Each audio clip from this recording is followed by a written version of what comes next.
Hello, hello, hello, how are we all doing? Welcome to the WardiTV Spring Championships once again for another day.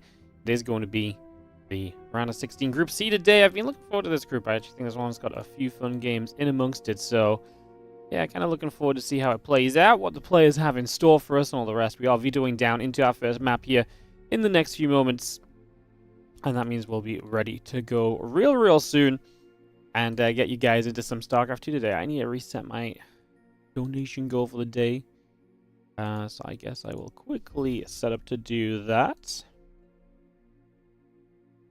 How is everybody doing? How is everybody feeling? Good to see you guys. Nope, that's the wrong button. I've pressed the wrong button. Shoot. Never lucky.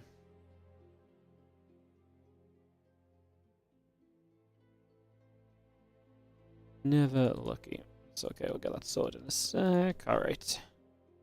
Over here. Press this one. Press this one. Reset, reset. Perfect. Alright, cool. Hello, guys. How are we feeling? How are we doing? First map is going to be Ultra Love. Let's get it hosted up. We ain't messing around. What's up, Egon, over in the YouTube chat? Good to see you as well. Thanks for dropping on the YouTube early. As we get ready to drop our lobby links in. Alright, so we should be good to go here in a moment. It's Cure versus Trigger. It's a best of 3, of course. A couple matches at the start will be best of 3. Cure, Trigger, and then MaxPax versus Dark will both be best of 3. And then we'll have the series after that. The winners, elimination, and losers. Undecided, sorry, will all be best of 5. Who am I missing? At the very least, I'm missing you. Anyone else? I don't see anyone else online, at least. So if they want to join, they're kind of late right now. So we'll figure that out, I guess, over the next couple moments.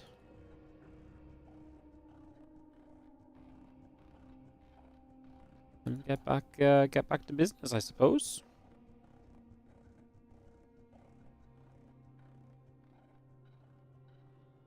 On stream saying don't need to wait for their co-casters, and then the co-caster joins anyway.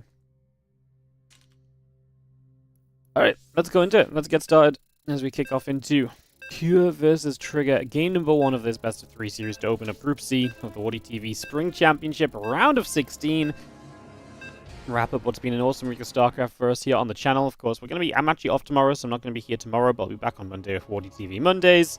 We obviously wrap up the WardiTV Spring Championship next weekend as well, so we just got a load of fun stuff going on in general. I say, pleasure to be here. Good to see you guys. And I believe we are about ready to go into Ultra Love for our opening map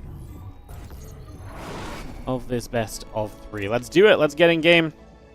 Let's cast some StarCraft 2 today, shall we? As we have in the top right side, our Blue Protoss player. Now, this is a rematch as well, by the way, from the previous group stage. I tried my best to separate players who played against each other in the previous group stage, but that's not always possible based on player schedules. You know, I would rather have some players rematch from group stage 1 than be like, hey, you know what, dude? You said you can't play on this day. I need you to play on this day. Cancel your other plans. As always, we're very player-focused here at WardiTV, and this is part of that. So that's why this is a rematch between Trigger, our Blue Protoss in the top right, who took one map but lost the series in group stage 1, against Cure, the Red Terran, in the bottom left. No shame in that, but Trigger actually played great for the rest of the day, so he actually played a fantastic set of games following that. Fully expecting him to come out swinging here today, maybe even learn a little bit from that previous series and show us what he can mean in this matchup, because, like I say, he was genuinely very impressive the other day when he played that group stage. I was not expecting Trigger to come out. He knocked Shin out of the tournament as well. I mean, I think in general his PvZ's been looking very good lately. PvT maybe is a little bit shakier, especially against someone like Cure, who's just such a solid player. It's so difficult to not at least see some struggles against Cure, because this guy is so freaking good. You know, he is just so solid. He's so standard. He doesn't need to trick you. He doesn't need to kind of play the weird stuff, but he can also do that too, which makes the matchup even more challenging. Yeah, it's a fun one that we've got here to start the day off. I wouldn't be too surprised if we actually saw these guys back in the round of in the decided match later today. Like 3 hours from now or so, we get to that best of 5. I could see this being a Q Trigger rematch if MaxPax gets first in the group. Dark has looked very shaky to me recently, so I'm not quite on the Dark hype train today. I would obviously absolutely love for Dark to come through today and actually just pop off a little bit and just show up and completely prove me wrong. That would be fantastic.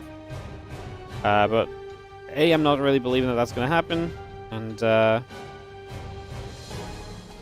yeah, I mean, like I say, I think even if Dark looks a bit better than he's been looking, I still think there's something to be said about just how well Trigger played recently. So, anyways, we'll see what the matches line up like. I'm just theorizing my kind of thoughts on maybe how this group goes.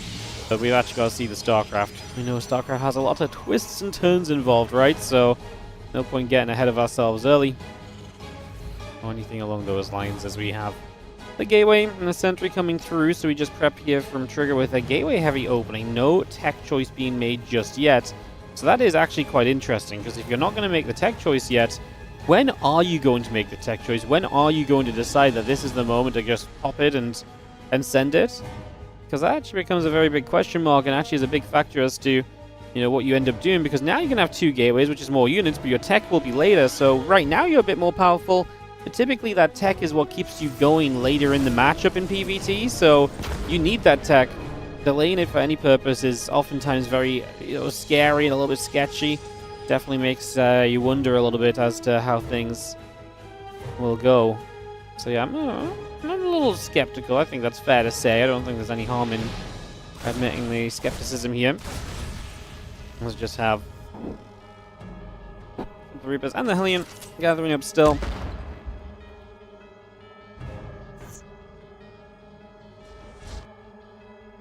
Robo facility building online, and it's just going to be Blink from Trigger, so it's not really that weird. He's going to add a 3rd gateway now too, just with a couple more units early to allow him to kind of, or potential to warp in more units early to allow him to push back some of the early pressure, and then just go from there seems to be his game plan for the moment. So we set up with that game plan in mind. Like I say, we'll see where Trigger takes us over the next few moments as we get up and into this first game. Obviously, a couple of Reapers and the Hellion have been poking about here and there, but they're yet to really find too much success or too much real damage, so not much on the side of those right now. There's the Widow Mine drop. I will actually get to unload. We will unburrow that Widow Mine. The second one goes off on the probe. Hellion and Reaper are going to get in at the same time. We pulled the other units out of the natural. It's a mistake from Trigger, because he had the units there to deal with this. And that Reaper Hellion is going to be a big part of what actually deals damage here. As the Widow Mine is still there, active in the background as well. So that will be dealt with shortly, hopefully, at least. Yeah, that's a little bit of a disaster compared to the expectation. I feel like that could have been so much cleaner for Trigger. Now he's going to come across the map, but you haven't even given up that much here as Cure. And you still have the medevac back at home, back behind Trigger's base as well. So back at home, Trigger has to consider the fact that, hey, look, I still have to leave units there. That's a commitment. And that's going to be one of the problems here continuing through as well, is that commitment is a factor as these Reapers continue to shred. And the early game already swinging towards Cure. I'm not sure if Trigger's going to have enough to significantly make a difference kind of poking forward right now. I mean, there's a bunker there. It's a very good defense. It's a full wall off, so there's no real potential to go running past this either. Blink is about to finish. The Forge and the Nexus both coming online as well.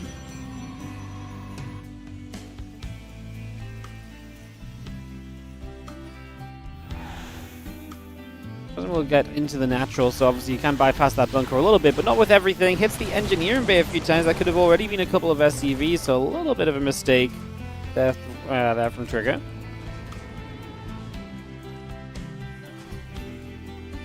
Just could have maybe had a little bit more value from actually finding a way in and actually finding some potential success. A little bit of a wasted opportunity, unfortunately. The thing is, you've got to point those kind of things out, right? Because those are the kind of things that are going to win Cure this game. Cure is such a good, well-rounded, strong, solid player. You got to take every little advantage you can get, especially when he's already been able to get in here and do damage to you early. So the mine drop is going to be well handled, at least. We can continue to chase the medevac away, and we will have the blink available on that Stalker if it wants to go and fire up there. So that is also an option.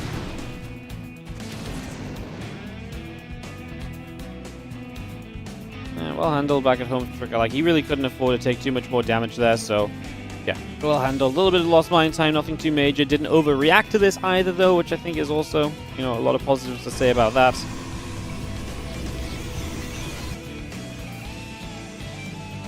There's one on that charge still building. Now a few units going to unload over to the left-hand side. It's going to get going over there right off the bat as the, again, upgrades all continue through.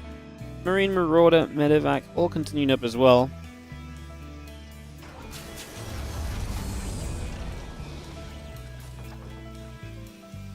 And the charge is about to finish. The +1 coming online.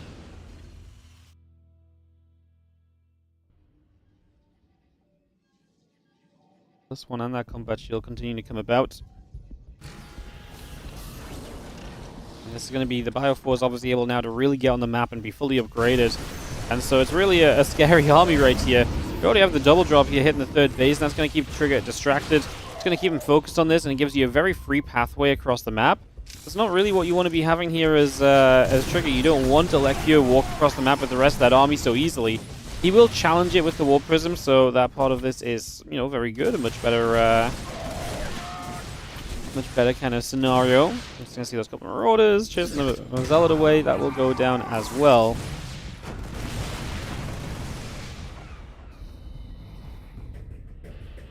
It's going to be seen again. Medevac, couple of Marauders, +1 armor, all coming through. We continue to bring that up for the moment. A few Zealots on the counterattacks. I mean, the Zealots on the counterattacks are going to do great. I don't think Trigger has enough to hold it home, but let's see if he can prove me wrong. Because he's going to engage in, has to try and save the Nexus, otherwise whatever you do across the map is going to need so much to really make it worthwhile. That Raven sitting there actually has the energy and will drop an auto turret down. I think the Nexus still dies here, unfortunately. Because Trigger did a pretty good job of pushing this first wave of Q back. Like I said, I just don't think we've got enough to, well, actually keep the Nexus alive. But I am wrong. The Zealots show up, and he is actually going to go pushing this the other direction. Q is going to lose out on quite a lot. Now, Trigger, I still think is going to be in the, I think fair to say, I still think he's in the worst position. But that's still a much better scenario than what I thought we were about to have here. So, I'll take it as our few Stalkers and our Zealots continue to push up. It's going to see our concussive shells and that +1 armor coming through as well. The Zealots going to back away as the Widow Mines get burrowed. So Trigger trying to keep this aggression going all the way across the map now. As he eats the Widow Mines, I think that's probably going to be the end of this, but he has given himself the chance to get to a Colossus. Obviously, the Zealots did some good damage themselves. He's actually going to keep on going towards this base. Does he have enough to just keep jumping here? Again, I think the Widow Mines are going to be a big factor in the defense, and they're going to blow up right now, but there's so many Zealots. Do we truly not have the damage output to deal with this? We've got Zealots on the third base as Mineral Line as well, and Trigger continues to scare Kua back. So much of Kua's supply seemingly in Medevacs and not actually able to come out and actually put some damage out right here. Well, at least it's not putting some damage out if it can.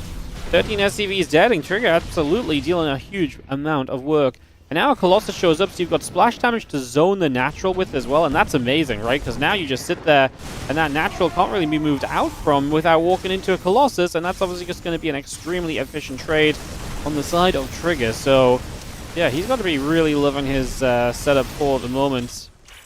I think he's going to be really liking where he sits on that one, as we just have the, again, Stalkers, the Sentries, the +2 attack. All continue to come up and online here.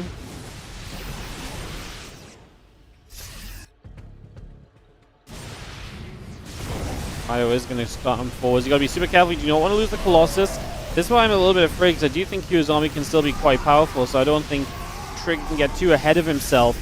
You know, there's a world here where you get a little bit ahead of yourself, and you give up the Colossus, and you kind of lose too many units being chased back home, and then Q is right back in a game that you really have kind of forced him to not have a part in at all. Obviously, Q are just now able to re-land that third base, so that comes into play once again there. Gets going, and gets back on track. Will be important, I imagine, need to have that mining as the Stalkers find themselves a Medevac, though. Again, the play is good so far here out of our Protoss player. Playing a fantastic opening game. Felt like he was in so much trouble, too. Like, I really believed he was in quite a bit of trouble, but not the case at the end. And now continue to fight. I mean, this is just becoming more and more one-sided towards Trigger. He was looking to open this game, or open this series, open this day, open this group, open everything with a victory, and that would be, like I say, already a little bit of a, I don't want to say a shocker, because Trigger played really well the other day as well. So I think it's unjust to kind of say that, well, you know, that's a surprise. But he actually played out of a bit of a tricky position, and I actually do feel like Kyo had a really good early game. When you have those things, that's not the kind of game I expect Trigger to win. right? That's not the kind of game I think, oh yes, this is where Trigger's going to absolutely kind of, you know, show some prowess and look great. So yeah, I'm still a little surprised, but for better reasons than just like, I'm surprised at Trigger, more just it was a difficult scenario. He fought his way out, and especially against Kua, that's the sort of like a game that Kua really usually benefits from and does very well in as well, so...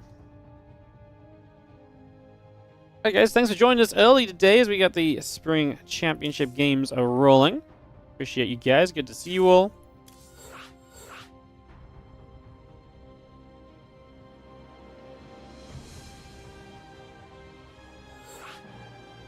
Give me a second while we get this game hosted up on Leylands, and we just need to get everyone into the lobby.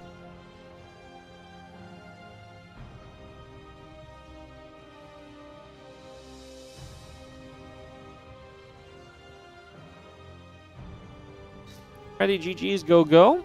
I just need to put Kira into the player spot. That will help.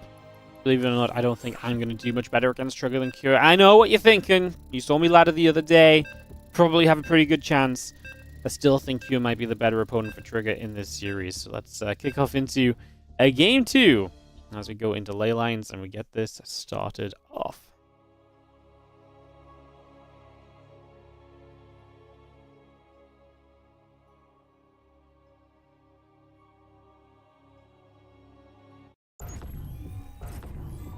As you can see, we're going to start in the bottom left of ley lines with the blue Protoss. This is Trigger. And he's taking on, in the top right-hand side, the red Terran player, Kua.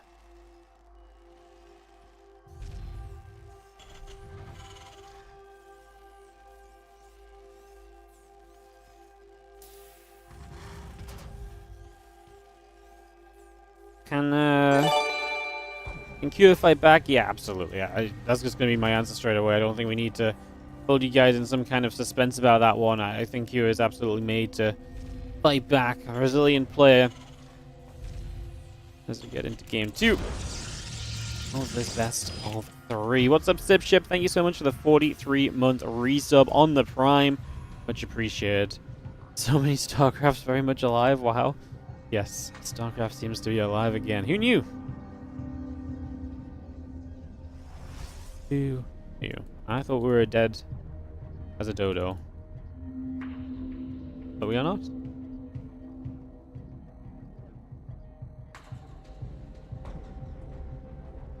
Been really enjoying this Spring Championship as well. Games have been a lot of fun. We've had some great matches. Group stages have been heating up. I think yesterday might have been one of our most disappointing groups.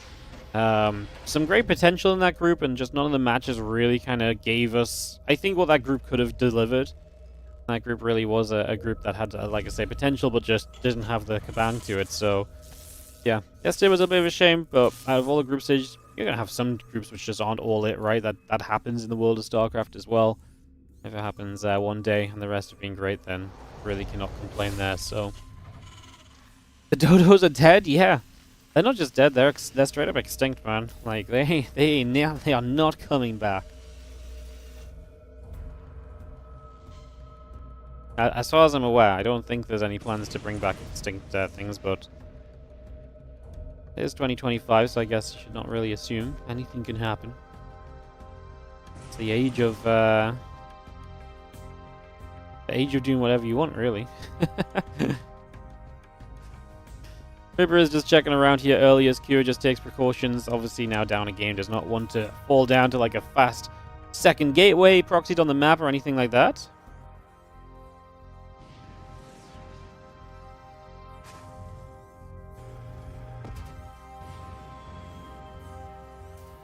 Bunker will finish you up, the Reaper coming through.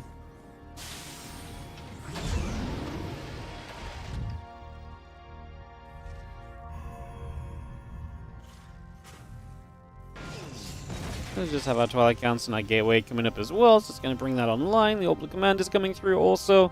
Hellion, the Blink, the Warp Gates, and just a little bit of everything just added on for the moment.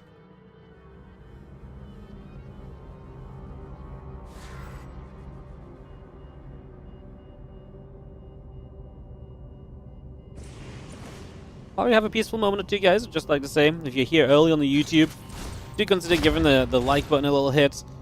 Again, the interaction on the stream really goes a long way for more people finding it. It's a Saturday, it's Easter weekend. But we might get some good viewers today, so let's do everything we can to try and help the YouTube out. Like I say, it takes 2 seconds to go and hit that like button. I really appreciate it.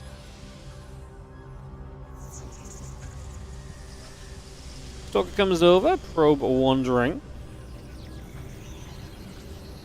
Take a moment or two, just a medevac and a couple of Marines coming about also here. As obviously the Blink is the choice here from Trigger, so we get that up and rolling. And again, the Nexus dropping down on that third base location. Robo facility will follow up very shortly, finishing soon.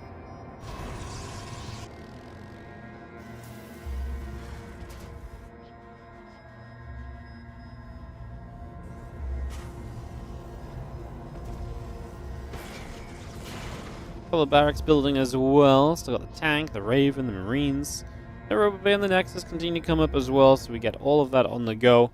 Probe coming about. And that medevac set to come down the left-hand side with a couple Widow Mines involved as well, so in we come. And unloading one, unloading two. So getting straight in there, getting involved. Oh, nice Stalker's gonna get the medevac. Oh ho ho, we made the mistake. We thought we could kind of come in there and be like, yep, this is all good for us, and we were wrong, unfortunately. That's going to be a costly moment there for Kira. So he loses the medevac. That did not need to go down, but yeah, like I say, Trigger just catching him with those units coming about. Robo Bay coming up, add a couple of gateways, the charge coming online as well. We still see, again, obviously a lot of setting up being done at this stage of the game.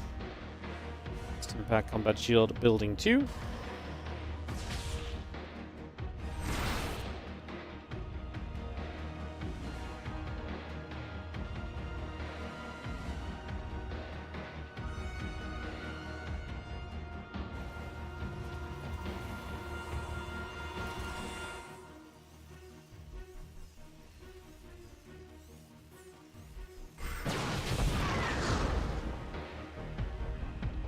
Raven going to come down the left-hand side. You're looking for more harassment then, trying to get into the back of the natural. And there's just going to be seeing a couple of probes will begin to go down. I mean, honestly, Kira did a lot last game and was unable to capitalize on it, so very nice to see a lot of the pros players starting to have a bit more of a bounce back. I mean, it used to be that, you know, early game Terran aggression, a handful of workers, and the follow-up attack would be so difficult to hold on at that point and so difficult to do anything with. Obviously, that's not really the case as much anymore, so very happy in my point of view, because I feel like that's one of those things where it's like, you know what, this match have gotten to a bit of a better place, because I think you should be able to gain an advantage as a Terran. But obviously, a lot of the time, it felt like very minimal things were being done, and then it was an unholdable attack that would follow up across the map afterward, right? So, always made that feel as though it was a little bit awkward, a little bit odd. You see those Stalkers pulling back down to the bottom left here currently. And the Vax and Bio units coming over. Nexus on the 4th base. Again, +1 and extended thermal lance all on the way. The Colossus still coming through. The Nexus on the way up. Battery and a cannon being added on with everything else. The Stalkers, be careful. They're going to go blinking back, trying to get away. One Stalker going down. A couple of Zealots will charge through. You lose the incoming battery, I believe. So that will fall.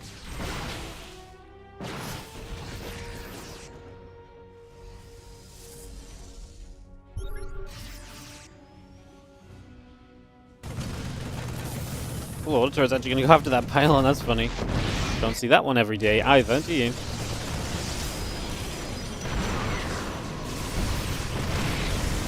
Well, position gets taken here by Kira, but there's 2 Colossus out. Like, the tank is scary, but I don't think it's that scary. The Raven just got F2'd over here as well.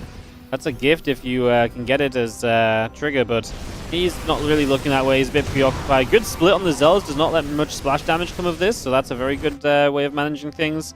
The Raven still just sat there as it's kind of been forgotten about amongst the rest of the fight and the rest of the cleanup taking place, so bit of a pullback on that one. The Stalkers and the Colossus still continue to move across.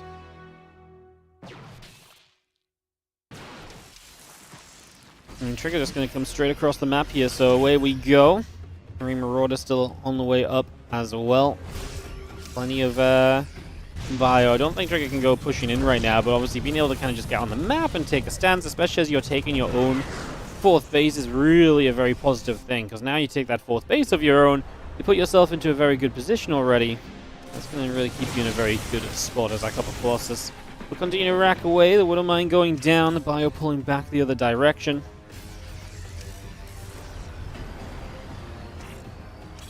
Army Trigger still sat here as the couple of Colossus are going to go again. Marauder's already taken some shots.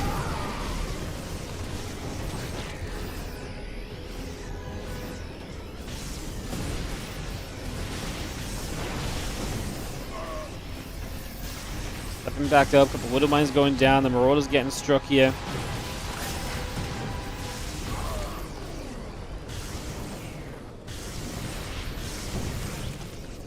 And again, this is where the Colossus are very powerful before you have like a proper answer ready to go for them, so seeing a good bit of value being made at the moment as the Ghost and the rest of the Bio, the Vikings coming up as well.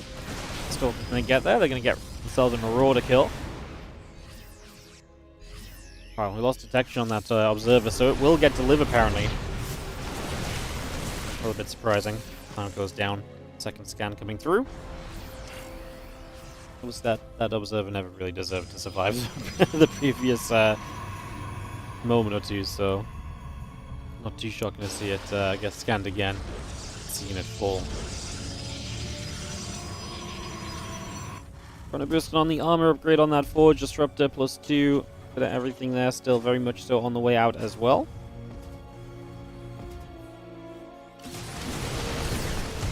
Mine the Zealot. It's kind of popped and activated anyway. Couple gates coming up. Dark Shrine, the Robe Facility. Add on a cannon.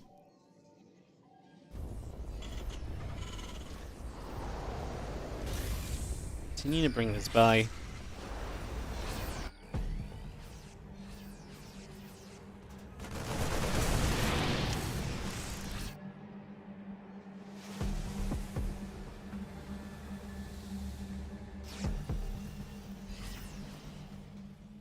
Again, Robo Facility Disruptor still continue to come about. It's going to be seen at +3/+1 upgrades, continuing through. We're going to get to the later stages now, so getting to a bit of a better state on both sides. This 2DT is going to get blown up pretty much straight away, so that's going to be a nice catch, no problems.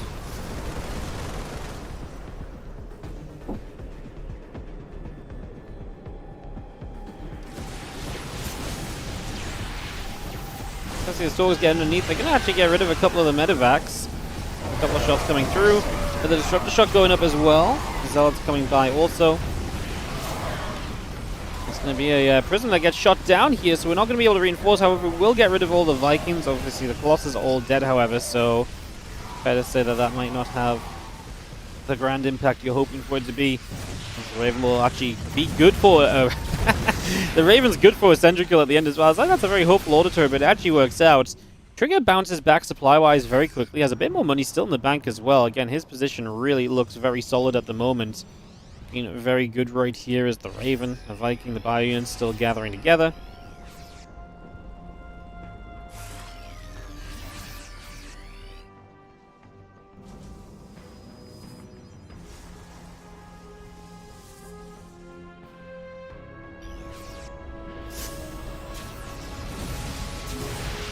Still trying to find their ways in, but fair to say that Q has been pretty good at staying on top of those. Not going to let them back in there, as you do see Trigger coming up again, though. And I mean, he's remaxing so much more quickly than Q is, so do not blame him for coming straight through with this. And here we go. Just going to have ourselves this army. Obviously, it's a little bit weaker because it's Disruptor-based now, and Disruptor's attacking in always going to be a little bit weaker than Colossus attacking into a position. So, I would not say his army is as good as it once was, but so obviously it's still sizable, it's still notable. It's definitely still pretty good to have here right now. Another couple of Disruptor shots will fire through and try and reach all those Bio units as the Stalkers get hit by an anti-armor missile.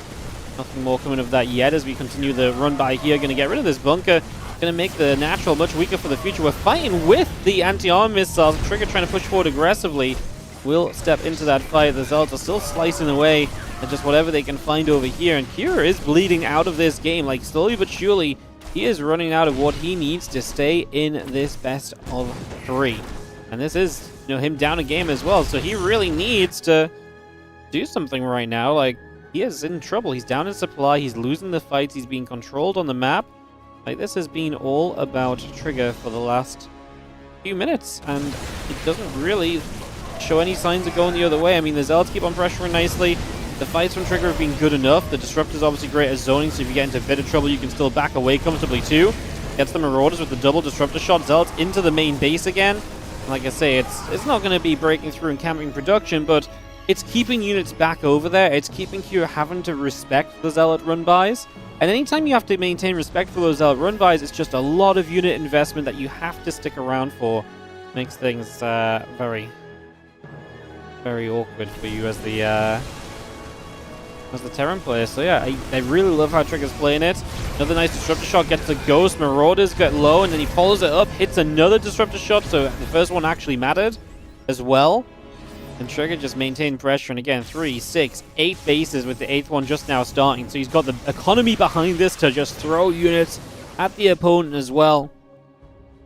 And what a fascinating meta shift we are seeing in this matchup. I say it every day at the moment. It is, I think, one of the most interesting things in SC2. The dominance of this mass expanding style of Protoss with the bravery to kind of step on a map with an army that this time last year they would not have been stepping on the map with, right? This is such a huge meta development, and it's definitely one of those things that's been super interesting to follow and figure out and see how it's working and all of that good stuff. Probably coming back across there. Disruptor shot will fly through. Just going to get a finishing blow on a Marauder.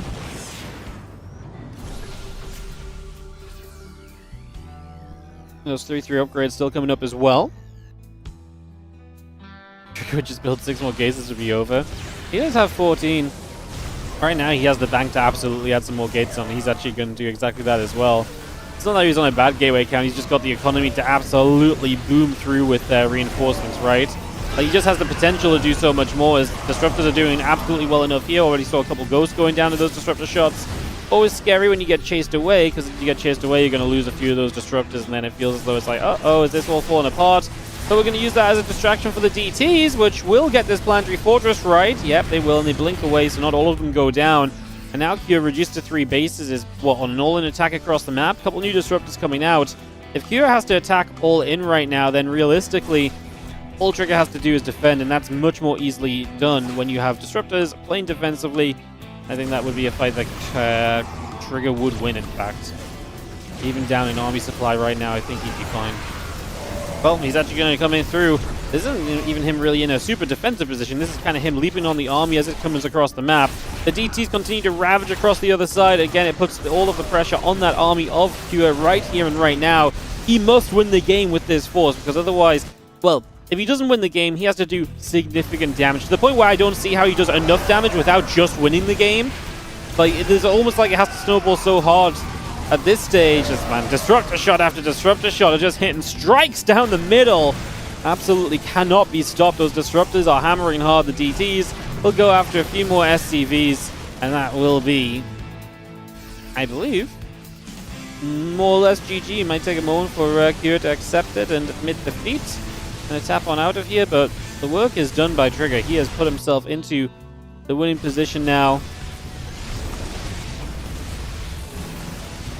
And this is a base on the bottom side. He's got so many bases. Losing a couple in the cleanup of this army is absolutely fine.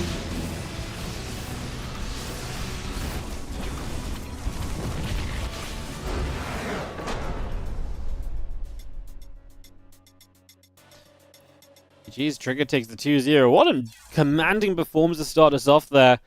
Freaking loving how Trigger is playing lately. Absolutely adoring watching his games. I find it super fascinating to see his progress and how well he's kind of stepped up to the plate lately. Awesome to see. Great stuff. And Trigger goes to the winner's match as he will battle against the winner of MaxPax and Dark. So we might have ourselves a little PvP at some point today. Seems actually a very reasonable potential, right? MaxPax against Trigger. MaxPax beats Dark. Like I say, for me, Dark has not quite been that kind of monstrous Dark that way, we know and love about Dark, and we've seen a lot of the times in the past. But we will see as we'll hop on over here.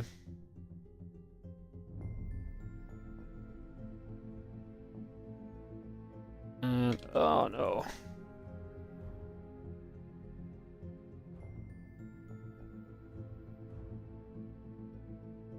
Just cancelled up my text styles right into the players. As we'll get these videos started up here in a second then.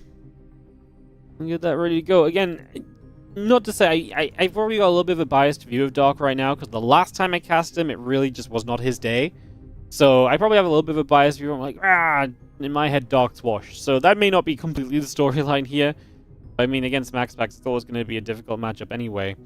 So I think that's going to be a factor too.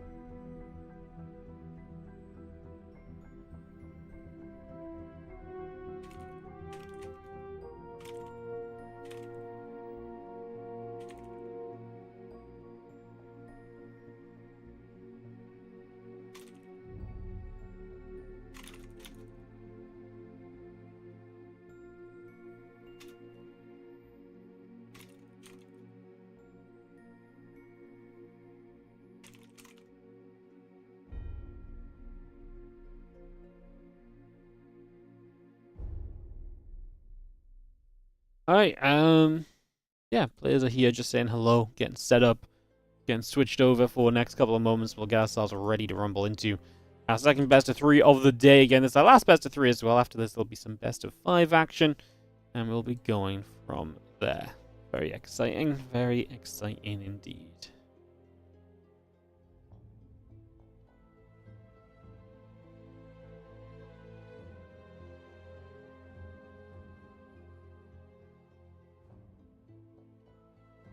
Dog gonna open up with the first video on Killers a Mile.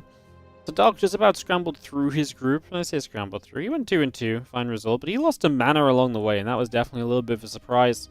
Like I say, we casted Dark in, was it the Rex tournament recently? We cast him in like the last week or so, like before the group stage 1 of this tournament. And it really was like, oh, Dark, you're not looking, like I say, as good as I think you should.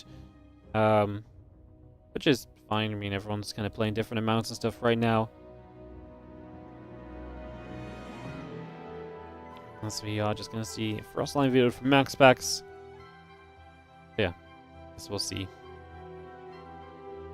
Dark is bad, and anyone who likes Dark is bad. Yeah, that's my opinion of Dark. 100%. That's exactly what I'm thinking.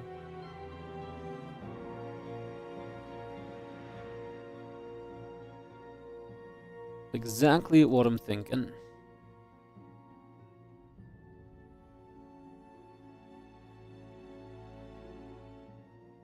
Hate this character. It's funny. I actually used to be, I wouldn't say I was a Dark hater, but I never got the hype around Dark. Like, Dark was not a player that excited for me for a long time in StarCraft 2. I don't really know why either. Like, I don't know if there's any good, like, real reasoning behind that versus just wasn't a player that I was really following all that much. And I mean, back then it was very easy to be, you know, nowadays it's very easy to be a Dark fan because, like, he really is one of the very best all the time. Back then it was like Dark would always be up there. And he was very good consistently, but was he one of the very best? For a long time it was like not quite. I don't know, there's always something about Dark that was just like, didn't click with me when I watched him, but obviously nowadays it's just a fantastic player. The longevity of his career says a lot as well. He had a dull personality. Yeah, I feel like Dark's personality was basically built around the, like, he was like, I don't like foreigners. Or something like that. He was like, he was the foreigner killer. Like, he just never lost matches to non-Korean players. So, there was definitely something to say there, but, yeah. Slow veto process right now, guys. Players taking their time to pick their maps, which is why I'm yabbering on. I promise you will get going ASAP and get back on track as soon as possible. So, thank you for a little bit of patience. We appreciate it.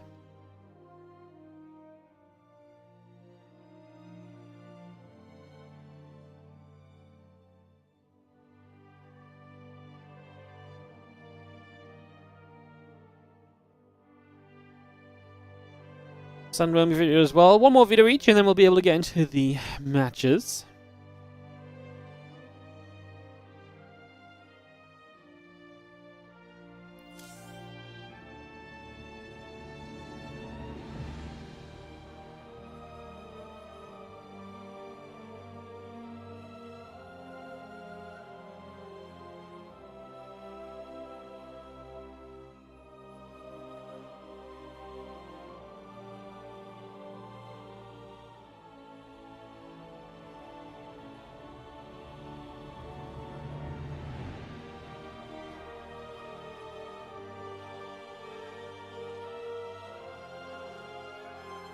Trigger beat Q 2-1. We're supposed to believe TVP isn't toss favored.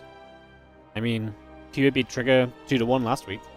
And Trigger's been beating a lot of people in a lot of different matchups lately, so I don't think it's that crazy a result based on the last couple of weeks of games, honestly. Trigger has been actually very good lately. Like, his match history is lighting up. It's pretty wild. Is MaxPax a rename? No. MaxPax has been MaxPax all of this time. Eldorado going to be our opening map, by the way. So I get that hosted while I do some... I wanted to check out Trigger's actual match history. It's like the last week and a half from Trigger, the last 10 to 14 days, I guess, 1.5 to 2 weeks, has genuinely been very good. It's been very impressive. Put the lobby link down, get people in while I have a peek at this.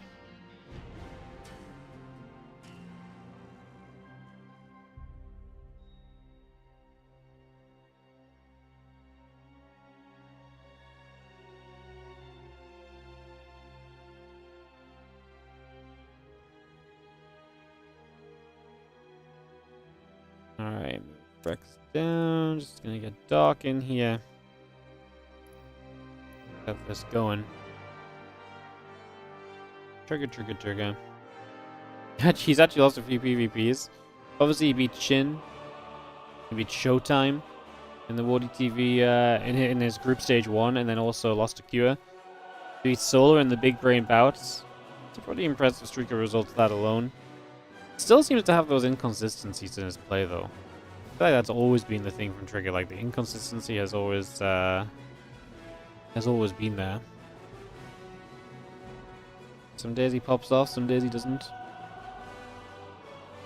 Alright, players are ready. We are ready. Let's go into our first match of this best of 3 here between Dark and MaxPax. We're in the round of 16 of the WardiTV Spring Championships.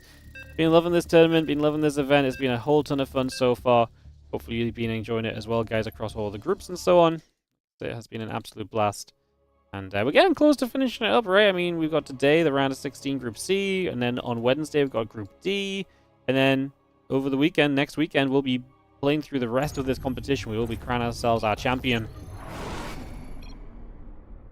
Big stuff as we get ourselves into the bottom right corner. The blue Protoss player is MaxPax.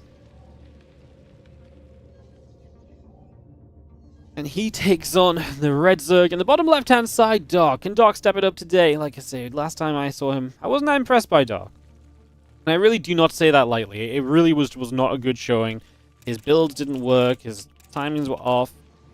There was just a lot of stuff that just wasn't going his way at all. It's like people can have bad days, right? People can have off days. People can have off games. But like, it really felt like a big off day, right? Where it was just like, oh, you know, like everything he did just looked a little bit shy, a little sloppy. The games were not close.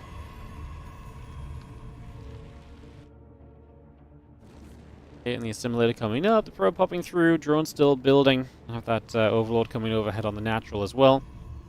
And the gate and the assimilator coming through too. Probe continues to come out.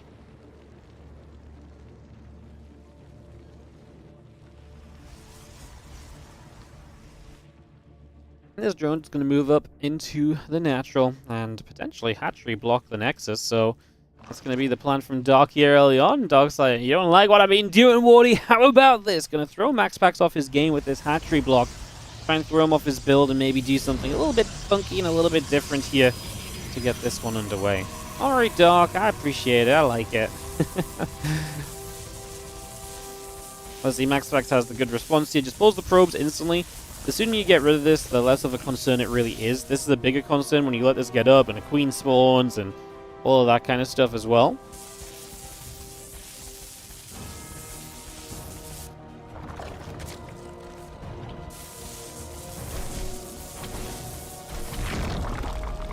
This is going to be cancelled. Obviously, the probes still lose mining time, but obviously it's an investment from Dark as well. He has those 300 minerals invested onto that location, or 275. I know how much a hatchery costs nowadays, guys. 275 minerals kind of invest in that location for a few seconds, and then obviously that money can't be spent elsewhere for a little while at the same time. So there is an investment there from Dark. As you know, obviously he cancels, you get most of the money back. But it still is a slowdown on what could have been, you know, minerals spent elsewhere a little bit sooner instead, right? So something to keep note of. as we make our way over and through for a couple of moments. Again, link speed, the lings, the queens, continue to come about just for now. Adept going to be Chrono boosted out at the gateway as well, so we continue to bring that straight into play. Ling's going to pop out and go after said Adept as well. There's all going to be right there also as we play a little bit of Chase'ems. Adept and Zart together just going to continue to come by, and the few Lings are going to go over, chasing that Adept down. Queen is going to be there, the couple Lings are going to be there. Continue to chase the Adept. It will shade up, move elsewhere. Stargate still coming through as well. Out on the Nexus, out on the Warp Gate, and a couple of units are still going to keep pressuring. Dark should know that this is coming. Typically, you're going to make an extra unit or two to help cancel that hatchery, right? You know, especially the Zealot at first, so he shouldn't be surprised by these units arriving. It's a very common follow-up when the Zerg player has thrown a hatchery down on your natural. So yeah, he handles this well. No issues at the moment, as the Oracle still Chrono boosting on out at the Stargate. Bring that online.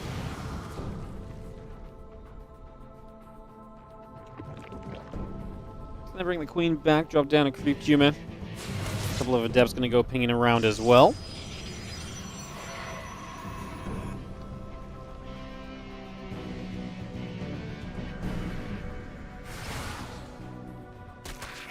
Adept coming across. The few Lings are going to go after the couple of Adepts also. So again, trying to make a little bit of extra something happen here for a moment or two.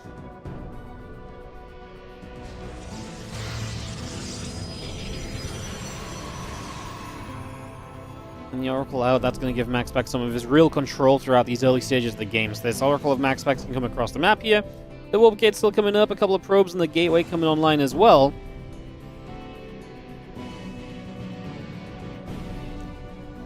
Couple Lings step up onto the map. The Oracle will activate. Just going to be seeing a drone. 2 drones going down already. So again, just a little bit of work done straight off the bat here. Can get a little bit of value for the moment.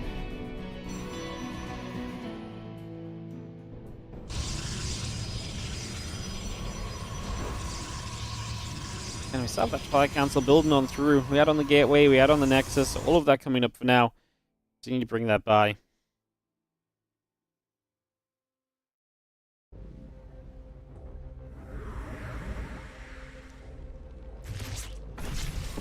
Revelation into the main base, going to tag the last. You get a little bit of an idea of the timing of that. I don't think it's going to tell you too much because the Revelation isn't going to last long enough for you to see exactly when it finishes, but the general time you get to spot there is reasonable. So you know it's on the way, so you know it's not just like a hatchery tech all in most likely, unless this was like some kind of fake out that we were trying to pull off. So, you know, those kind of confirmations go a long way as well. They can do a lot for you too. Some other benefits to think on as that Zergling keeps on patrolling. Well, Queen's going to be there, hitting the Oracle as well. And still got the Lead and the Roach drone both coming online. 2 more drones coming up. The Overlord's on the way.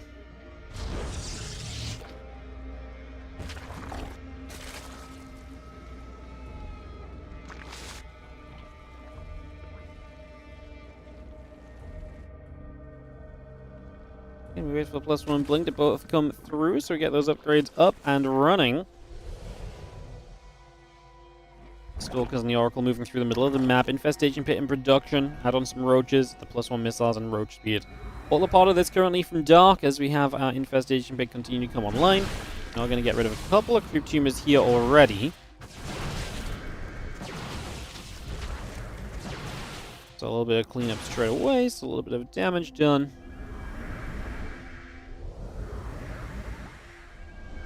Again, the Stalkers and the Oracle still coming about. Just continue to move through then. Infestation Pit going to come through with the Nidus Network, so we might be seeing the Swarm Host here from Dark as he gets set up the next little bit still.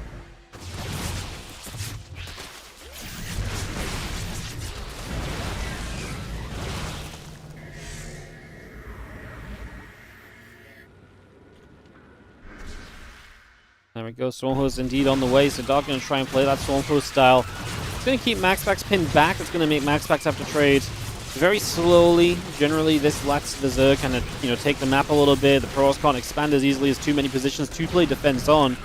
Right now, though, MaxPax already has a good bit of momentum, and is there something here if MaxPax can push through? I mean, that'd be wild. Obviously, a lot of Dark's investment right now is going to be in the Swarm Host, so a little bit of a concern. Let's just have the Stalkers coming about. A couple more shots coming through still.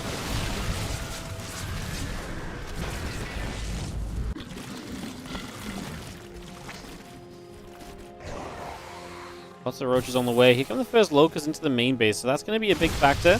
The roaches and queens keep themselves positioned on defense. MaxPax has nothing in this main. He's going to have to just pull the probes. We're going to Nidus into the main base. Not sure what his plan is there as he hits the probes. Going to turn for the Nexus. Do we have the damage for that? Yes, we do. Nexus goes down. So there you go, Dark. A successful start because MaxPax is unprepared for this.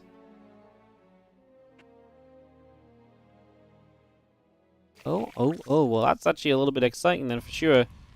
As we see, MaxPax going to be loving that one. Having to rebuild his Nexus. Finally cleans up these Niduses. But yeah, no main base for a while. MaxPax going to sit there thinking, God damn it. How did I let him get so behind me? And he didn't really achieve much with the Stalkers pressure on the other side either. So yeah. MaxPax shaking his head, I imagine, at that. As this has definitely gone a little bit wrong. As you see these storms going to pop up again. It's going to go straight down. Do they hit the stasis ward? Obviously, you're hitting Stalkers that are blinking backwards, so don't love the commitment there, but sometimes there's only so much you can really do. Just going to have our stasis wards continue to try and catch and do a bit more as the Roach Ravager will bully forward, aiming for that Cyber Core. We see the Storm on the way, but if we could get in and break down the Temple Archives, that would be a massive kill. Because getting rid of the Temple Archives right now is something that then keeps your opponent from reaching a defense against those Swarm Hosts in the future. So that would be a massive bonus if we could get there.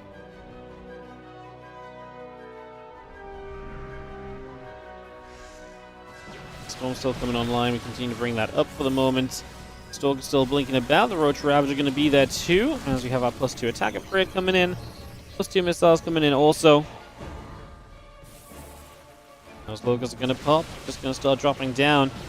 As you see the logos dropping down again. Stalker's getting hit. Oh, the stasis is so good. It actually really protects you there as MaxPax. Without that stasis, those Stalkers potentially end up surrounded, and that might be a fight that develops into something much more serious. Lings pull back, they deal with those Zealots, and that looks as though this portion of harassment will be dealt with here. A bit of the Stalker Archon still gathering together. It's going to see a couple more corrosive vials coming down. The Roach is still getting turned the other way.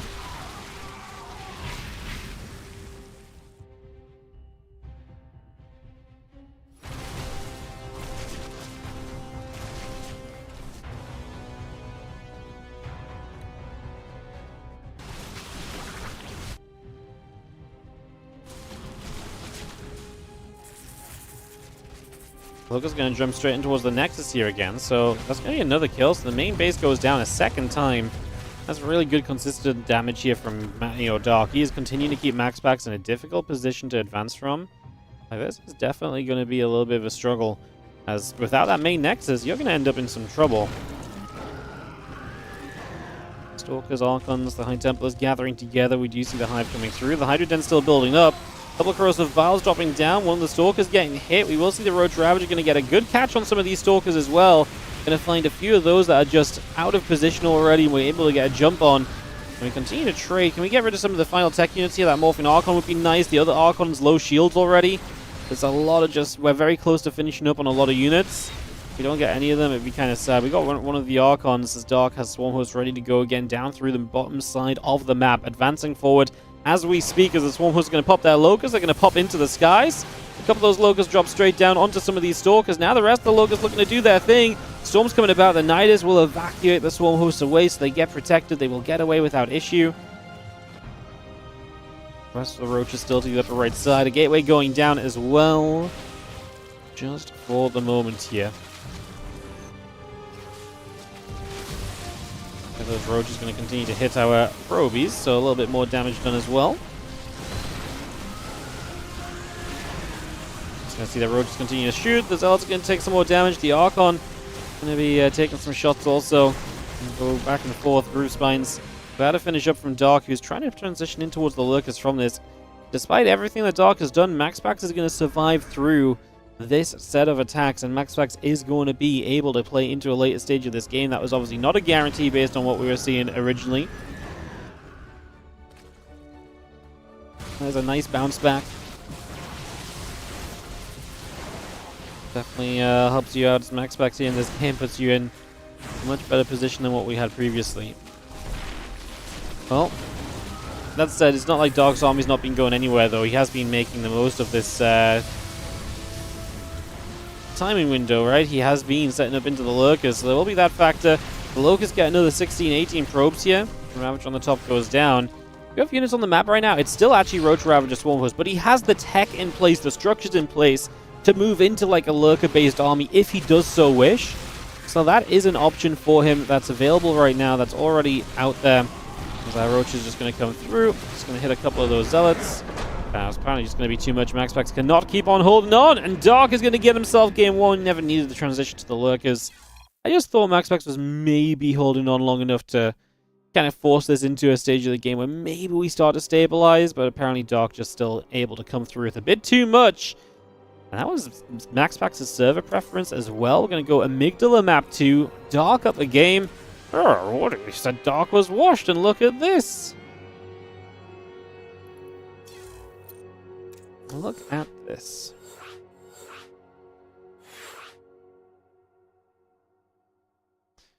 Just have a little bit of a confusion on the map here for a sec, guys. We'll get this sorted and we'll get right back to it. MaxPax not happy. He insta-hosted the next game. He's like, I want to go right now. I don't want to wait for anyone or anything. So yeah, he's not messing about. As Dark joins us, we got 5 casters. So I believe we are good, ready, and go can be called, and we can kick off into this next map.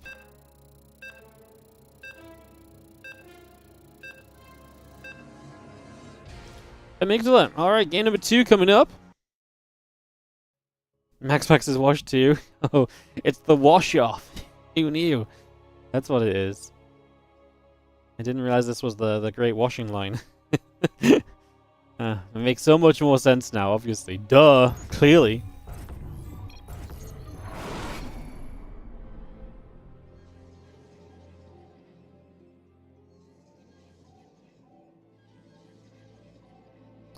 Game number 2, and down a map in the bottom left-hand side will be the blue Protoss player MaxPax, who just kind of had his game plan ruined and shut down at every point of that previous matchup. Can he get himself on the board here today with a score in this game 2 against Dark, the Red Zerg, who... this group would get very interesting very quickly. If the winner's match is Dark Trigger, Kira MaxPax are playing for elimination. Like, my goodness, would not have predicted that one. Like I said, Trigger Academy came in still as a dark horse despite good recent performances, but 2-0 Kua, that's huge, and yeah, that winners match is looking delightful right now. This whole group's looking delightful. I mean, I honestly think the level of competition we've got in this tournament is really just up there. It's very fun to watch. Super exciting stuff. Dark the dark horse. No. Trigger's the dark horse. Dark's not the dark horse. Dark can always pop out a win. Like, the thing is, even if we feel like Dark is not quite as good as he used to be, unless the group is like Clem, Cyril, MaxPax or something, like, even then I don't know if Dark's a dark horse in a group like that, you know?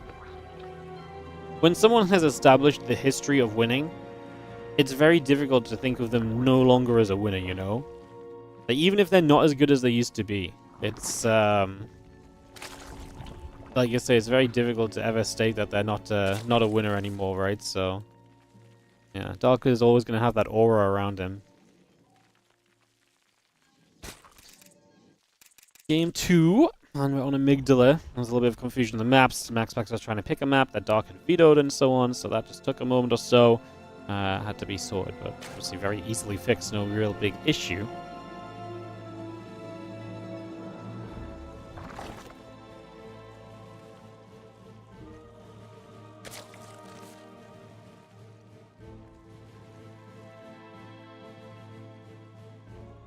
Coming about, I'm just going to see a couple of drones coming over as well. Adept getting going. Next is building.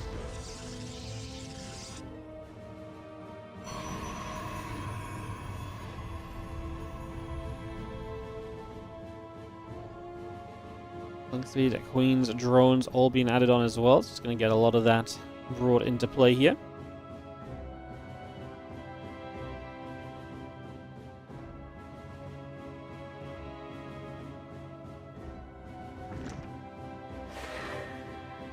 And that Stargate coming through at the probes, at the Stalker, at the warp gates. Get a little bit of all of that underway for the moment as the link speed continues to come online. Again, Stargate will finish in a moment or two.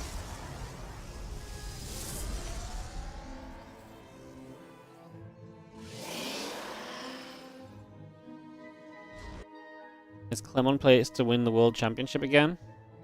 He's going to be a contender, but I don't think Clem's going to be a clear favorite. Hero has absolutely had Clem's number a little bit here and there lately. You know? Serral has shown he can absolutely take on Clem lately. So those guys are the front runners. And then you're always going to have, you know, Raynor always matches up very well against Clem as well when he's in shape.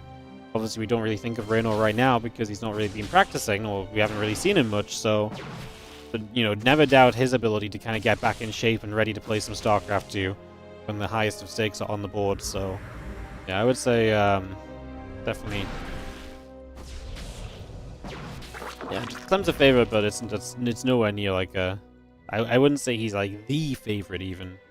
I think it'd be very hard. Like, he might be the favorite because he's the defending champ, and that's merely based on the fact he won it last year, more so than how it is right now, you know?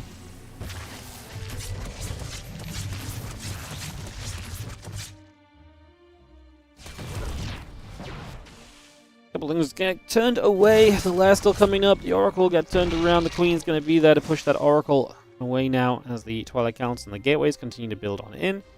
Just get that coming up. Being brought straight through. All in a moment. Again, the extra gates coming online. The Nexus coming online as well.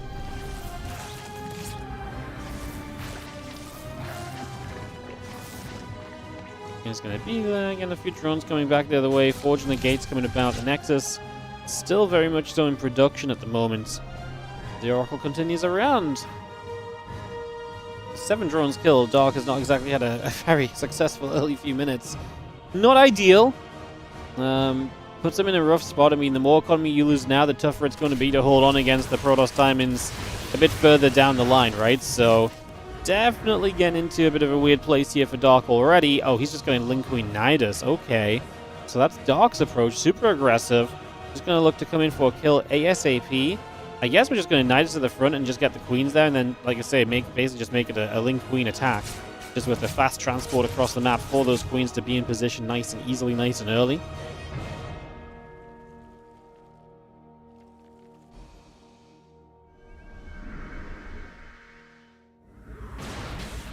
Ling's getting chased away, obviously, there. Kind of the thing that's meant to provide you the vision to Nidus. Oh, the Oracle just didn't see that Ling/Nidus coming up, so we're going to be out of position here, Dark. Obviously, Blink is not done yet, so you're potentially going to have to use a recall to pull back. Uh-oh. There's a few Stalkers. I think MaxPax has just seen it, but it's going to be too late to deny the Nidus is coming up already. Stalkers are going to recall there. The Queens are popping out. Creep Tumor will go down, so we can start to advance further forward as well. Bring that straight through for the moment.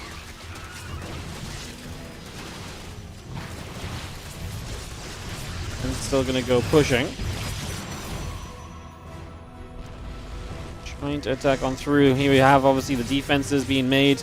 You get yourself the stasis wards coming down, and so these Stalkers have to hold that wall a little bit. As just don't know if we have enough firepower here as Dark. A few more Lings are going to pull out the Nidus. Super scared about that stasis on this bottom side. It's going to catch quite a few of the Lings. The Queens holding up the natural, but that's about all that's going on at the moment. Nidus network gets transfused to stay alive. I think we just got too many Stalkers though, and again, Stalkers are the kind of units which are able to trade so efficiently, especially when they're back home playing defensively and able to sit tight and hold on and everything. Feels like a very impossible task here for Dark to break through. He's going to the Hydra Den. He clearly understands that this game is not going to be going his way. So he's going to back away from the aggression and try and find a way out, but I think that's being extremely hopeful as well. I think that's also just an unrealistic expectation currently, so I'm going to go ahead and say that is not quite the win that Dark wants it to be. Moving into Hydras here definitely is a Hail Mary. Let's hope MaxPax screws something up more so than a, you know, this was part of the master plan. But this might be part of the master plan if he killed another 20 workers and maybe shut the base down a little while, killed a few more units. You know, it's a follow-up that then you can't really, you know, kill off or stop, but that's not what this is at this point, plain and simple. That is not what this is. The Queen's come across, the Oracle just going to get chased away. Obviously, losing those 7 drones earlier, I wonder how impactful that was as well. I wonder how many more units he maybe could have had if the initial defense was that little bit cleaner as well. Because this obviously looked kind of doomed from the start, unfortunately.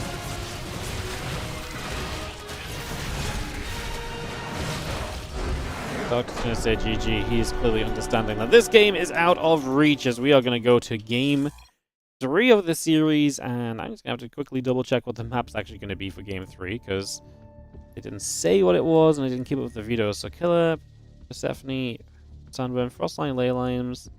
It's Ultra Love.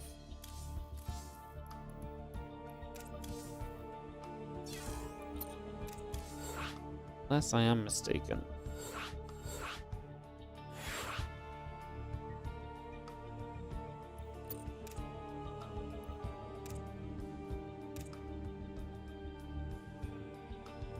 Alright, so we're going to head into Ultra Love here. Next couple of moments, get this set up.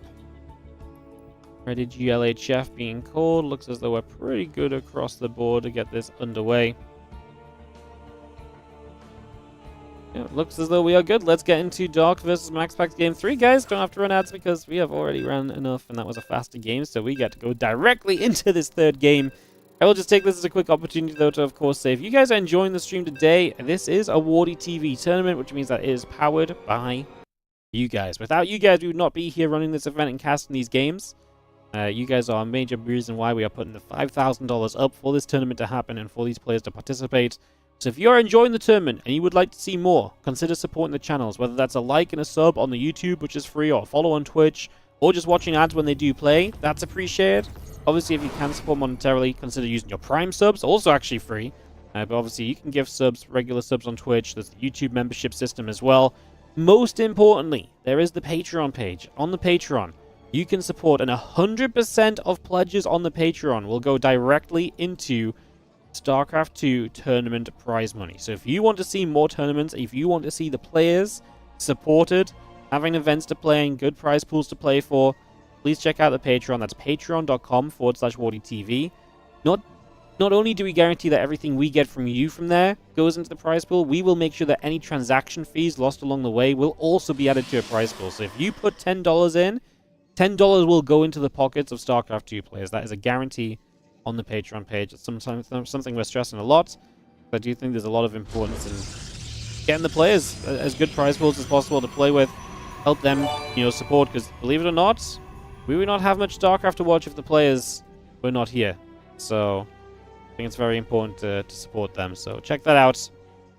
And thank you for listening to my little bit of a solid spiel, as MaxPax is in the top right of Ultra Love for Game 3, and in the bottom left, our blue Zerg will be Dark.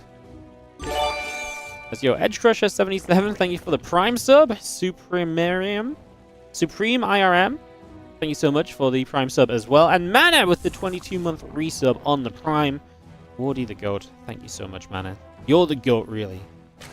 I'm ready for you to win the WardiTV 2025 Championship. I know you just bided your time. You didn't want to qualify too easily. You wanted to keep it tense for the fans. Good guy, Mana. Good guy, Mana. Hat-trick across the map, by the way, from Dark. So same as what we saw in Game 1, sorry.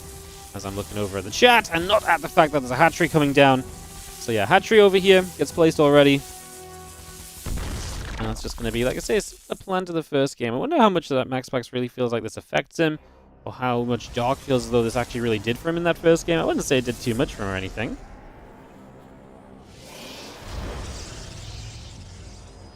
So yeah, wasn't super crazy.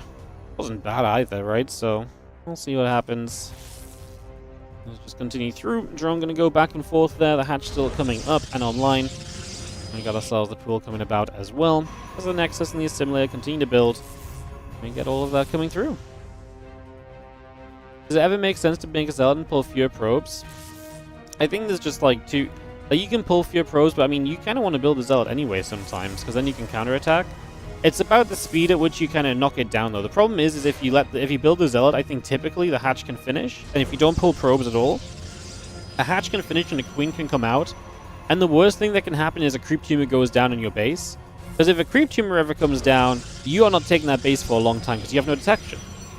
So the probes is just like a fastest possible shutdown. It doesn't throw you too far off the build. It's a good trade-off for how much the Zerg is investing. So I think it's the most efficient way to play cleanup.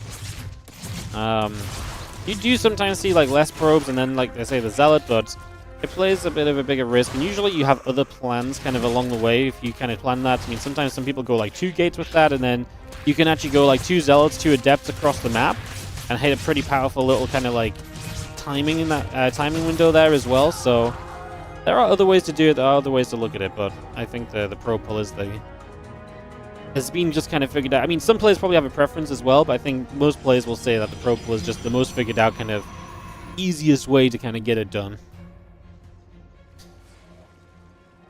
There's a few drones went down there, some MaxPax already finding some counter damage though. It's not something that really happened the first time around for Dark, so that is MaxPax able to strike in and maybe slow Dark down a little bit. That's some drones he's going to have to find the time to rebuild into, that he was not initially having to find time to rebuild into, right? Lings coming about, a little bit of a cancel on the pylon.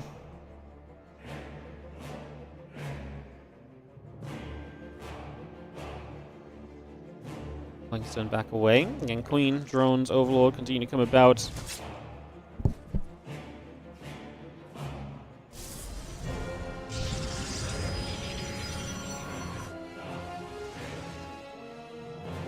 Adept coming over, might actually be in some trouble. Those Lings wrap around it. The Nexus did go down. Adept was fine. The Oracle was there as well, which obviously makes it kind of a difficult continued commitment to go for. Queen going to be there. Oracle gets pushed back the other way.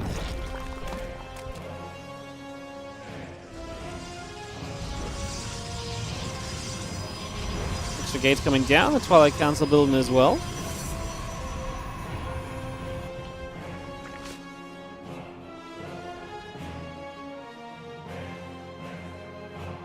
Get those 2 extra gates still just coming up here from MaxPax. So again, those gateways coming online. The Nexus coming through.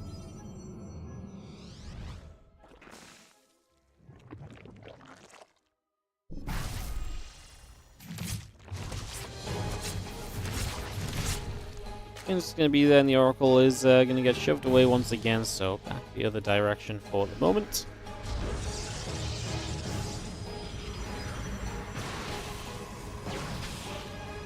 The Stalker's going to go pinging, the Overlord will take some shots, and will go down, so the Overlord gets cleaned up right here. Lings, the Graining Nest, the Hatchery continue to come through as well. A couple Oracles gathering up overhead, and just seeing... Again, the Blink coming through, a couple Stalkers coming up. The Ling's going to try and get there for the Stalkers. The Stalkers will turn the Lings away.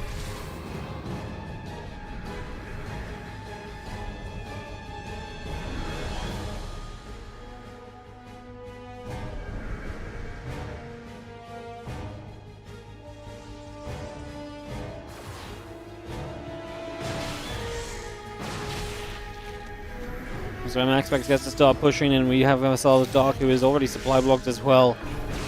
Really feel like this game is getting away from Dark very slowly but surely. He's trying to get to a melee upgrade here. Staceward will commit, and that's going to be nice, catching a few of those Lings already.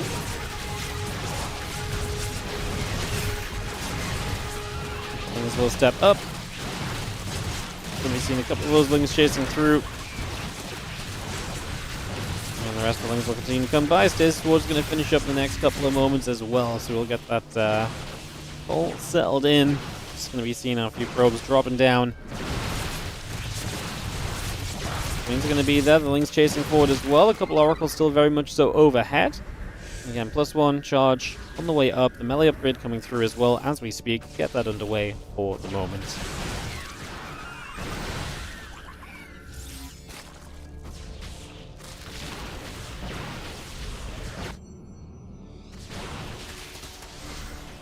And Lings will just chase those Stalkers back. The rest of the Stalkers coming through, hitting the Queens.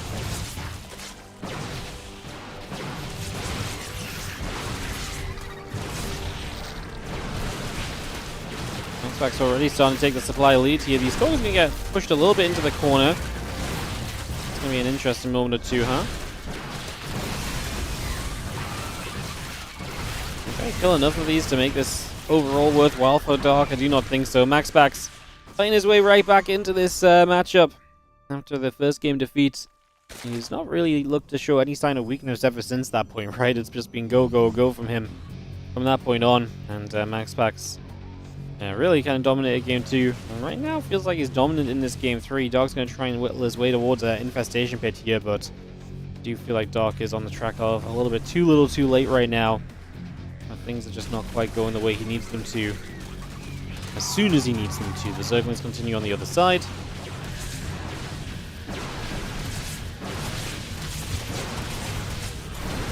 Well, Stalkers is going to go in, finish off that hatchery. The few Lings are still trying to chase across as well. Stalker's still being pushed around.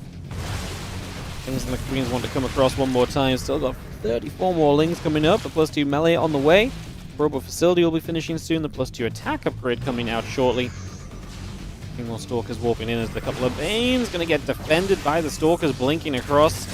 Very good defense actually there.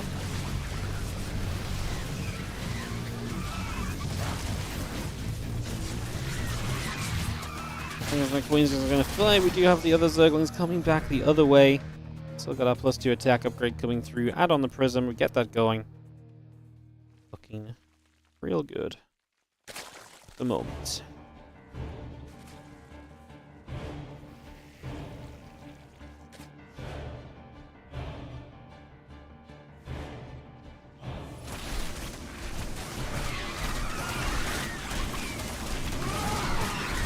Swings wrap around. A few of those Zealots are going to go down. It's a nice catch at least, as Dark cleans that up. I don't think that's going to save him in the grand scheme of things.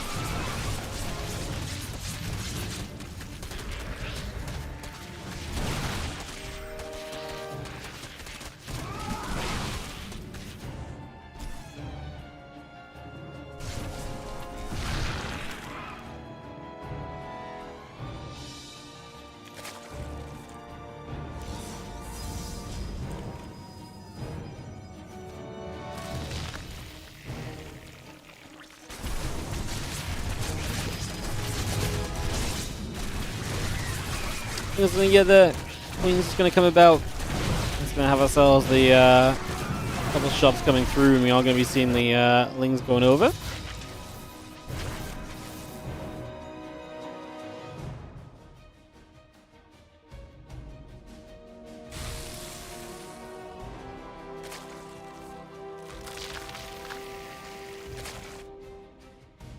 Oracles coming through, a couple of probes coming about. And still got the Storm coming up as well. Give MaxPax an even more comfortable time against this army of Dark. And he's going to sit underneath the Prism for a few moments. Just going to gather up over there as well.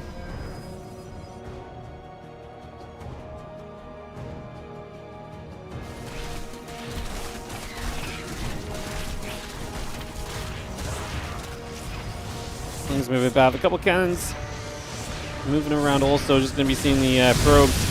Gonna get blasted by the Banes, but man, Dogs need so much more. The Queens will shoot, the Prism gets chased away.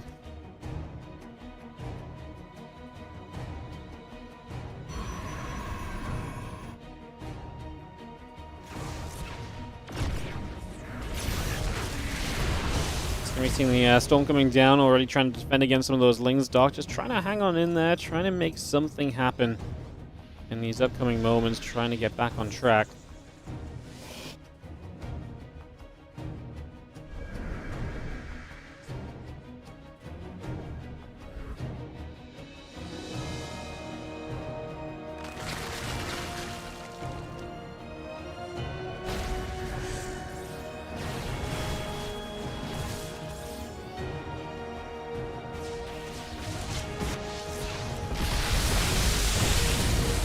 Things actually going to come breaking on through. Let's see how Archons and High Templars continue to come over. And it's going to take a couple of moments, just pushing forward straight away. Coming straight through right now. Storm going to be there. The few Lings coming back around the other side as well. So bring that straight over at the moment. Just going to have ourselves this army of MaxPax is really not being looking like something we can kill for quite a substantial amount of time at this point. It's not really much else to add on to that as the +3 attack comes through, the Immortal coming in as well. And that's going to be GG's, as that one is going to come to a close. And there we go. So MaxPax gets the win, and he will move into the winners match, while on the other side we will have ourselves the elimination match, which will be between Dark and Cure. So back to the Korean server, as we'll get that Dark Cure match ready to go. And one player survives, the other will be eliminated here in the round of 16. So one of our Koreans going to drop down. The Protoss guaranteed to advance in first place of this group. That will make 3 Protoss guaranteed in the playoffs. And yeah, the Tremor and the Zerg fighting at the bottom of this group. Alright guys, let's take a couple moments. We'll come right back. We'll be having more StarCraft for you guys straight after this quick little break.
Welcome back, everybody, as our first map here of this best of 5 elimination match will be Ultra Love for Dark versus Cure.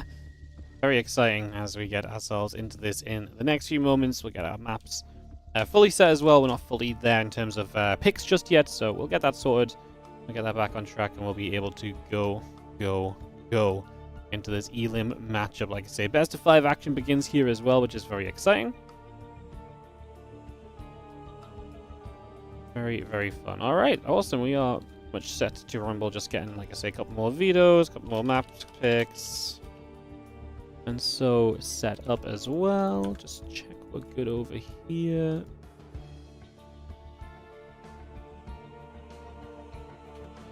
Looking good. Alright. In that case, we are just needing a 4th and 5th map picked. What are we left with? Persephone. And yep, Persephone 4th, and the 5th final map will be Eldorado. True Cat Mysteries, thank you so much for the 56-month resub. Subs for the sub god. Hell yeah, thank you so much for subscribing. I really appreciate the support and all that it helps us to do. Thank you so very much. Thank you so much for the 56-month resub. Am I going to Bulgaria? No. I've never talked to the Bellingens Star Zagora guys. I don't think they like me. No, I've never talked to them about anything, so I'm going to presume I am absolutely not going to Bulgaria. As ready and go goes, get set. We'll get jumping into Ultra Love here. And our first match of this elimination best of 5 will get underway. So we'll get this started off and head into Ultra Love for game number 1 of this series in the elimination match, in this elimination round. And we'll get this up and rolling. So we are going to be good in just a moment. Yo, thank you so much. Scafler, the 2-month resub. Alrighty then. No worries. Hope that answered your question. Like I say, when even is that? It's in July. It's very soon, right? I presume they have casters already, so. Am I going to Seoul? No. Am I going to Dallas? No. Am I going to Riyadh? I hope so, but they haven't asked yet. Dallas, I'm pretty sure we'll have no casters on site, and obviously Seoul is GSL, so absolutely not going to be going to Korea, because they wouldn't fly someone out there for that. They have people, you know. So yeah, if I cast anything this year, I'll be casting EWC. If I even get to cast EWC, last year I was a host, the tech analyst host, who then lost their job on the first day because the setup didn't work because they didn't think about it properly. Such. So yeah, I don't get cast any event this year. Oh, I guess Home Story.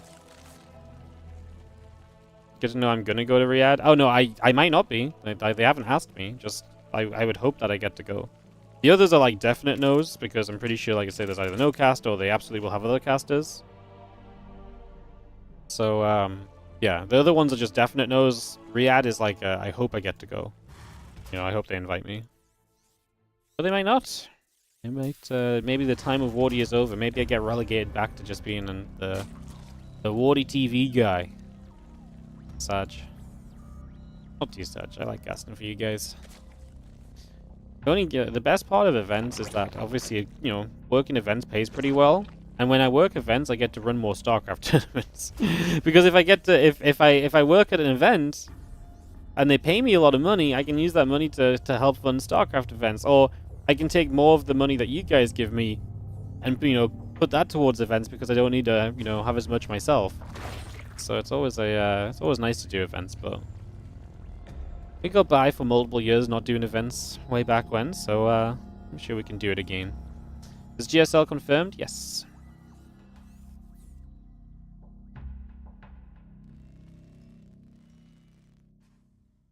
Rotron coming about as we get settled for a couple of moments now. Rotron coming about. Just get ourselves the hatchery and the overlord coming through. As we have this super fast Rotron from Dark, which is funny because we're seeing the opening here be a you know, a 3-Rax Reaper. So 3-Rax Reaper taking on this super fast Rotron. It's going to be a little bit of an oddity of matchups, right? So this is going to get very interesting very quickly, right off the bat. Definitely a little bit of a little bit less of an expected choice of builds between the two than we would have expected.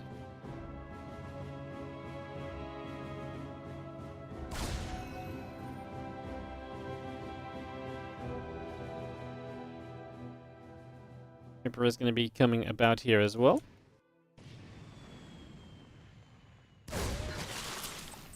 Grenade going down.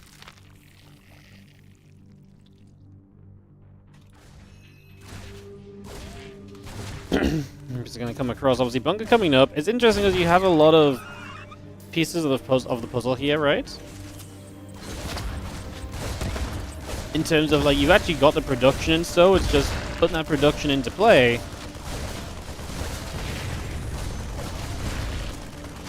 Let's see what we can do as the roads come up. Obviously, bunker is not going to get fully set here either, so that's not going to be ideal right now.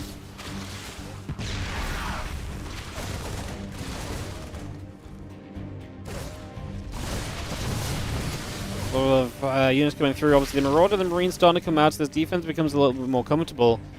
Q's investment now, though, has not allowed him to build a command center, so Dark can kind of expand up without Q kind of catching him on the expansion, which is actually kind of interesting. Puts us in a little bit of an intriguing place, I would say, as we get settled down. For a couple of moments, and we'll see what the next protocol will seemingly be. Like I say, there's the expansion from Cure. Dark has started to move away from this for, the past few moments already, so that's not going to be too much of a problem.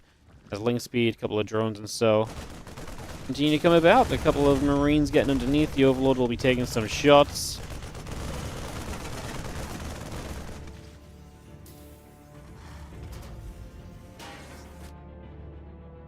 Evolution Chamber is very much so still coming through as well, so just bring up of everything that we can for the moment.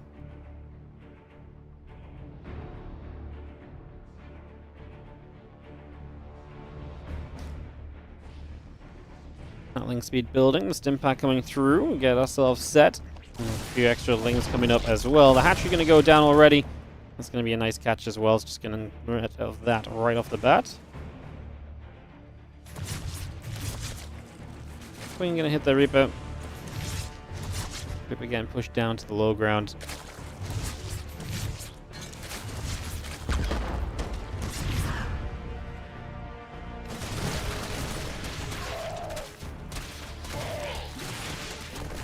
This thing's actually going to take advantage of the fact that these units are out here, so this is where Dark capitalizes on, the lack of information from Q. He's like, hey, you didn't realize I was going to be this aggressive. You didn't realize I was still going to keep on going.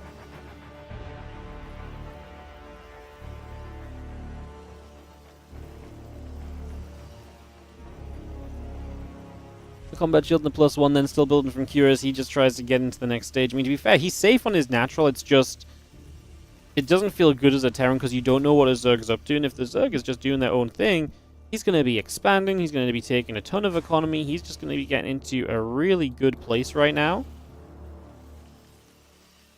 Definitely feel like they're seeing a good bit of improvement across the board in that regard.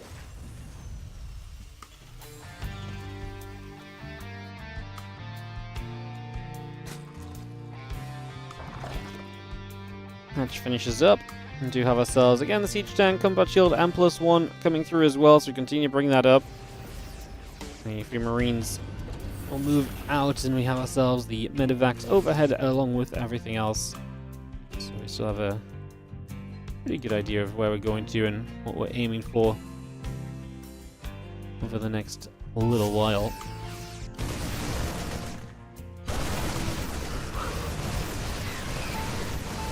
These Lings are going to try and run in and play defense. Skewer gets some good damage on the hatch. Obviously, the choke point is scary, and without Banelings, there's not a good way to deal with this, because there's no Banelings and there's not enough Roach Ravages, so the choke point is super effective.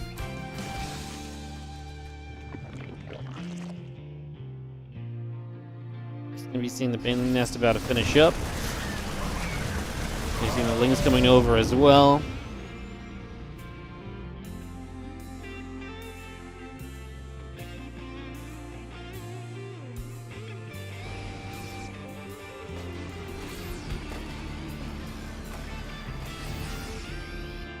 And melee and the +2 carapace coming online with that Bane speed, so Dark is getting into the better spot. He is getting to a point where this becomes much more manageable once again, right? So we're getting there.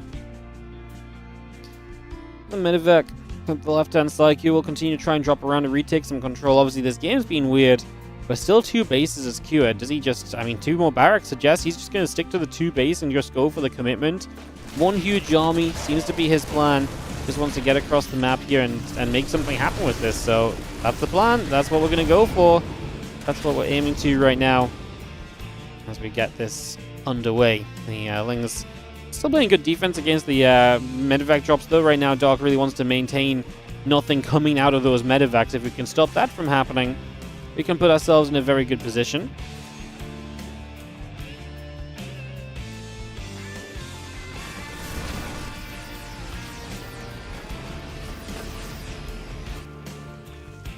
See the Bioforce, the tanks, a few of the Medivacs as well continue to come about for now. So again, just continue to cruise over for the moment as the Bio settles into the upper left side. Infestation bit will be finishing very shortly. The Lings are still coming across. They're going to start to get a little bit of a wraparound on a few of those Marines. The Liberator sieging up overhead as well.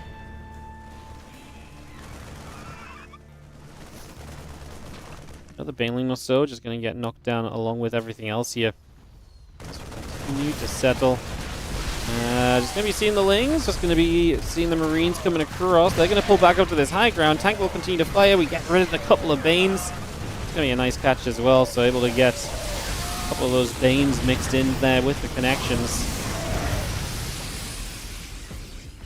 Siege tanks here will gather as well as we just burst on through this natural. So Dark's counterattack is already doing some serious work, putting you in a very good position, and that leaves you in this position then as Q of, is your army going to be able to get it done? Right now the answer is no. Well, you can't really rely on reinforcements because your reinforcements have just been shut down across the board.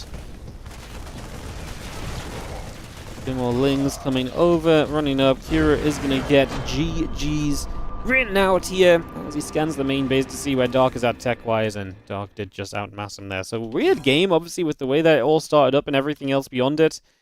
A weird game that goes the way of Dark. I mean, Dark is one of the best when it comes to weird games, right? So I guess that part should not be too much of a surprise factor. Like I say, Dark is a little bit of a specialist when it comes to weird and wonderful. As we'll get into our second map here in a couple of moments. It's going to be Killer's Mile. Been seeing some good TVZs on this one. This one does introduce the idea of potentially just somewhat splitting the map a lot of the time. So, you know, if good TVZs is just long TVZs, then this does naturally kind of get you there.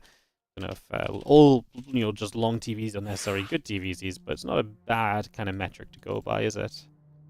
It's not a bad metric to go by. Put the lobby link down. Be into this in a moment, guys, and kicking off.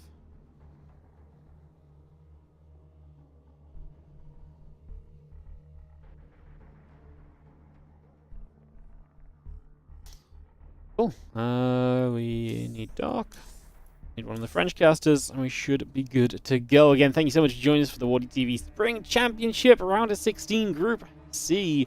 We have Group D coming up on Wednesday. Playoffs of this tournament next week, so playoff weekend, Friday, Saturday, and Sunday. Tune in, come and watch the matches, come and get some fun. It's going to be a good time, I promise you. It's going to be a really good time. Excited to get through all of those games. Really looking forward to it. As ready and go goes get called, and we can click the start game button at least. So there's one thing we can do if nothing else.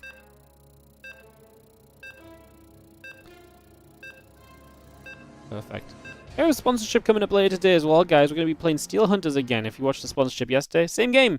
If you want to check that out already, I'm going to drop you guys the link in the Twitch chat. It's free to play, early access. And if you guys would like to play, I will play with you guys later as well. So if anyone wants to team up and duo with me, you're very welcome. It's a free-to-play mech battle royale. It was pretty fun yesterday. We had a good time. We'll be playing that for another couple of hours when we wrap up today's games of StarCraft 2. So just a little bit of a heads up towards that. Always, as well, if you stick around for those sponsors, even if you don't want to play or whatever, even just sticking around a lot of the time can do a lot for us as well. So we do appreciate it if you take the chance, which is why I mentioned it early. Some people leave the stream on and stuff, so we appreciate that. That will be Twitch only, of course. We don't have the sponsors on the YouTube. But, yeah.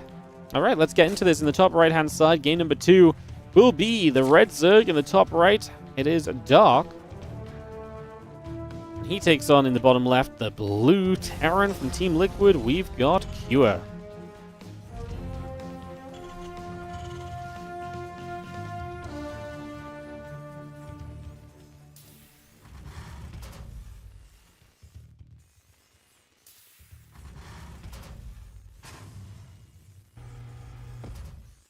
Alright, well, eyes on Cure for a little bit here as we figure out whether or not he's going to be able to step back into this game or series. I really think this first game is one you can just forget about, though. Like, let's be realistic.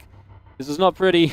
It was not the craziest of games in terms of, like, Cure getting into a good setup and everything. It was the craziest games in all the right ways for Dark, and he really capitalized. So I think going into Game 2, you're going to see a much more standard kind of game coming around. You're not going to see a game like that come around twice, typically, so yeah, feels good for us to get started out right now. As the Reaper and the Orbital both coming up and online, so we get that rolling just for a couple of moments already.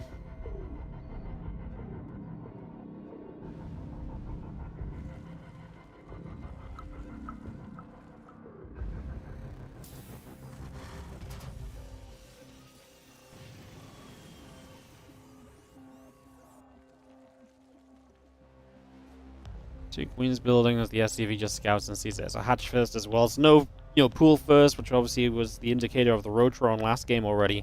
So already seeing things go just a little bit more regularly, like I say. So we get set up here into these early stages. And Reaper obviously showing up and starts to put some damage out. As Reaper puts some damage out, we will also see the SCV trying to play blockage on the base, so it's difficult for Dark to take the expansion he wants. As we just get ourselves settled, so Dark in the end takes the triangular base, which we like more as the Terran. We'll see how Cure tries to play around that at all, given a little bit of time, given a little bit of a few moments for this game to develop.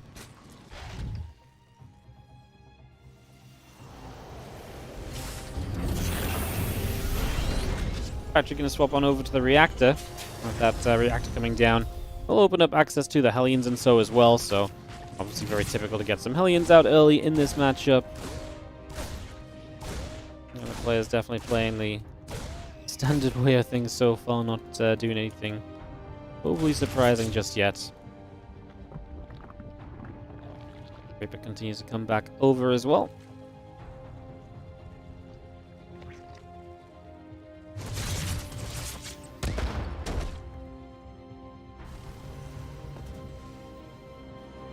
Just going to see our CC still coming around. Again, a couple of Hellions are going to keep up as well.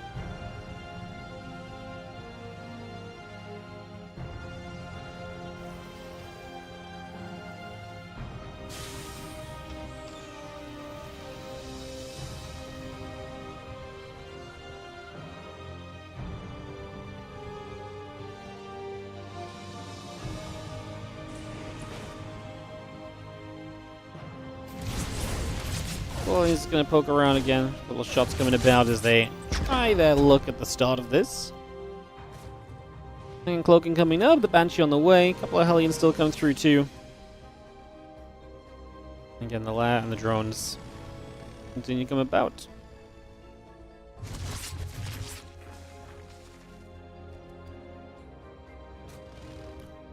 He's just going to stand out then. Municipal job still for the moment.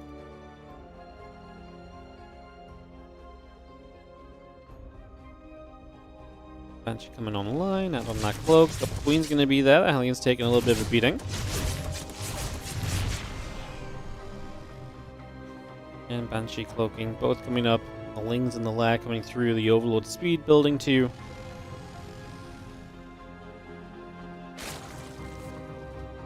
And a couple of Lings is going to end up popping out and moving around, so they're just going to go on a little bit of a journey themselves. So, stepping out onto the map a little bit here. The few Hellions still coming through. Again, once that cloak finishes, then we'll be good to go with a bit more harassment. But the drop lords are building already from Dark, and he says once again that he's just going to stick to the more aggressive game plans, and it's definitely been his kind of style lately in general. It's kind of Dark style typically anyway, right? But even more so right now, it's something he keeps leaning into. So Yeah, lean into that as you have the drop lords arriving in Cure. Preparation for this looks to be about 0. The fact he got a full wall off just now is a big win. As the Queens will start to drop into the natural, he can finish off the depot that's building, and yeah, Cure was absolutely clueless as to what was about to happen here. So he had no idea what's going on. As now these Queens and the Lings are just going to dive through. The depot's taking a ton of damage right off the bat. And now the other drop lords coming through as well as they continue to set up there.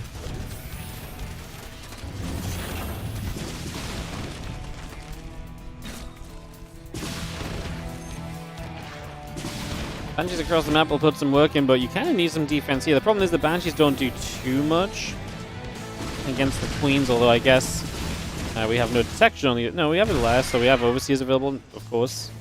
So yeah, I guess that's a factor. 1-1 upgrades on that natural maybe could have been killed. That would have been a huge grab that we've seemingly just missed out on there, so that's a little awkward as well. Uh-oh, these units on the low ground. Lings is going to run through and get a full wrap around on them, so we're going to be able to get some kills. That's a lot of kills going down. I mean, we have lost a fair few drones on the other side as well. I think it's very fair to say too.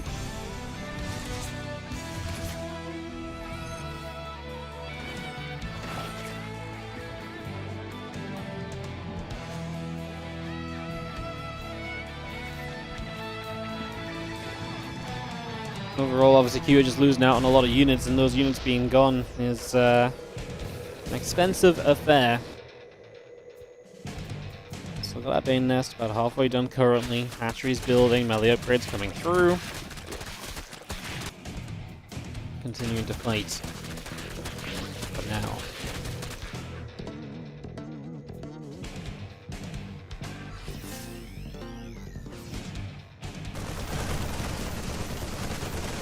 It means that he's going to get this drop lord, but Dark is up 35 supply at the moment. Infestation pit building. He is behind an upgrade, but he's going to catch up, and Cure does not seem to have an armory on the way, so 2-2 is a long way off for him. As he sits currently on the 5 barracks, is not building any new SCVs, so he's just going to all in from this position. Seems to be the game plan, so he will get that up and rolling in the next couple of moments. And just look to send this. Few Marines still chasing down over against that Overseer.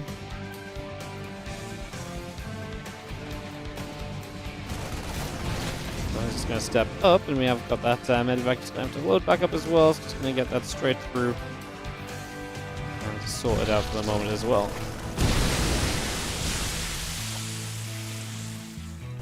Nice drop. We get 10 SCVs. Fantastic little droppy play as you do see Marines and the Siege Tank continue to come about as well. The Ling's still coming over. Medevac going to be boosting back through to the center. +2 melee, +2 carapace. Baneling speed coming online. Our Hive still halfway done.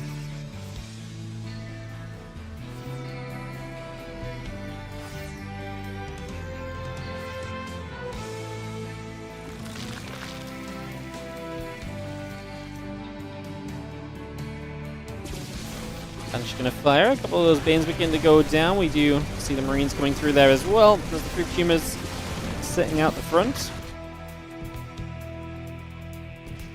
Feeling's just going to unload. We get straight into this mineral line, and a few of the SCVs begin to drop off once again. So straight up damage just being dealt for the moment. Being handled nicely. I mean, it's just nice that Dog keeps on pinging. Obviously, Kira is still in this position where he's building up a few more SCVs, but it still feels like he's pretty heavily committed to this attack right now. Like, it very much so feels like he's just going to be sending this, and that's going to be how this game goes. Like it or not, pretty much, so... yeah, he's rebuilding SCVs, but again, just feels so committed off these 3 bases right now. Let's see, I guess, what the SCV play comes to look like. There's a few Lings going to continue through. Just going to get straight in there. Mineral line going to get ransacked as we get 15 SCVs again, so just going to force Gear to be even more committed, even more all in. The orbital command will go down if we're not careful. The natural into fire 2. Oh my goodness, it's a disaster. Well, again, you got to clean up this army on the other side. 3rd base is dead. Natural still taking shots. The army here looking as though we might have a fight shortly. Natural lifting. Reinforcements halted. Dark taking complete control of this right now. Really is pushing himself into just a better and better position right here.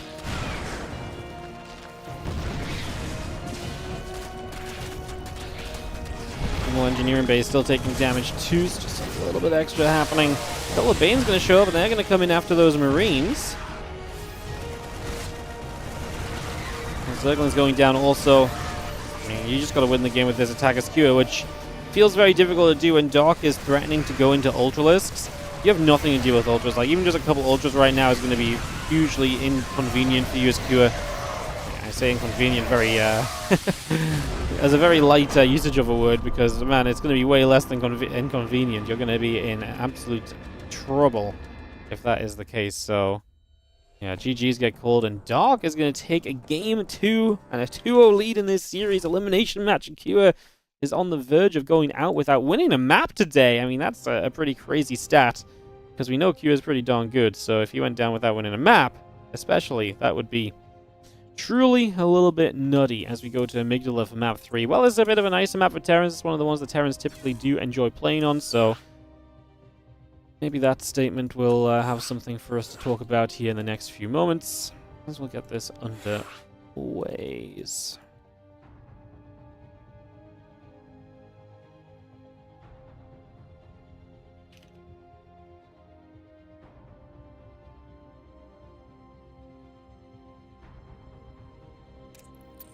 Dark, and we will be able to go, but believe it or not, guys, Dark is a very important part of this.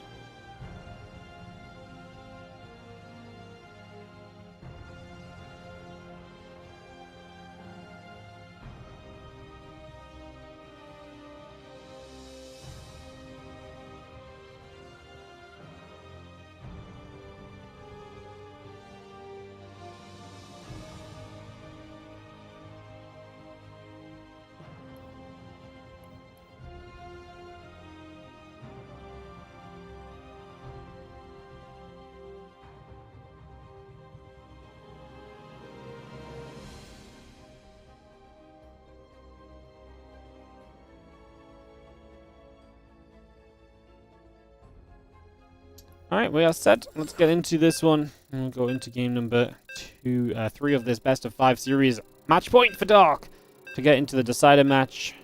Last chance for Cure to not drop out here in the round of 16 of the Spring Championship. Really can't believe that we're at the point where Cure is about to go out 0-5 on the day would be truly bonkers for someone like Cure, who is just usually so consistently good in these kind of events as well. That really is, in my eyes, pretty crazy. So let's see what happens as we get into now game number 3. Down 0-2 in the top right-hand side, the blue Terran player. This is Cure. And look at who's showing up in the ZVT today. It is Doc.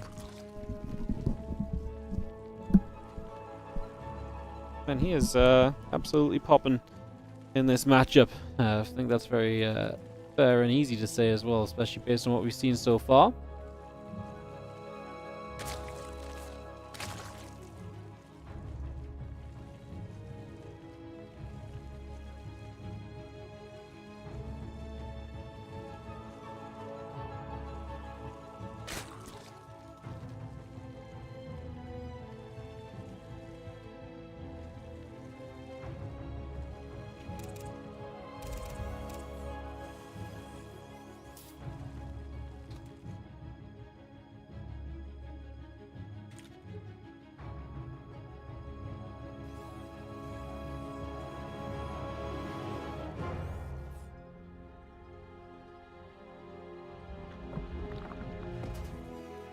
Matchcasting pool getting set here. The barracks on the way through for the moment.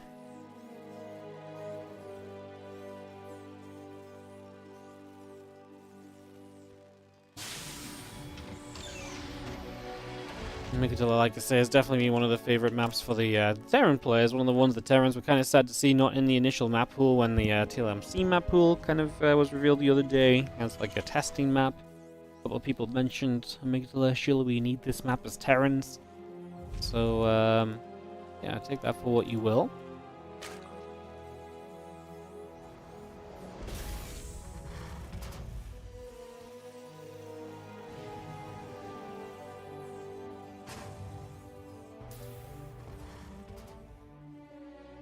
Summon SDC coming up. Bring that straight through for a couple of moments then and just get that brought into play.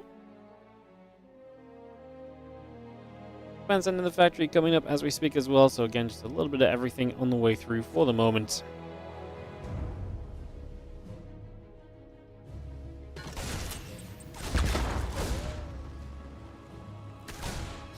Will fight, and a few of the Zerglings will go back and forth. Again, that's a pretty typical trade out for the early stages. Nothing too surprising about that being executed right now. Is the Reaper going to be turned around again? The Queen just going to be there. Keep that Reaper at bay. Couple of CCs still coming online. The factory and the reactor coming up also. Bring that all on through. This command center sets up on the natural.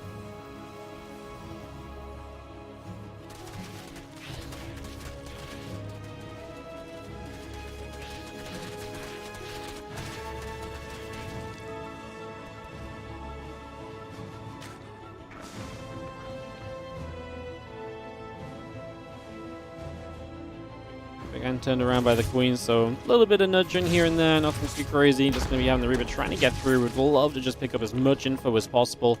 Again, trying to threaten for as much info as possible right there, as you can see. Not really getting too through, though. Two Queens in position are going to be plenty of defense, so no problem, really.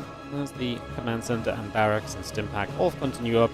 So you're going to get into that stim nice and quickly this game, and hopefully can use that to help him deflect and defend. Faster stim builds do typically work out very nicely defensively. You know, those are builds which do a lot to just kind of having sheer number of units up, and so even if you don't quite know something's coming, just having a marine line that can stim, typically very powerful, believe it or not. Oh, whoa, stim marines are good, Wardy? No way! I know, knowledge bomb dropped, but yeah, stim marines are in fact pretty darn good, so definitely a pretty wild factor as that stim pack continues in. The orbital coming through, SCVs, and marines all building up as well. For now.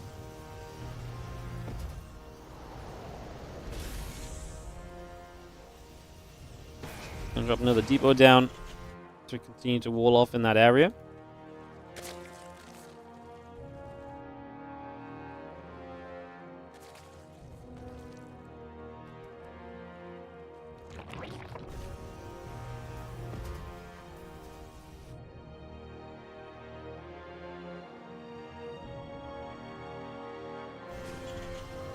I mean, Dark going to play the Roach and that's obviously pretty typical for Dark as well. He likes the Roach openers, he likes to play a lot of those styles. He doesn't always just go into like Ling Bane opening. He's definitely one of the players that very frequently mixes it up and tries to do different things with that, so that part should not be too much of a shocker here.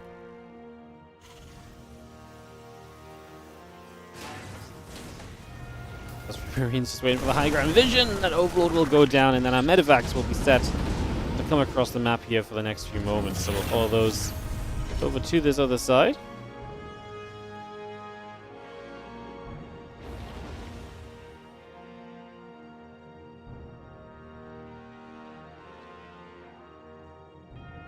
Well, Roach is coming through, and these Marines are going to be arriving. So in they go. Overlord already taking some shots. The Queen's going to get there, but not really in enough time to do anything in particular. So that base gets cancelled now. Fortunately for Dark, he's already building a base on the other side. So, well, it actually just started, so it's not super close to being done. So it's a nice start from Cure, and lets his presence be known about on the map as well, which at this point in time I think is actually a pretty fair thing to be trying to establish for yourself as well a little bit, because I think we're kind of had a game so far where it's been very one-sided in a couple of ways. Well, a series so far has been very one-sided in a couple of ways, and so getting out there early and showing, hey, you know, you've not been aggressive this game, Doc. I can be, you know, do my own thing as well. I think there's a lot to be said about that. Infestation bit and Hydroden still coming through. The hatchery still coming up also. 1-1 missile upgrades. The Roach speed coming through.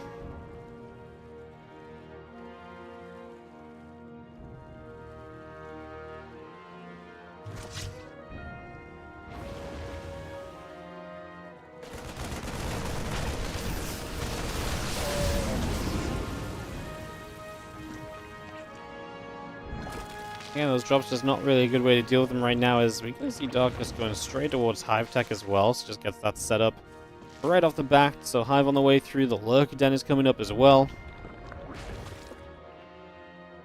Still Infest is going about, the Zergling's still coming over. And we're just going to see the Marines get pushed away from the bottom right side. A couple of medevacs coming through also. And yeah, a lot of Infestors coming about. The Hive coming online. The Lurkers coming over. The rest of this Roach Ravager force from Dark still setting up here currently.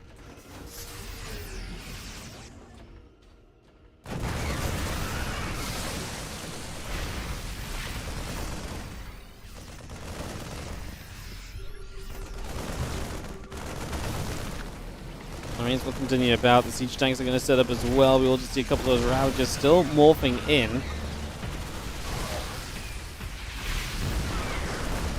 Marines, the Hellbats gathering as well. Just going to be seeing the hatchery continue to take some damage. That hatchery will be falling here in the next few moments. As you have a couple of Lings still coming over. SCV is going to take some shots.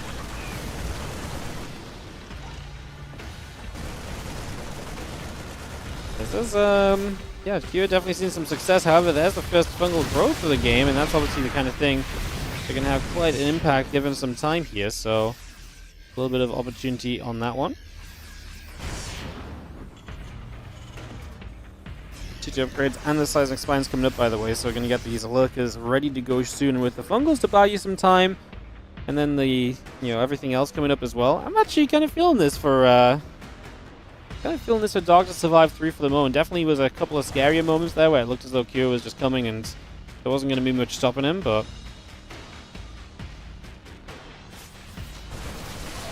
a couple of Roaches going to get jumped on, so again we will come straight through with that right there. 2 shots for the moment, still. We're just going to get bound. Marines going to get over to the left-hand side as well. They are going to go and get rid of the hatchery. So the hatchery going down, I mean, I felt like we'd be able to... I really felt like we were getting towards the later stages for Dark, but Kira apparently is just going to say, no, I don't really care if you feel like you're getting to the later stages. Not going to be happening.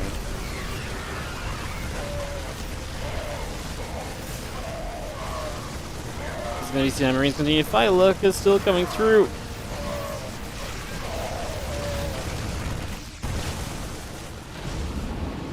Artifacts load up once again. A couple of drones going down.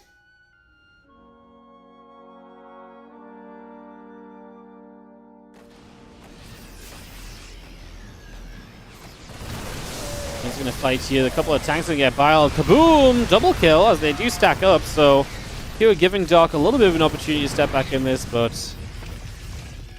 yeah, that's going to be still here Kira position where he's still commanding, right? And Doc is stuck on 3 bases, cannot get towards the 4th. And Doc not being as aggressive early this game, and Kira really took that as a chance to, like I say, get onto the map. Get out there and do a little bit of something as well, right? So a lot of value there, a lot of benefits from it. And here we are now with a couple of Vipers just consuming up, and we ready ourselves for Kira to try and push in again. Dog just tries to figure out a way he's going to try and deal with that. As the medevac unloads to the other side of the hatchery, tanks will continue to shoot away. Queens, Hydra, Lings, Lurkers, all gathering. Hatchery dies, doesn't even get cancelled, so when Dog's not in the best of positions, money down the drain isn't great. He's going to counterattack with Lurkers, and I'll always believe, as long as Lurkers are on the map, that there's going to be some kind of a possibility of something maybe happening, so we'll respect that potential right now as we see. Yeah, I mean, honestly, Dog takes an all-right-ish fight. It's just he doesn't have enough, and he doesn't have reinforcements behind this. Kills a few ghosts. Lurker's actually going to get to stay in position for the moment.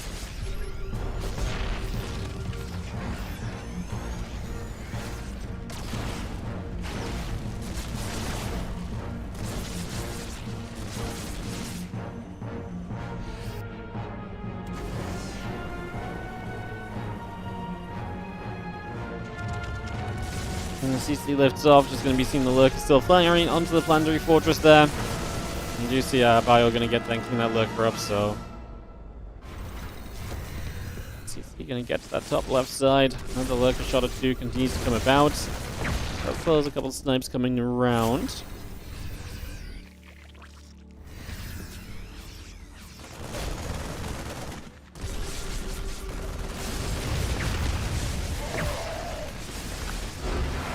He says Dark, as that is going to be you are taking everything necessary for this game 3.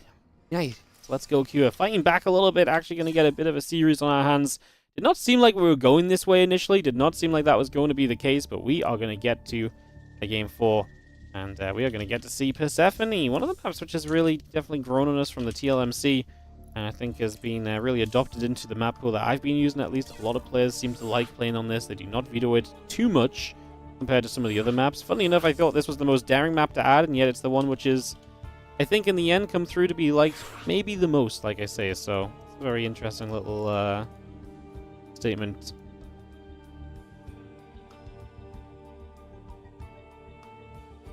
Go goes and ready's getting cold. We are just going to be moving people around here. Check, we've got everybody. Zig VT. Let's go straight into it because we don't have to run ads. We are good for ads for now, so we can just continue straight through and get into more StarCraft 2 today, guys. This is the WardiTV Spring Championship round of 16s. Yeah, super appreciate you being here. If you're enjoying, do consider following the channel. If you're on the YouTube, let's hit that like button as well. We got a bunch of people on the YouTube today. We usually cap out around 100 likes. Let's see if we can do something crazy. Let's see if we can push towards 200 likes. Is that too much? I'm gonna do my part and like it myself right now on my phone in a second. See if I can truly help. What are we at right now? We're at 69. Nice. I was 69. Like number 69. Insane. Yeah, let's get those likes in on the YouTube channel, guys. Takes a second. Helps us out a whole bundle. Like I say, it really helps more people find StarCraft 2. You'll have more people to hang out and watch the games with, right?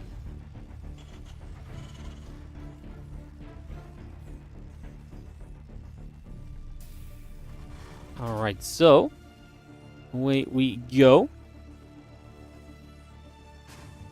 Let's settle straight on into play.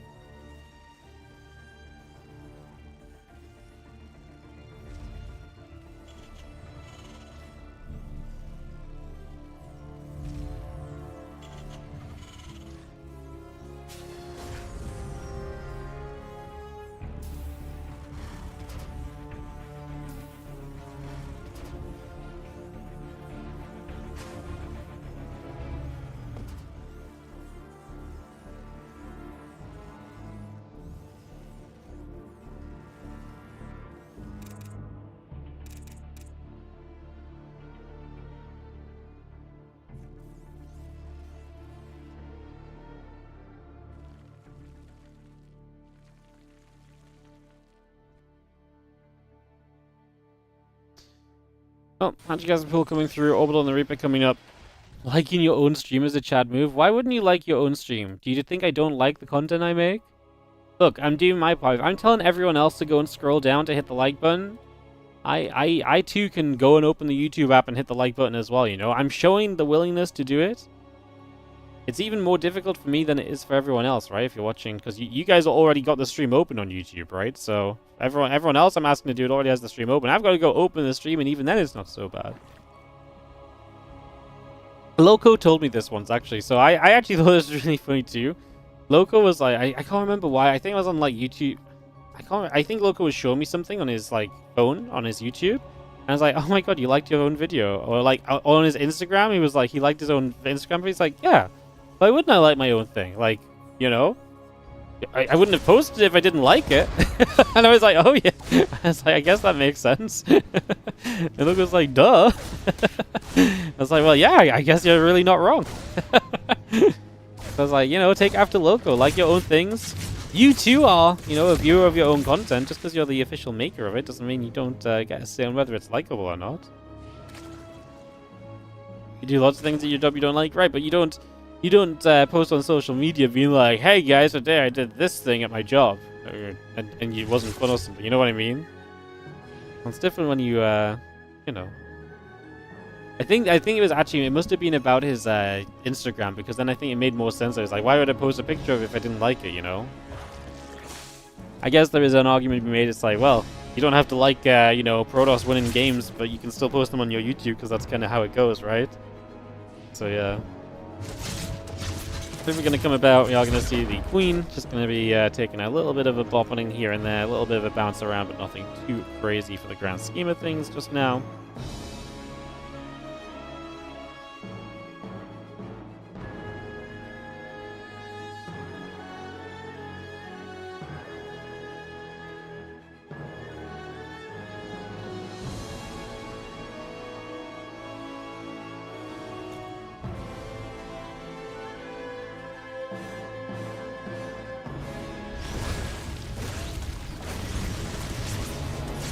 Gonna be seeing the Hellions and the Reaper. It's gonna be showing up for a couple of moments and actually gonna get in for some early damage cure.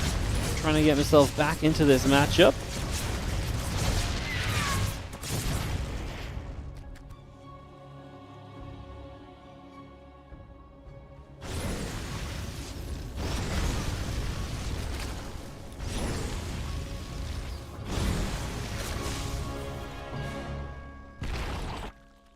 And 6 drones going down. Just going to be seeing a couple SCVs. The barracks coming up.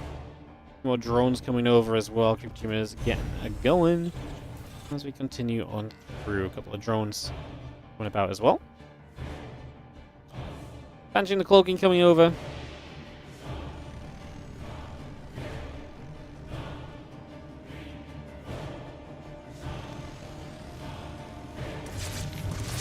We've seen a Hellion's going to be shooting a couple of... Queen's going to be shooting those Hellions away, push those back for the moment.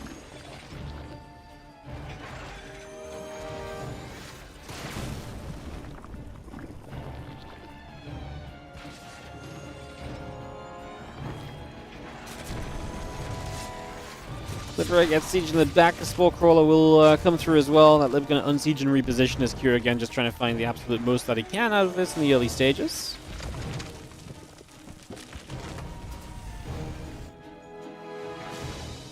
Again, Banshee coming through, the Marines coming about, Cloaking and the Stim coming up, and Marines still producing. We get all of that underway. And allowing a couple of the Evolution Chambers both continue to come into play for the moment, so all of that comes online.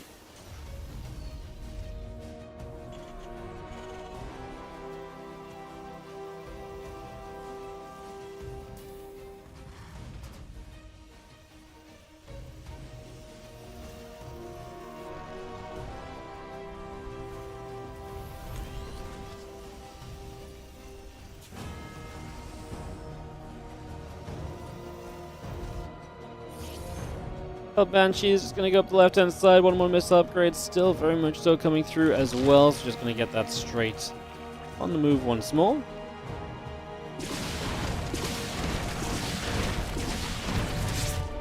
Well, Banshee's getting for 4 drones, and they're not going to get taken down by those queens before they get away, so that's going to work out.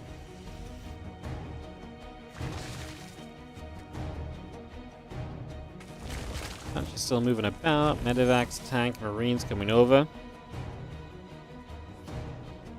Impact coming through. Again, a bit of everything else still on the way as well.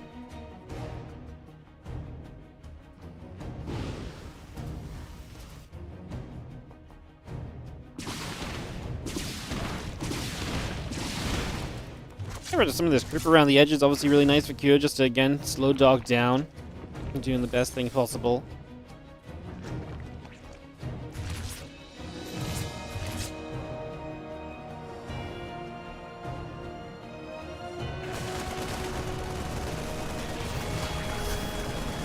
He's going to hit a couple of Lings, taking some shots, so but now he's being pushed about. The Roach is going to show up, and Marines load back into the Medivacs, pull straight away over to the sides.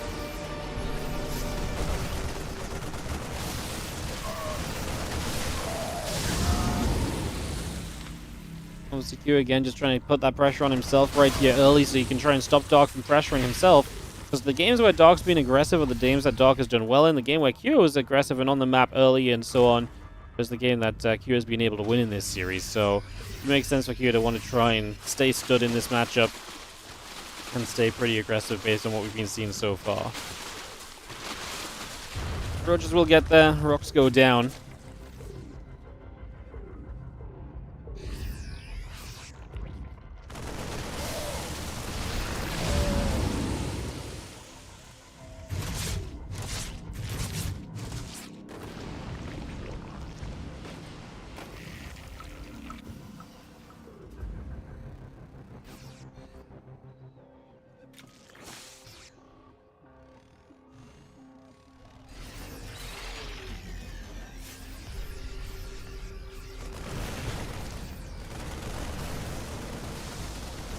We've seen the Roach Ravager.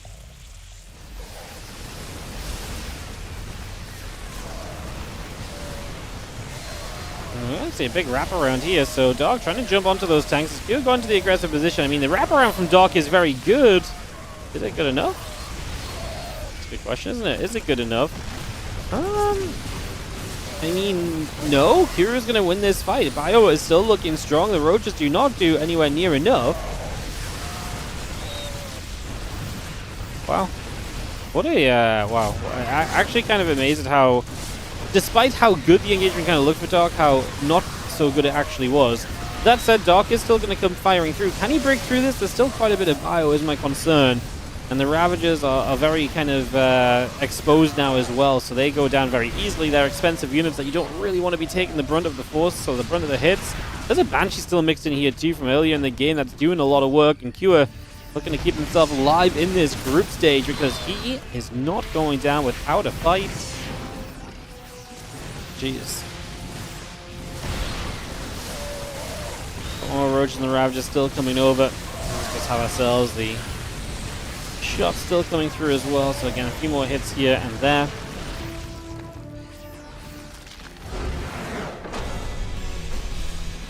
Kira is indeed going to have himself the game. Alright, we are going to go all the way to a game 5, then Dark and Q are going to go the full distance. We're going to see every single map. My goodness. Alright, we are going to go straight into this final game, which will be on El Dorado as well. So it's a weird map to eliminate one of these players on. Again, Dark and Cure, one of them will fall here in the WardiTV Spring Championship. Crazy. Dark actually won the last WardiTV Spring Championship we had. We didn't run one last year, but we did have one in 2023. Dark was the victor of that, so our reigning Spring Champion might be falling here, like I say, in this round of 16. He beat Solar back then in the finals. It's actually a wild bracket. Scarlet and Hiramarine in the semis. Hiramarine beating Q in the round of 8. After Q had topped his group originally. Very well. Back when Shin was called Ragnarok still and all the rest. Crazy. Just got Dark in here, missing him. And we should be good to go. Kick this off. Alright, exciting stuff, guys, as we go into one final map of this elimination match. After this, MaxPax and Trigger take each other on in the winning matchup. So that'll be coming up as well, and we'll be sending one of those guys through to the playoffs of this tournament already. So that will be coming up also in the near future. As we get QSA and GG's and go. So he's ready to play. Just waiting for Dark to give us the guarantee as well, as 2-0 has fallen to 2-2. And it is time for Dark to step it up and bring it back if he is going to do it. Now would be the time. He's ready. As Go gets called, and we head into our final map of this TVZ. It's the last TVZ today. The other players in this group are Protoss players. So it'll be pre-PvP and then PV.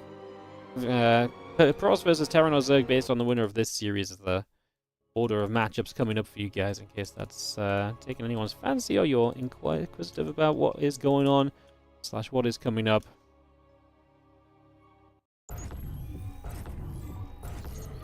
Exciting game. Let's do this, as we have got ourselves in the bottom right hand corner the blue Terran player who is bringing it back from 0-2 down and is now on match point of his own. We have got Cure in the bottom right corner of El Dorado.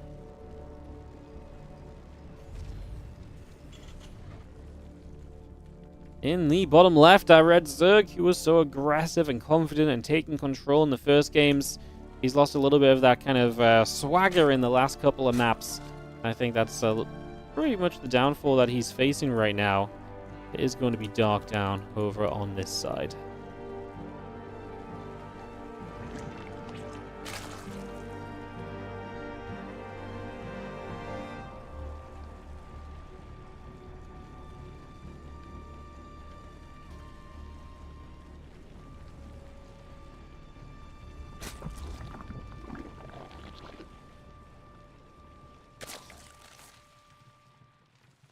Final game. Not really sure what to expect. Obviously, I think Dark wants to maybe lean a bit more towards the aggression, but at the same time, just could not just expect that as well. Does that not just become much more difficult to do anything about for yourself? It's a very fair question, I would say.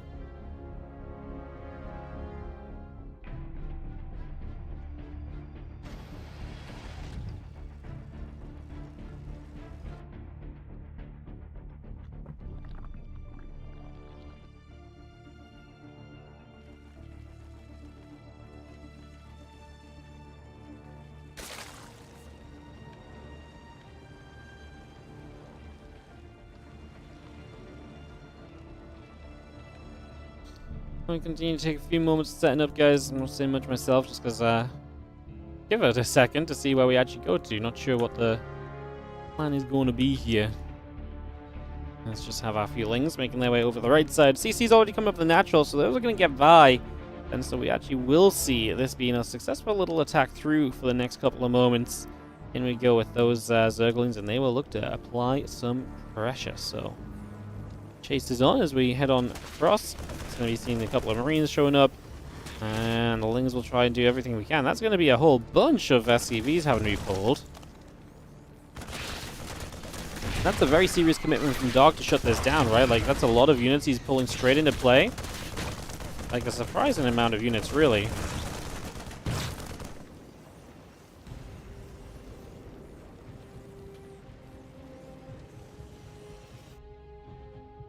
Well, two SCVs go down. Obviously, a lot of lost mine time as well. The Reaper will now get to go across the map. There's no aggressive follow-up beyond this.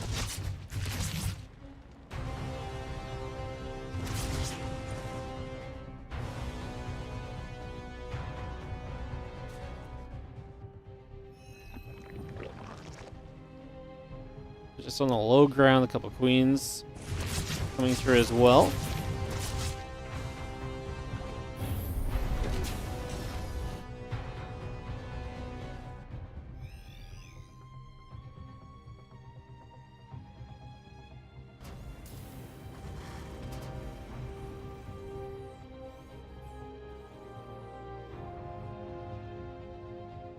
And stop on the CC coming about, a couple of Hellions coming through, drones, Queens, all underway for the moment as we get ourselves settled in.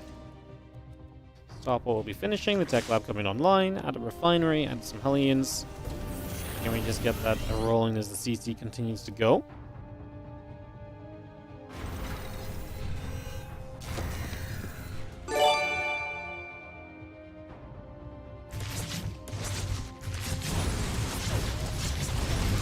Hellions will show up. We are going to be seeing the couple drones going down. So, 2 workers dropping. Just going to be seeing the Rotron building.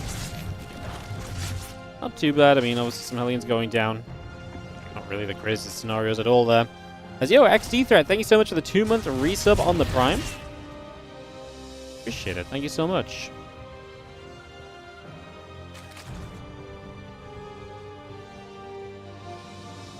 Drones still building through. Hilarious coming online. We have some drones in. But these couple of Hellions actually this time going to get into the natural, so some potential for them to cause some trouble.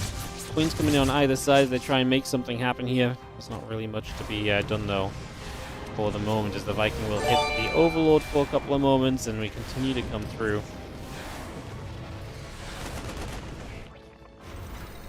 Yo, Twisted Death, thank you so much as well. Prime sub for 4 months. Welcome back.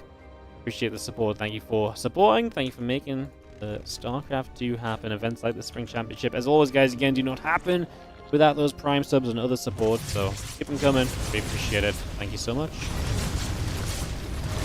Hellions getting again. More drones going down. Cure doing good damage early. You know, it is giving up his map control, but when you're killing this many drones, it's now 10 drones for 6 Hellions.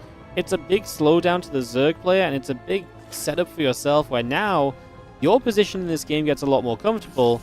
The Zerg's position in this game becomes very tough. They're going to struggle to get enough up to really deal with things here as we go along. So it's definitely going to be a bit of a challenge.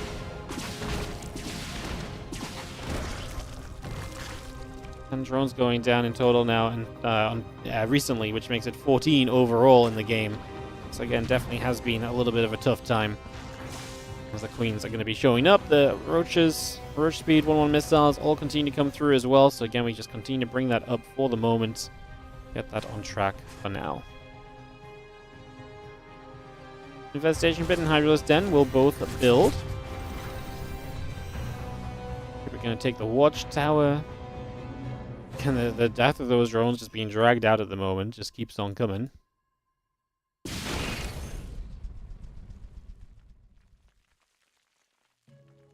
And just coming back once more. Still got the 1-1 upgrades coming through as well. The stim pack coming in.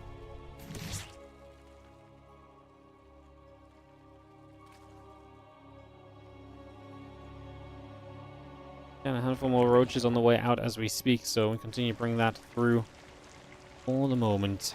All of that coming online, yeah. currently.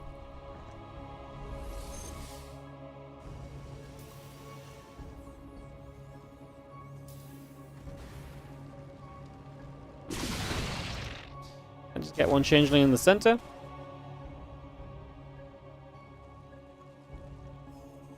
Link speed coming up, still got the groove spines on the way as well, so investing into those Hydras is Dark into these later stages. So again, a lot of that just set up nice and comfortably, nice and quickly for now. A couple of Banshees going to come through, they're going to get Creep Tumor here as well. Some other Roaches joining back up as we do work on a little bit more creep spread, just for now.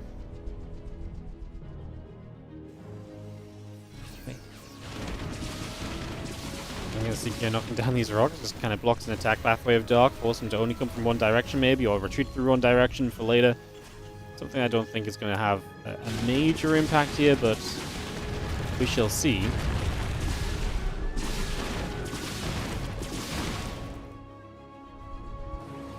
And must go against Link Speed, plus 2 missiles all coming up. Cure continues to settle. We do have a couple of the Banshees coming around, clearing up some of the creep over on the edges as well. So a little bit more of that creep coming up. Now they're going to get rid of the Roach on the center. That watchtower is going to be cleared.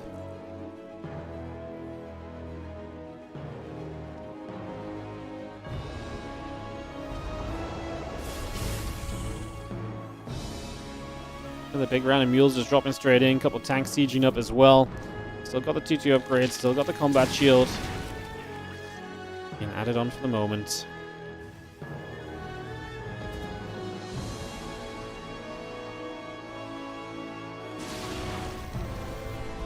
Banshee's coming back over once more.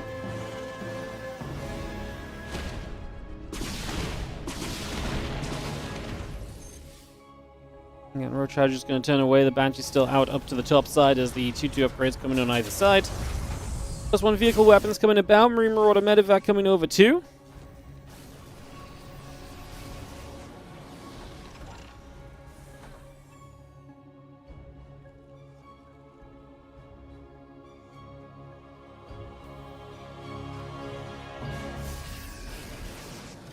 A little bit of bio stepping up. Ling Roach Hydra getting chased. And look at Dennis coming through as well. Let's just continue to get that set up here for a couple of moments. Continue to get that building. We're going to have ourselves a big fight breaking out now. So in we go. Bio going to chase onto that. That Zerg army does not look good enough at all. A couple of Abducts did okay, but at the end of the day, there's no real follow-up to this, and this is looking extremely powerful right here as this army just jumps onto the gold base, and I'm actually worried because now Dark surely just doesn't ever get units up to reinforce. I mean, units will come through, but only kind of adding into what is already going to be a very bad position. He has no kind of amazing units, like the Lurkaden is not done yet. Oh, that was not it for Dark then, so he's just lost so much in those last few moments. That's going to be brutal for him.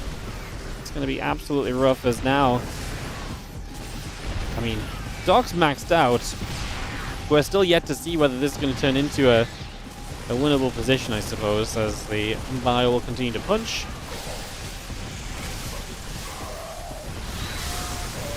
Virgils and Hydras coming through, the couple of Vipers coming up, the Blinding Cloud going down on a couple of tanks.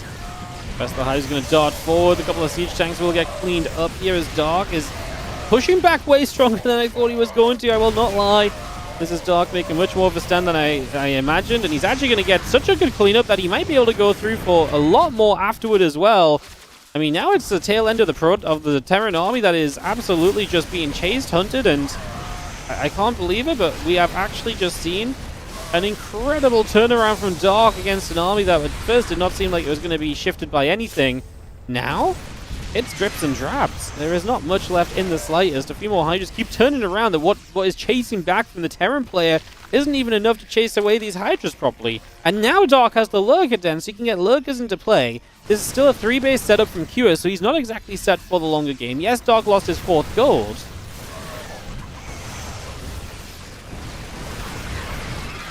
Fire jumps through. The Hydra is going to get chased back once more. Viper going to be nearby. The couple Lurkers get burrowed up once again. So again, we get all of those gathered up right now. Joining together for the moment.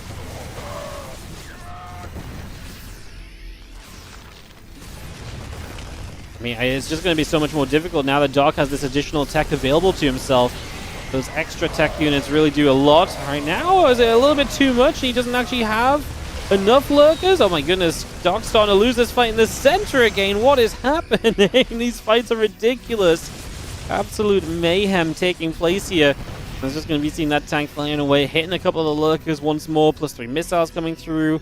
The adaptive talents coming up as well as we get our lurker speed underway, so we can move those units around much more quickly and aptly around these upcoming fights. Oh, Dark Supply is dropping off. I actually felt like he did everything he needed to, but he was just still in the middle of the map, and I understand you don't want to get Q set up, but being in the middle of the map right then meant some of his lurkers just weren't ready. He could have done with the extra 10 seconds to finish up a few more lurkers and get them all positioned for this fight. And instead now, he's hanging on by a thread again. A few SCVs going down. Kira's economy is not exactly brilliant. Landing that main base orbital onto the goal to try and keep it alive. The game is close enough that is good enough for Kira to keep this going. Unfortunately for Dark, as this one lurker is going to get dropped on, but we will indeed need detection still, Kira. He's still busy trying to push in on the other side of the map, so still focusing up over there. With that, like I say, his attention kind of occupied. Looks as though he did clean that lurker up now, though.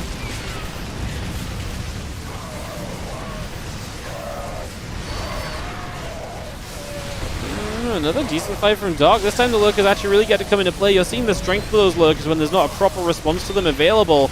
And this time a lot of the supply that's left for the Terran is going to be just in medevacs that are actually out of energy as well. That's a main factor right now, is that the medevacs are super low energy. Like, it's being used up throughout the entirety of this. And hence here we are.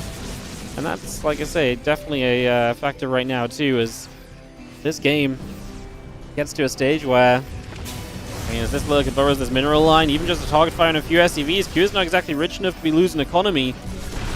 Is Dark going to be able to keep on hanging in, forcing the scans to come out onto the lurkers? Single lurkers for a scan is not a terrible trade from Q's point of view. He'd rather that than another mule drop down and keep, from Dark's point of view, because it's going to allow Dark to keep Q from dropping down the mules and stop Q from kind of having that little bit of extra income.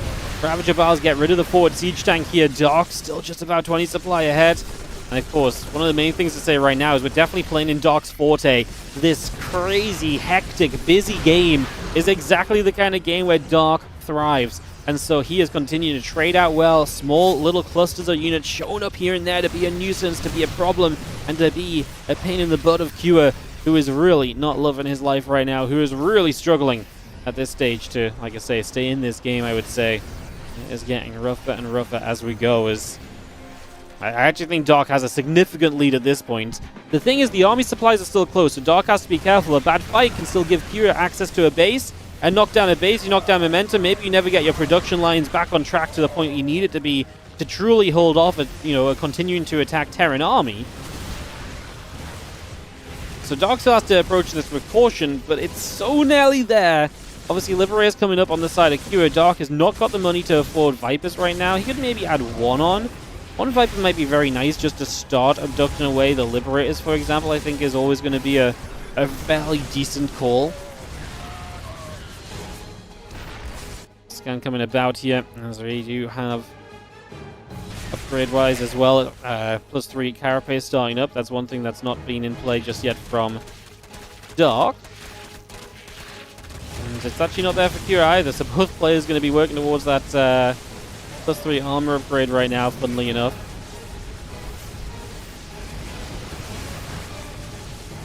Dark breaking through. Love this little counterattack as he finally feels safe enough to do something other than just defending on the bottom portion of the map. It's going to do a lot for him. Lurker's breaking through into this natural. These are units that are super low HP. Again, the medevacs, because this has been such consistent fighting, the medevacs are drained of HP. We've not always been able to build new medevacs because we've been having to build Liberators to try and deal with the threatening Lurkers. And Dark now up almost 100 supply. An absolutely beautiful game on El Dorado to round out this round of 16 elimination match. It is going to be Dark who will survive through to the decider. Kua nearly came back from the 0-2 deficit, but yes, it's going to be Dark who is going to make his way into the decider matchup to play on either MaxPax or Trigger, depending on who loses that best of 5 PvP winners match. That will be coming up next for us as Kua types out GG. Dark will at the very least take top 12 in this tournament, and like I say, we'll have a ZVP ahead of him to figure out if he can go into the top 8 and the playoffs of the Spring Championship. Alright guys, We're going to just throw this to break because I have to take Ellie out. She came to annoy me during the end of that game, so I think she needs to go out. So I'm just going to go see to Ellie while we get the video set up and stuff. So we'll just be a few moments. We'll come right back with more StarCraft 2. Appreciate you all. We'll be back very shortly. Like I say, it's going to be Trigger versus MaxPax up next. We'll hop servers for that.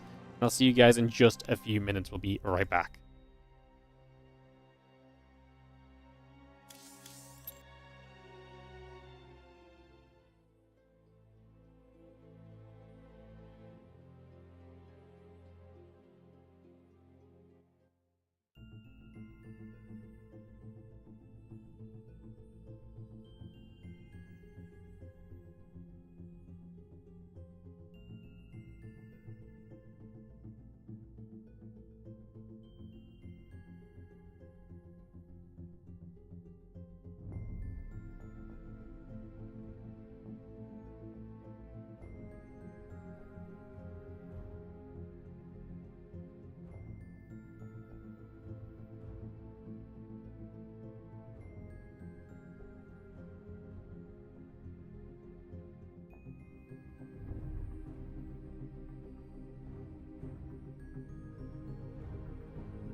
Welcome back, everybody. We're getting into our map here for the next game of the day, which is going to be Trigger versus MaxPax.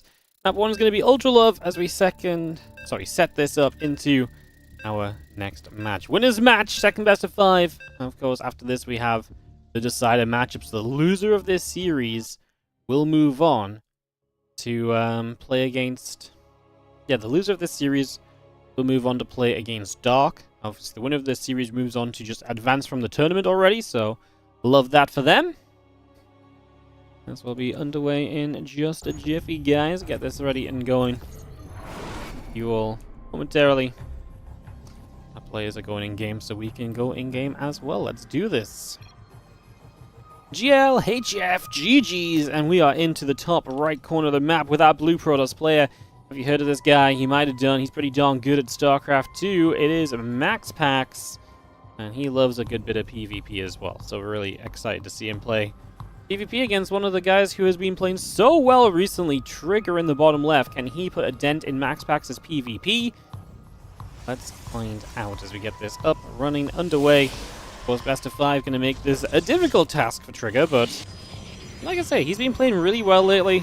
I'm super excited to see if he can maybe make it work out for himself. So let's find out as we get started off.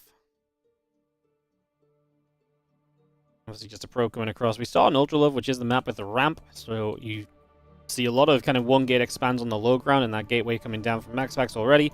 Trigger goes high ground gateway, so might still go... He could still go like one gate expand just with high ground gate to be a little bit safer.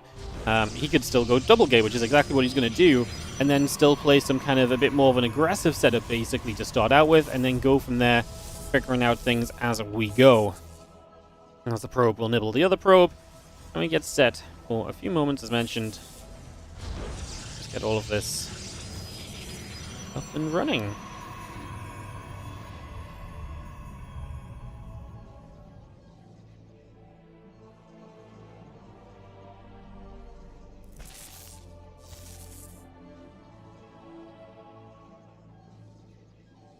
Obviously, right now it's going to be a lot of scouting, so just figuring out a little bit of what's going on.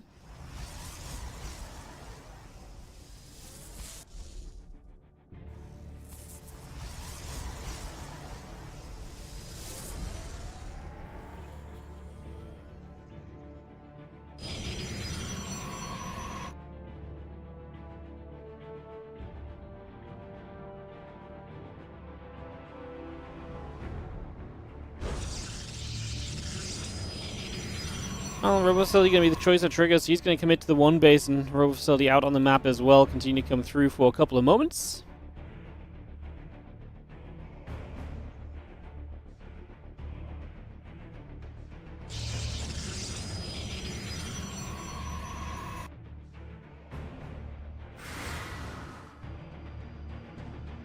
And the Robo Facility coming up, a couple of Stalkers coming through as well, so we just get that underway, get that started up here for now. Get that all settling.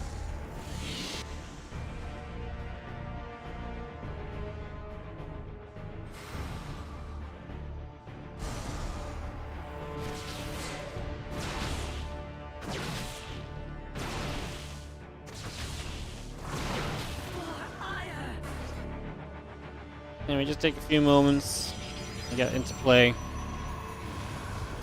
And obviously Void Ray coming up as MaxPax looks for some defense in these early stages, looks to try and handle this and deal with this setup in the early stages as well.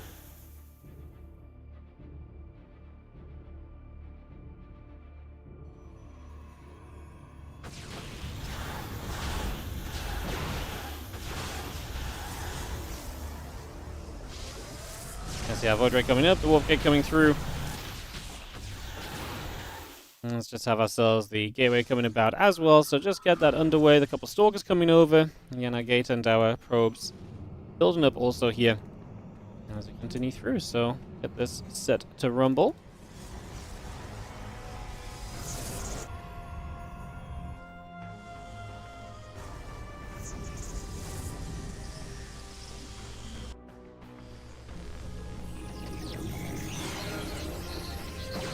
And a couple Stalkers are going to come about. We will see the couple of Adepts gathering. Also, the Void Rays are going to get rid of a Stalker already. That's going to be pretty brutal for Trigger. You need to obviously keep units alive in these kind of situations, and right now that is not quite working out as the Stalkers and the Adepts continue to move around for just a sec.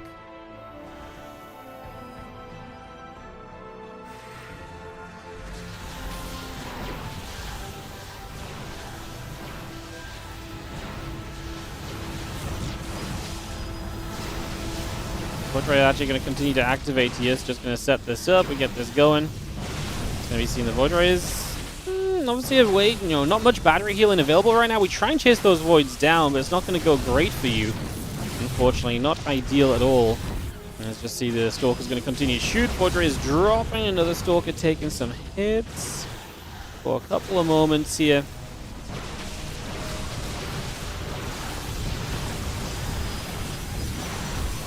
See the Stalkers continue to do actually very well. MaxPax's supply is dropping off a little bit, so we are going to start seeing that turn into a much better place. As we have got the Void Ray and the Stalkers continue to come up.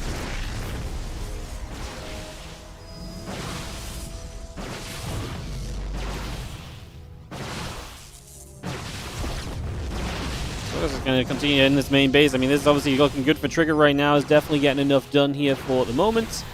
We continue to bring this up. We continue to bring this around. Just for now.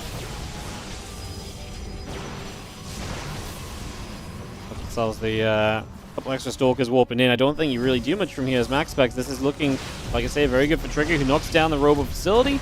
So we'll be able to take that one out. That will be a win.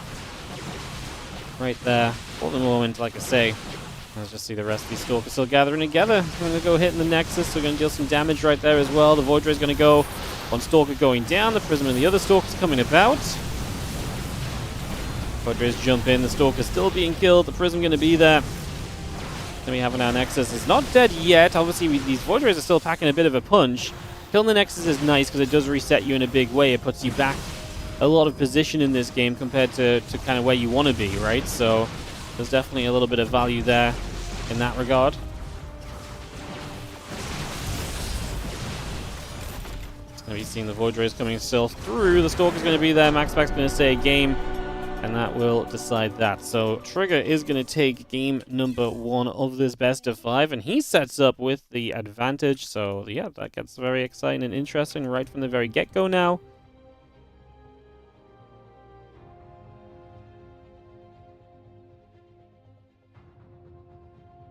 We'll have our game 2 coming up in a moment. Our second map here will be Persephone. Not sure if MaxPax is going to try and host before me. Yes, he is.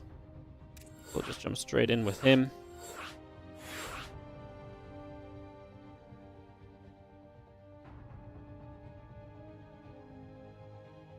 Moments, guys, we'll get this fully underway for our game number 2. Trigger taking the lead. Doc's watching this like, no, I do not want to play MaxPax again. Does not sound good to me.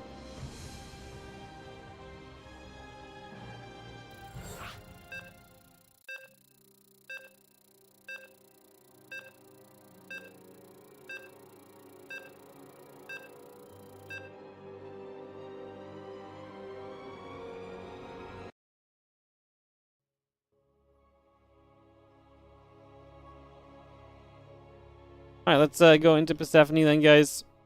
As we kick this off, we get this started.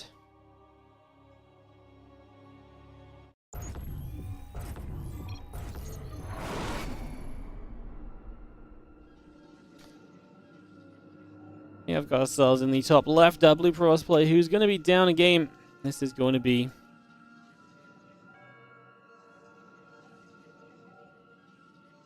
MaxPax.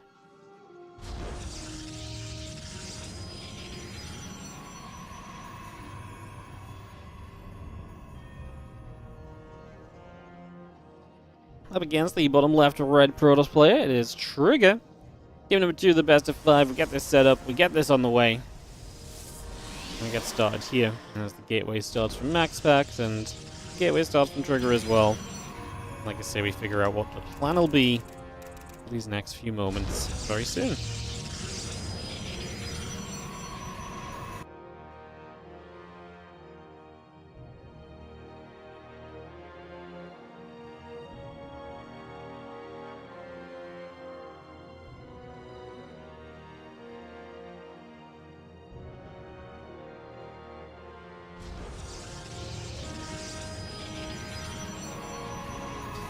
We're going to see the probe continue to come about. We're going to be seeing the gates coming over as well.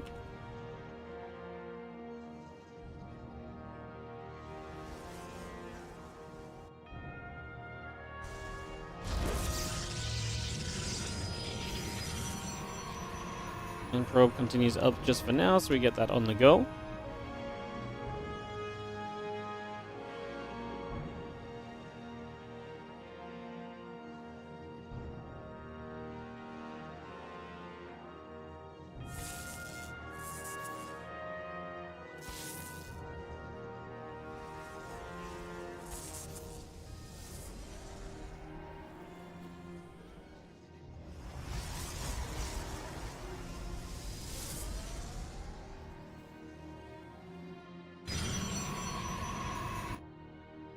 Oh, Stargate and still continue to come through.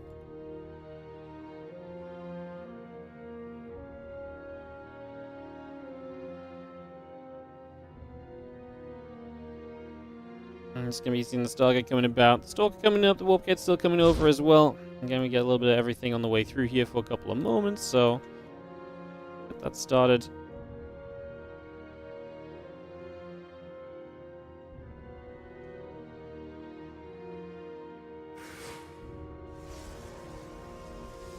Again, the Oracle and the Nexus coming through. A couple more Stalkers continue out. Just going to be seeing the pylons dropping in as well. Let's cast an Oracle building, the robot facility, getting the Prism going. So Trigger just going to say, you know what, let's go for more of the same. I liked what happened in that last game. Let's keep it going as we get this one coming up. And like I say, settled here over the next few moments as we see how this goes. Just going to have ourselves a couple of devs getting chased out of here.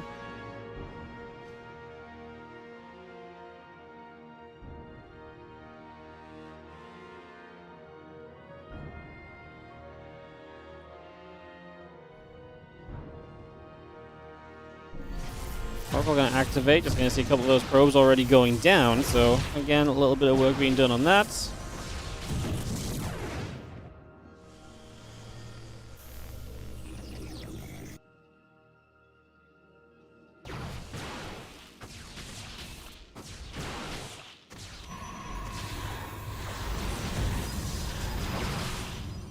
Stalkers warping in. Of course, again, this main base does not have immediately a defense on it. Probes are going to have to pull, and they pull immediately right now. So, over they go.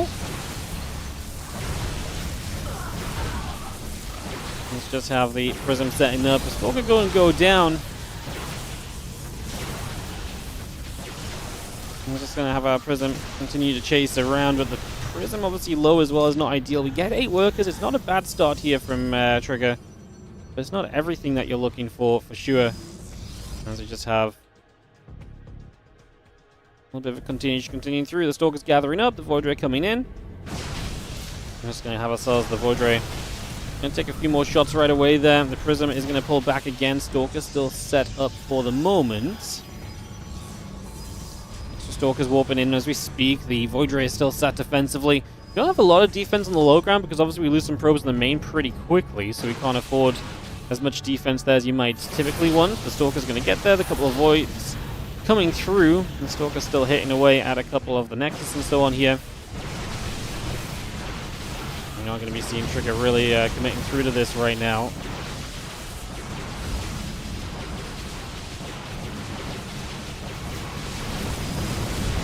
Is it going to be enough? I mean, the Void Ray is still here activating, looking to see if they can make the difference.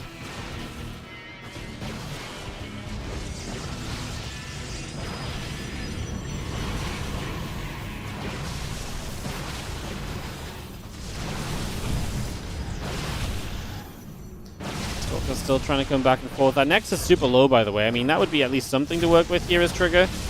Steps forward, feels like he's got enough to take the Void Rays down. He's taking a lot of damage. Prismatic Alignment Void goes. All the Void Rays are going to go down. Trigger going to take a second game.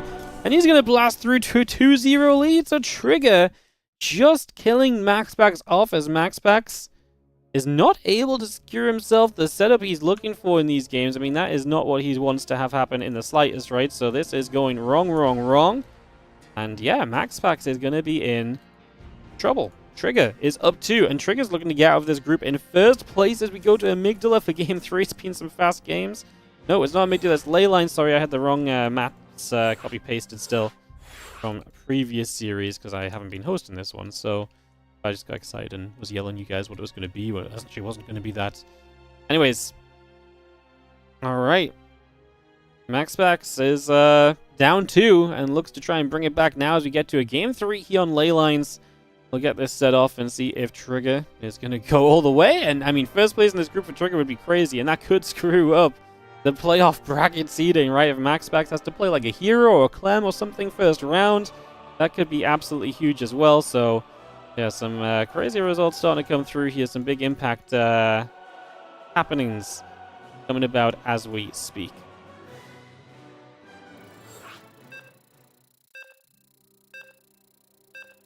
Alright, just checking we're good. Yep, cool. Right, let's go into this, guys. Trigger's up 2-0 against MaxPax. Upset on the table. Can Trigger pick it up and take it on home? I mean, the thing is that I will say is obviously it's been the same thing a couple of times so far. If you keep doing the same thing, surely MaxPax adapts or does this a bit differently. Actually, well, I kind of wanted to see Trigger Dark in the Decider. I was like, that'll be really cool Decider. Either of those plays into the playoffs would be awesome. I feel like MaxPax in the Decider is almost like I'm expecting MaxPax to beat Dark again after the the second and third game and how those went earlier. But obviously, if Trigger beats MaxPax and goes through in first place, that is a storyline in itself. That's already pretty fascinating. As we do have our pylon probes setting up and get ourselves ready to rumble here. For game at number 3, MaxPax in the upper right, Trigger in the bottom left. Our Protoss versus Protoss has had a little bit of an upsetting starting point to it so far. As we'll see whether MaxPax can indeed shift it up enough to make this start working, because right now his defense is not what it needs to be against the attacks of Trigger. And like I say, the same thing 2 times in a row generally suggests that maybe we should see a little bit of a shift in the approach.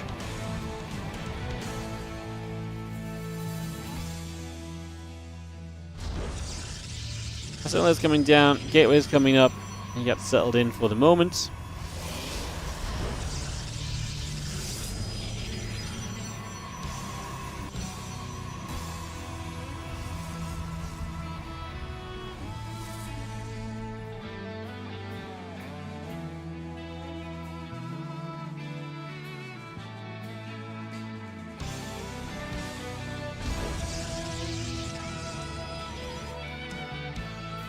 High ground gateways. Second gate from Trigger, still just the single gateway from MaxPax, so he's sticking to that idea, or that concept right now. As the cyber core is coming up, we have ourselves the gates coming through as well. Probes coming into play. And the assembly is coming by again. Pylon gets into the middle of the map as well, so we get that started just for the moment.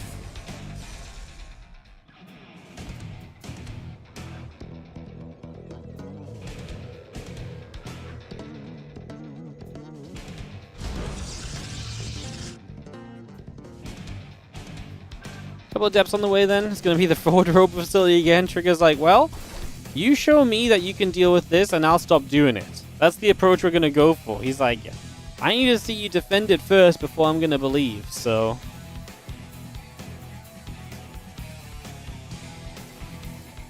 Stargate coming through, the Nexus getting set up, Stalker and the Wolfgate still building, Robo Facility and additional units coming out. And MaxPax's information here so far is exactly what you want it to be. He sees it, so he knows it's coming. So MaxPax is aware of what's coming his way.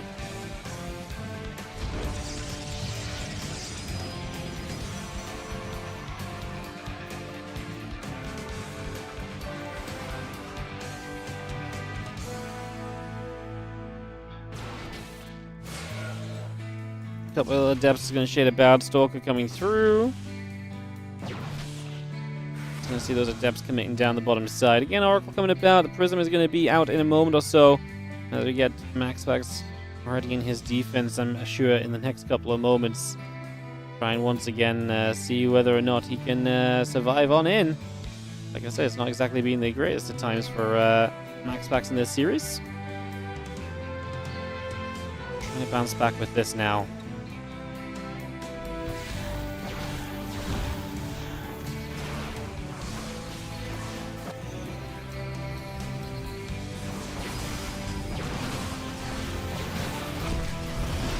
Stalker's getting to the main base. A couple of Adepts are there already tanking some of the probes that get pulled in. The Adepts are really nice because being able to actually get rid of some of those probes is actually kind of huge. It gets rid of so much of the tankiness that the Stalkers have to face. Decent micro so far. Oh, no, no, no, no. I absolutely baited that, didn't I? Decent micro so far, says Wardy, as then Trigger proceeds to lose a bunch of his Stalkers. Has killed 8 probes. Comes back in to fight this Prism again as he has the Warp in available. Off the Prism. The Void Ray now backing up. Has to get a battery to heal it. Needs some additional aid right now. Void Ray still coming through. The extra probes going about. Our Stalkers jump back to the low ground. Once again here, as you just have, again, the pylon coming about. And the Oracle down the bottom side for the moment. Battery coming through. The extra probes coming over. And our Stalker coming up as well.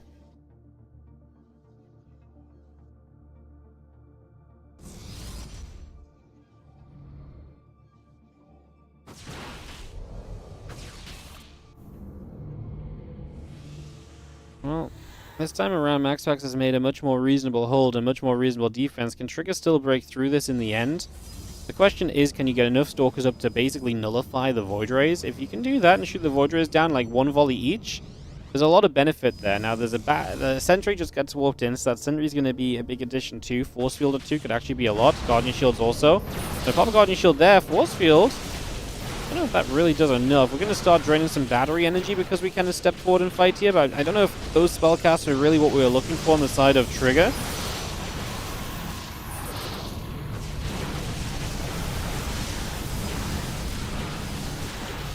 Just going to have ourselves the little bit of action continuing, then Trigger still poking around at the front.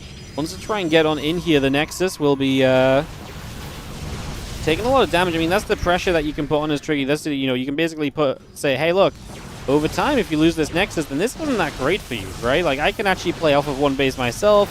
You have Void Rays, they're not exactly great moving onto the map. I have a lot of Stalkers. If I get Blink, my army's instantly going to become better. So you're basically threatening by hitting that Nexus, saying, hey, look, I can force you to react to this. Step away from those batteries and all the rest. Prism microing backward. A few more probes are going to go down once again. The Void Ray number 4 steps up. There's going to be a lot of damage output available, no doubt there. There's definitely a lot to be said about just how much we've got going on right now. 9 more probes went down, though, so MaxPax is down on workers despite the base lead. That's obviously fairly noteworthy as well. As we're going to come through, what are we hitting? We're going to try for the Void Rays. Force Fields do push the Stalkers back a little. Good micro still on the Prism, picking up those Stalkers. Great micro on the Prism so far. Void Rays, by the way, out of shields, out of health. Oh, target fire Trigger hit things properly. Oh my goodness. Now is not the time to stop target firing. Oh my god. He was just hitting the Nexus while the Void Rays were sat on low HP. MaxPax is going to say GG anyways. It's not going to matter, but that's the kind of thing that you don't want to lose the game on. That would be such an unnecessary way to lose the game when you're just like, oh, I could have killed everything. Instead, I did like 20 more hits to the Nexus than necessary. GG 3-0. Trigger takes first place in the group, and MaxPax... Not just first place, by the way. Hang on, let's just stay on Trigger. Trigger takes first place in the group, going 5-0. 2-0 Cure, 3-0 MaxPax. Now, MaxPax literally decided to keep doing the same thing, and Trigger said, cool. He had the confidence to believe in the build he was doing and just say, yeah, you know what? I understand, because you're MaxPax, and you do this build all the time, and you get away with it, and people do not manage to punish you for it, so I understand that you're doing that. But I really believe that even if you think you can start microing your way out of this situation, that I can actually just stop that from being the case. And just like that, we have got ourselves a MaxPax Dark rematch. Best of 5 in the elimination matchup. As this series takes a twist and a turn. Damn. That is a pretty wild result. MaxPax is going to be down in the... Dark is going to be like, bro, are you kidding me? Don't get me wrong, like, Trigger's no easy opponent right now. He was smacking Solo around last week in big brain bouts and so on. He'd be chin in the group stages, but, like, come on. Dark's like, I would have rather give a shot at Trigger than a rematch against MaxPax in a best of 5. Brutal.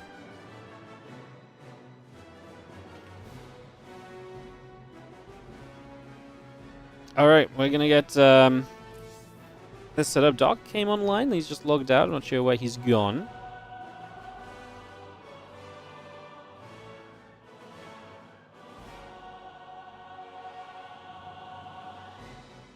A second, guys.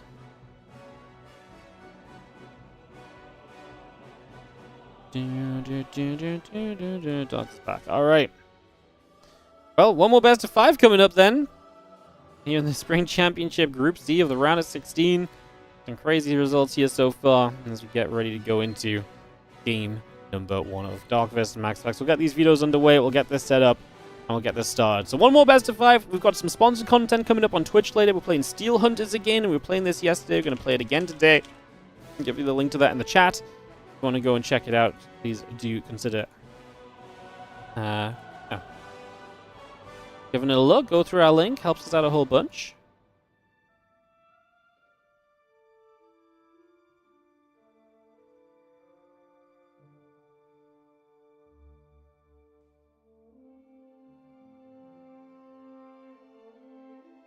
Alright, we will wait for these videos to come through. Dark and MaxPax, as Dark, like I say, he's probably looking at this. He fought his butt off to get here through Q, and he's like, okay, give me a shot. MaxPax, you know, he got the better of me. I nearly had him in that best of 3 after that first game, but then he really did get kind of walloped after game 1. And if I'm Dark right now, I'm like, bruh. Like, having to rematch MaxPax, I'm not loving my position, put it that way. If I'm Dark right now, I am just very upset. Especially with the way that MaxPax just died to the same build on repeat. Crazy, crazy stuff.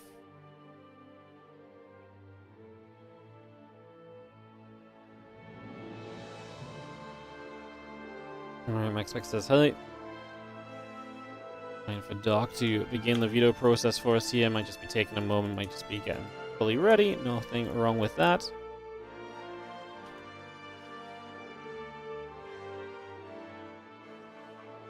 Perfecto.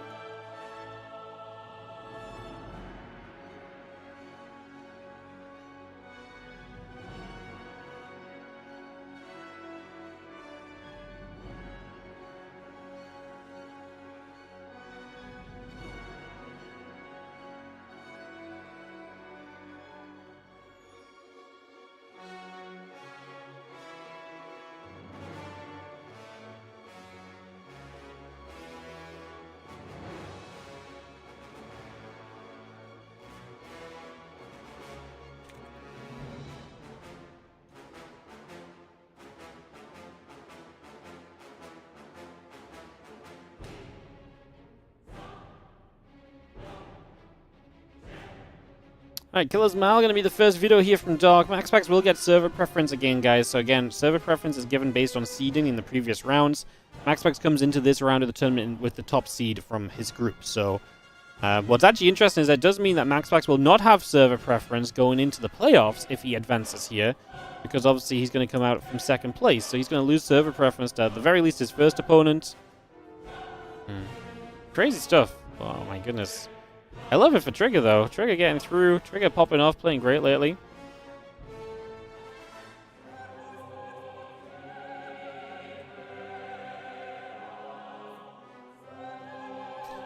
Alright, we'll just take a moment or two as we just have a couple of videos coming down. Killer's Mile, Whispers of Gold, El Dorado, the first 3 videos. One more video, and then we are through to the maps that will be played, guys. Thank you so much for tuning in today. A load of viewers here. We've had a good little peak of viewership as well. A little bit sad the PvP wasn't just a little bit longer because I actually thought the viewership was really going a very good direction. Just obviously a shorter series doesn't help that much, so...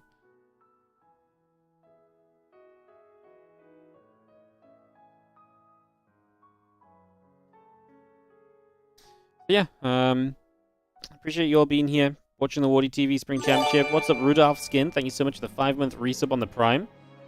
Y'all enjoying the stream? You know what I'm going to say? The subscriber count helps us keep on running these tournaments. Your support really does allow us to run these events, put on prize pools. Again, our #1 goal is to continue funding StarCraft 2 tournaments. Obviously, we're not the size of an ESL. We're not the size of, you know, a lot of these other orgs that we're able to put like a lot of money in. But we are a consistent, community-funded, community-run tournament series, and yeah, we will always try and put our players first. We will always try and make the prize pools as best as they can be. And so if you want to support that, if you want to see more of that, want to have more of these events the players, as far as I'm aware, enjoy playing in, then please do consider supporting the channel. Whether that's a sub, whether that's a donation, whether that is just watching the ads when the ads come around again, you know, those things all help, they all add up. Leylands map #1 here as Dark and MaxPax get hosted up. And we'll get that underway.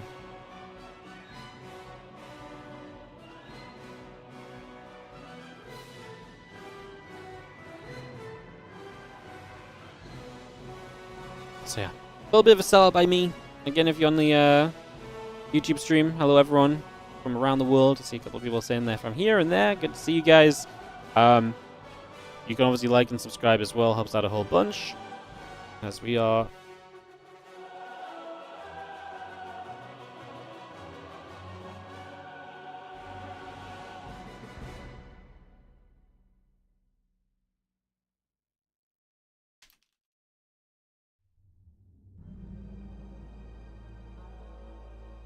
Cool. Alright, final couple of map picks are just coming through, and with those couple of map picks, we should be able to get this going. Yep, looking good in that regard. Perfect, looking real good. Awesome! Right, Dark MaxPax, the rematch. I did not think we'd see a Dark MaxPax rematch today. I was actually looking at this group, and I was like, because we had a rematch of Classic Bunny yesterday. We had a rematch of Beyond Creator in Group A. I was like, I actually think this group is very safe to not get a rematch in. Maybe we could have seen, like, Trigger Dark rematch, I guess, is what I was maybe thinking a little bit. Sorry, Trigger Cure rematch was possible, but I was like, I actually don't feel like we're going to get that. I did not think we'd get a MaxPax Dark rematch at the end of this group, so there you go. That's definitely a little bit of a wild one for us, as we are loading into ley lines. I don't know why I said that with such a absolutely weird and random voice. That was really something else.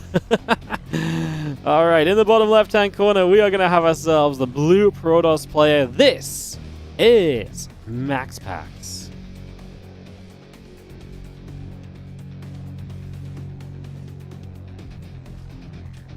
Top right, our red Zerg is going to be dark as we head into our next game here and get this up and running. Game number 1 of this best of 5. Final best of 5 of StarCraft 2 for us today. Again, we do have a sponsorship a bit later on. Consider checking that out. I'll put the link in the Twitch chat because we'll be playing that, and if you stick around, that helps us too. Another way to support the stream. Those sponsorships are one of the real ways that we can put a lot of extra funding into StarCraft 2 events as well. As we just have the probe moving about, the gate and the assimilator coming over, the hatchery coming up as well, drone coming up, getting set, and get this ready to roll. We're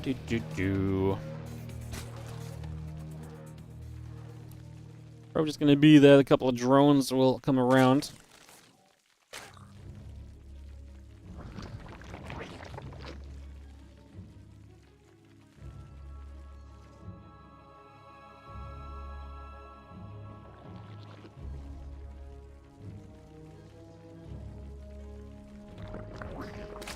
Yeah, we just take a couple moments here, settling down, getting set. Obviously, a little bit of establishing time.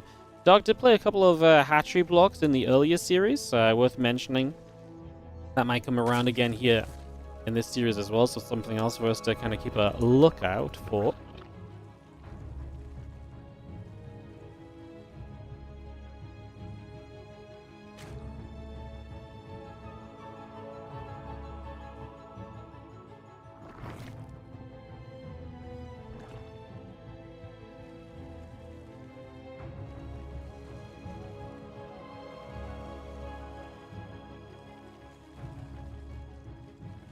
Couple queens, couple lings, continuing out. Ling speed will be on the way. The Nexus still building as well, so we just continue to bring that over, get that set up.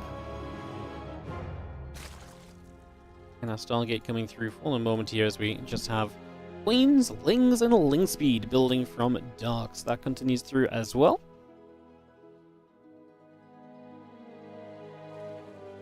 And Stargate coming online, the Nexus coming up.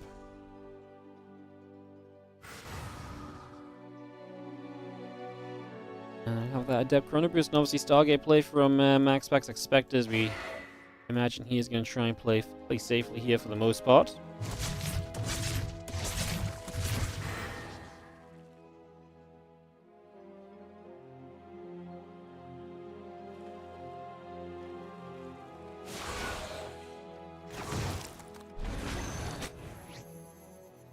Just going to recall back, the Adept going to come through, the couple of Adepts going to go through, and the Ling's going to be actually starting to get in. Because Ling Speed is going to be kicking off, and the Adepts realize they need to do something right now, but the main base Stargate pylon is going to be depowered if the probes don't save it. Stargate depowered, that will delay the Oracle, but I don't think the rest of the Lings are going to do anything here. Right? I mean, We've got a few more links showing up, but nowhere near enough. Yeah, I don't think this is actually going to be all that great for us in the end of the day, huh? That seemed like it was about to be very exciting, and it feels like it came out to be way less exciting than it was going to be. I feel scammed. I was like, okay, here we go. I think something that... No, nothing's happening at all. My hype was for no reason. Yeah. Big scam. Yeah, big scam. Fake hype, big scam. I got you guys looking at the screen again. You guys are sat down. Well, I guess not many people working today. Shout out if you are, though. But you guys, looking away, doing some of the things, stream on the background. You're like, oh my god, a moment we gotta watch. And Doc just kills a pylon and delays the Oracle by 20 seconds. It's like, oh, Lordy, please. Please only make me turn around for some real action, I'd be mad too, guys. Says the Lings here actually this time will go for the Nexus, and I think they're going to get it. That should be a cancel as MaxPax just can't really keep that alive. Just can't keep it going for long enough. So that will be a way of handling that. So that goes down. The Twilight Count's still building up here as well. So if Dog didn't make drones and went Lings instead, you could argue maybe I don't know, man. Like the Adept just being at home and in the wall, I just don't feel like he's ever going to get in with any more Lings than what he already got in with. So I just don't know how much more chaos Dark was really going to be able to cause there, which then kind of questions whether it was worth it in the first place, right? So a little bit of a weird one for sure. You can definitely look at it a couple of ways, I think.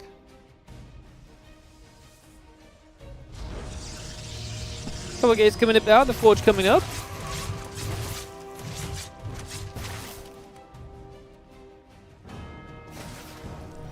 Oracles get through. That's going to be a few drones dropping. Another couple of drones coming up as well. It's just kind of a little bit of everything coming in for the moment here. Get established.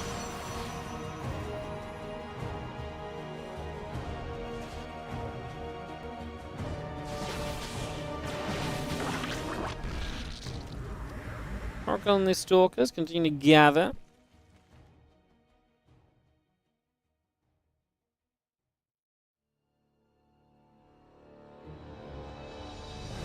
Have that +1 in the blink coming through as well. It's just going to be seeing the melee upgrade continue to come about.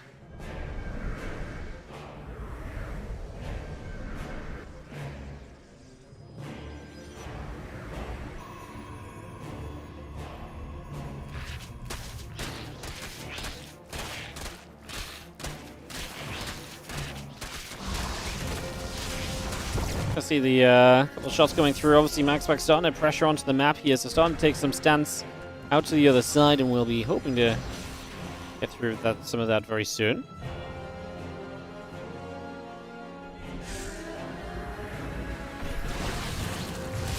So it's going to shoot up. It's going to be seeing a couple queens taking some damage as well.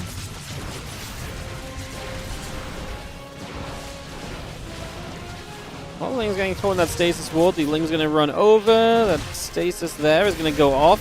So we do not stop that from coming into play, unfortunately. Those Queens and the Ling's going to gather together one more time. Another little bit of a push. Yeah, another stasis ward coming about. The Lings are still coming through. I just don't think Lings are going to do it for Dark here. Lings might have been okay if he just had enough of them. I just don't think, with the way this game opened, I feel like he committed a lot to not getting too much done, so that was pretty bad. It's definitely been a little bit of a struggle as the +1 of the charge coming through. And the extra gates and the Templar Archives coming up as we speak, so a lot of that coming in still as our couple of Lings will continue to try and move their way up. The Stasis Ward goes down to the low ground. Ling's going to run across, and we will see these Stalkers. And they get caught as well. The Lings get caught in a Stasis Ward right there too. So a little bit of getting captured, a little bit of getting caught up for the moment here.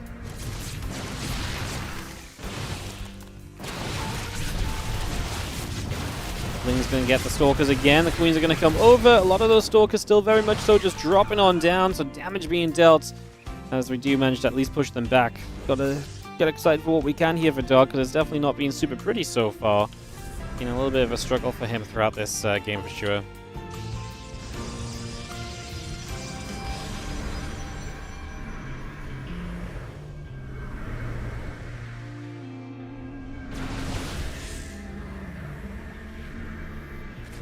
As our Stalker Force just going to gather up and move up once again. Just going to be seeing the position being taken.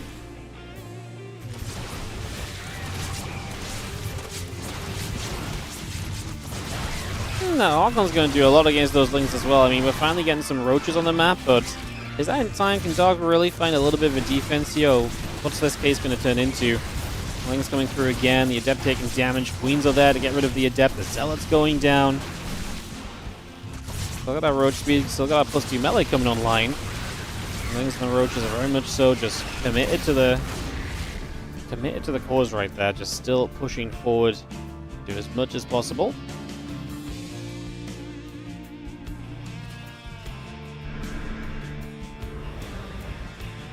Prism and that +2 attack coming up at the moment, so again we get that on the go as well.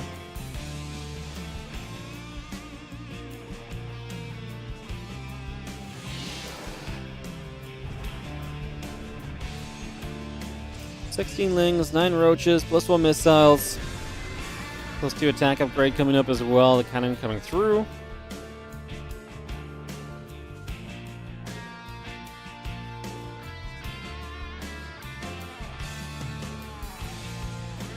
Just gets a few more warp-ins, and we do have our Zealots coming straight through. The couple High Templar coming up as well, so a little bit more setup coming in right now.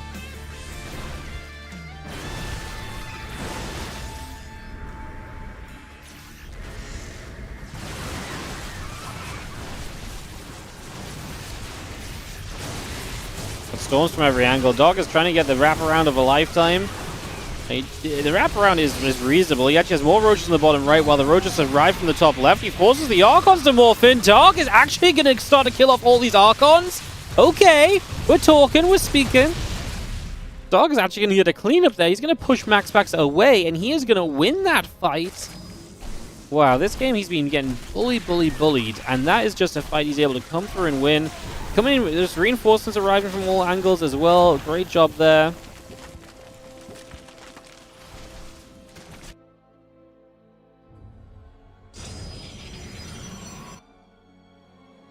Oh, Ling Roach Queen coming about. Our missile upgrade coming through too.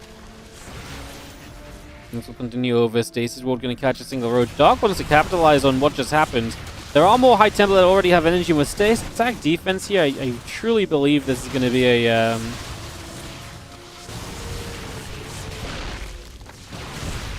Yeah, I truly believe there's going to be a pretty huge challenge. I mean, initially, like, across the map, on the map, fine, but with static defense, surely we can't just fight here. We're just going to keep going. The Adept going to try and be a bit of a blockade for a few moments.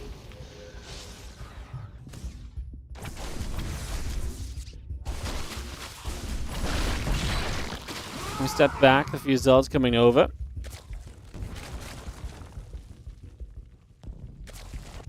Cannons building up as well. Still got the +3 attack upgrade coming through. Drones and Ravagers coming up as well. The Lings coming over. Also, creep spread coming up. We're gonna just swarm again.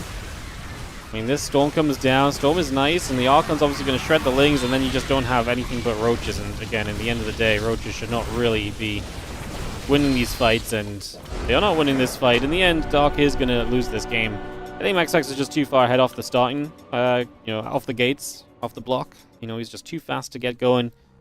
Even when Dog took a good fight, it wasn't enough to turn the tide completely. But it bought him time. It gave him an opportunity and a chance again that was not really there at first. Like, I'd already resigned this game to being in favor of, very much so in favor of MaxPax, right? So for Dog to actually have a fight and clean up all those High Templars and those Archons, it's actually pretty crazy. Now we're going to go into game 2. We'll see if Dog can maybe take that vibe and take it with him into a next map. I'm going to let MaxPax host, because if I start trying to host, usually it ends up with him just hosting before me, and then I continue through.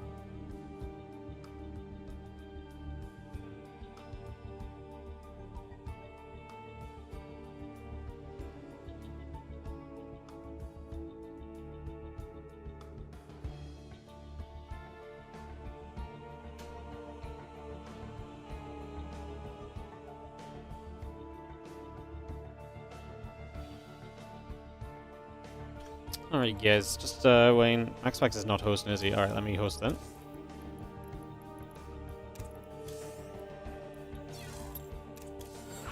Maybe MaxPax only hosts when he loses.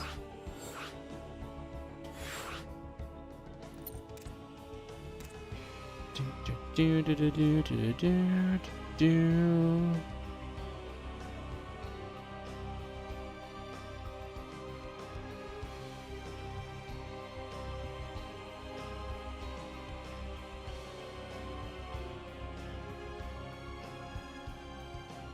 Everyone in, guys. It's not players. Not sure what's going on, but everyone's just taking their sweet time about getting into this next game. Ay, ay, ay.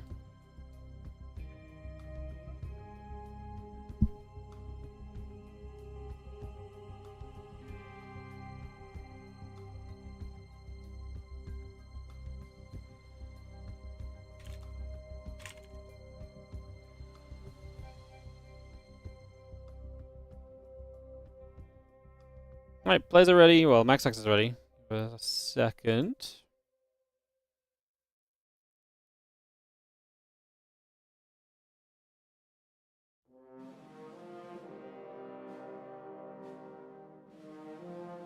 There we go. Dark ready as well. Let's head into our next matchup, guys. It's 1-0 to MaxPax right here in our decider best of 5. Winner goes through to the playoffs for next weekend.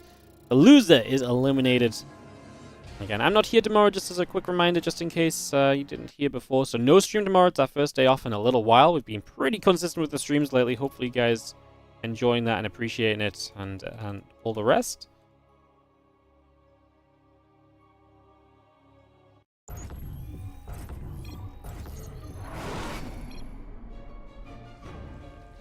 So yeah. Appreciate the support the last couple of weeks, guys. Like I say, the sub count's been a little bit above 700, which is lovely to see. We've been able to maintain that for a little while, which is great. I'll be off tomorrow, and then I'll be live every single day next week again as we get back to it and wrap up the Spring Championship, wrap up the Rex April Madness. Move into May. We've got more tournaments already planned, more excitement coming. I promise you guys it's going to be a lot more fun continuing to come through. So excited for all of that. As in the bottom left, our red Zerg. Is going to be dark, while in the upper right, our blue Protoss player is MaxPax.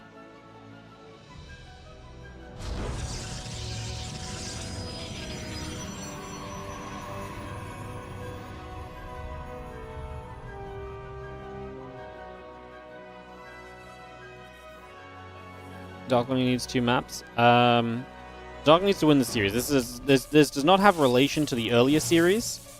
So the fact that MaxPax beat Dark 1-2 before, 2-1 before, doesn't matter. What matters is that they both are in this best of 5 now. So the winner of this best of 5 advances, the loser of this best of 5 is out. It's as simple as that.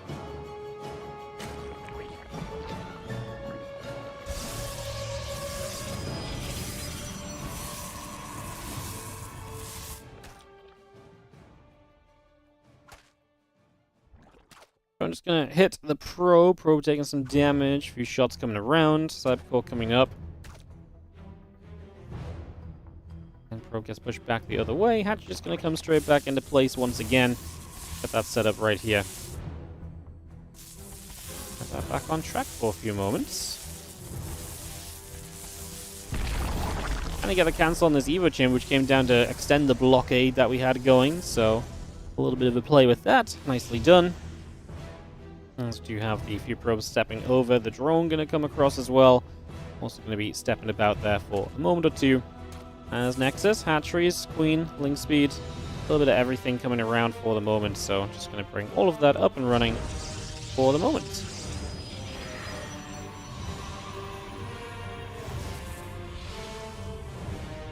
Yep, going to chase. That drone is soon going to die. Very soon going to die, I promise you. Surely. There we go. Drone goes down.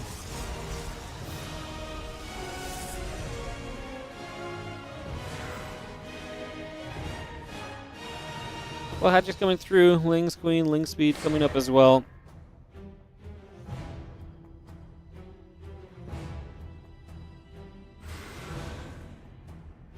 Ling Speed coming up. A couple of Queens and Lings all building. Stargate coming through as well. Next is going to finish very shortly, so we get that all completed.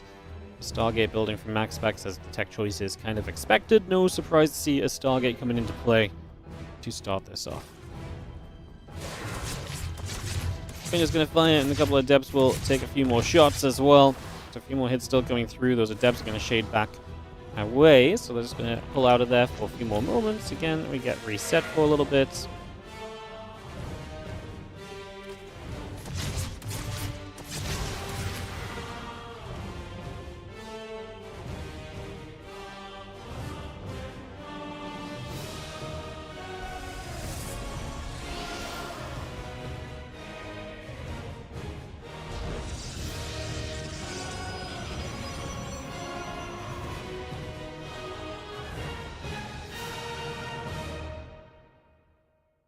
Things continue up through the top side. Again, the Twilight Council coming about, the Gateway coming in.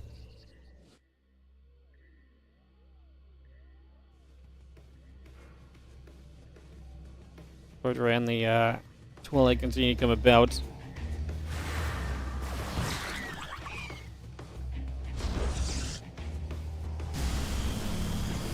Let's get that Voidray activating. Gonna see the Overlord going down already, so we start to nip through for a couple of moments.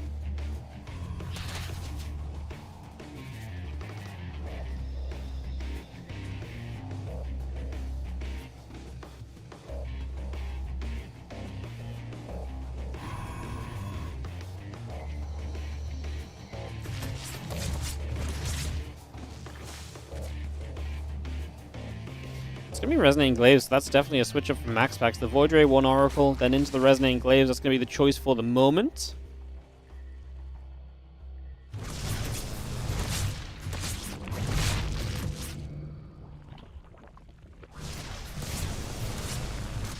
Voidray going to activate, so a few more shots coming through, a couple more hits coming about.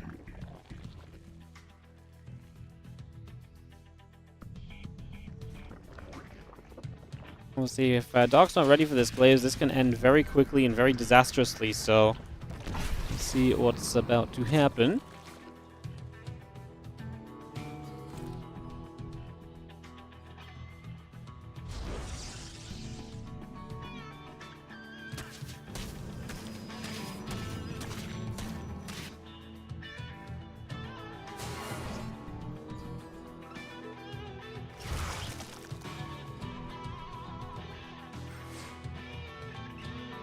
Blink's coming about. Again, the Blink coming through. The Rocha's coming about as well, so we continue to get that going.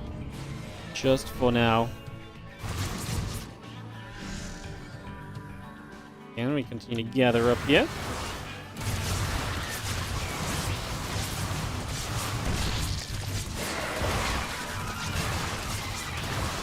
Just a few Adepts. I mean, we're already being met by these Roaches, right? So, Roach is already available. Starting to push through.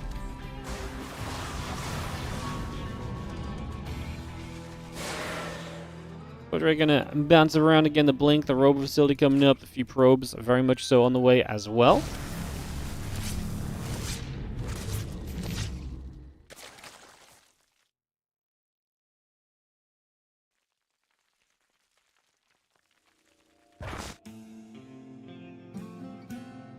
Well, Dark successfully defends. Infestation Pit coming up. The one game he won earlier, remember, was on the back of the Swarm Host play, so keep that in mind potentially.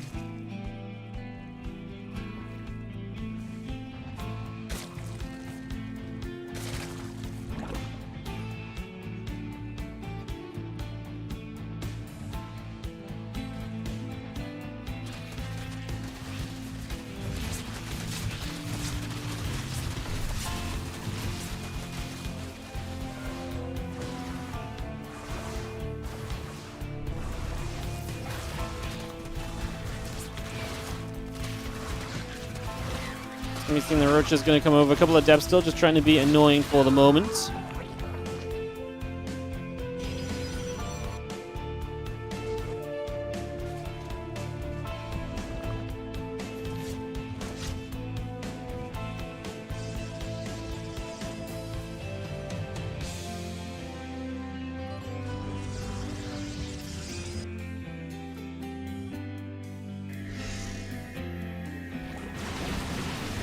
Stays World going to finish up. The Stalkers and the Adepts continue to come through. The Lings and the Roach is going to come running forward as well.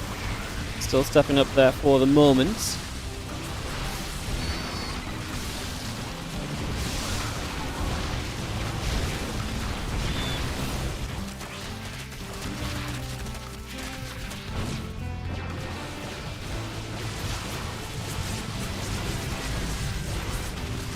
Stalker's going to be more pulling back. The Roach and the Lings continue to come about as well. Just going to come straight on through there. I mean, MaxPax obviously trying to put the pressure on here, trying to find some success right now. Can he do it? Can he actually push into this position and keep this going?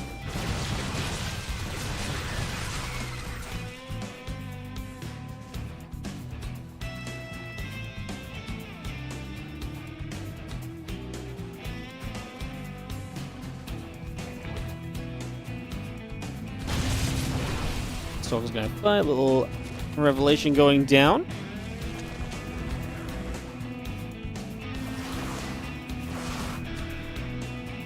I mean, MaxPax has a Colossus mixed in here as well, so a little bit extra available for him. Colossus obviously has potential to add some splash in, something that can maybe be annoying, but hey, we've got Lurkers out, and with Lurkers I'm going to be a little bit of a believer for the moment as well.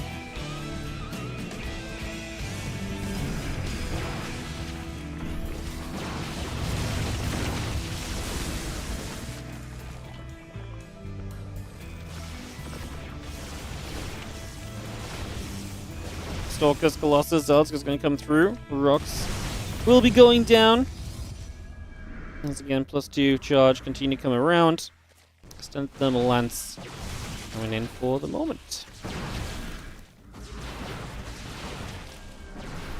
Lings and the Lurkers continue to make their way. Just going to see the Stalkers picking away at a few more Zerglings for now.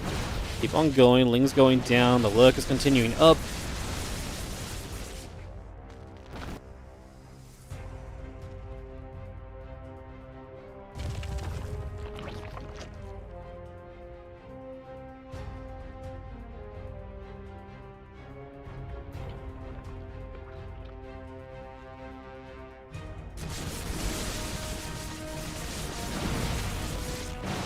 Lurkers still firing. A few Stalkers taking some shots. Going to go after the Extractors, so again we'll go and chase for a little while.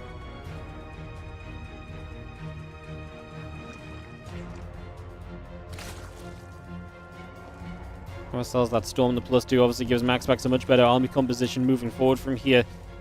Nidus on the way up as Dark looks to find different ways to move around and to deal damage at the next stage of this game. So we're going to have our Stalkers stepping about. Dark's very contained. Like, Dark is not in a pretty position. A Zerg setup on a map in ZVP should not look like this. Like, the Zerg never wants to be as held back as he is right now. So that's definitely the first issue here for sure.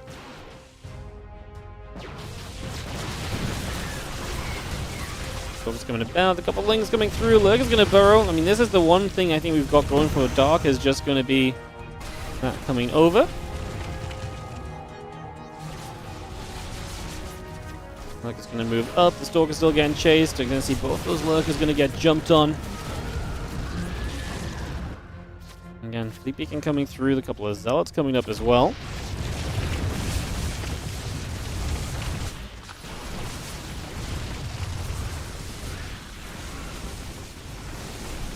Gonna push straight in. These couple of Lurkers going down right now. I mean, MaxPax is just overwhelming. If you can just walk into the Lurkers like this, you can kind of tell what kind of game it's been, right? And this, unfortunately, has not been Dark's kind of a game based on that result. Walking into Lurkers and just smacking them down like they're terrible. Like, they look like Zerglings, you know? Not exactly ideal. And as we do get back onto the hatchery, the few High Templars in the main base, I guess we'll try and do something soon. This hatch on the bottom side goes down. Turn around, a couple of those Lurkers getting jumped on again. Hydras and Roaches coming from the right. We're going to actually get a surround on this army. Can we kill anything meaningful? We get a Colossus. I mean, Dark pushes it back. He killed 16 probes during this as well. So there's been some success from Dark. It's not like this is all terrible. It's just, I think in the grand scheme of things, Dark still would have liked a whole lot more to be going in his favor if he wanted to become a believer in this current position in the game for himself. So I'm still not loving it for Dark. Still feels very contained, very cramped up for him right now. Not exactly ideal.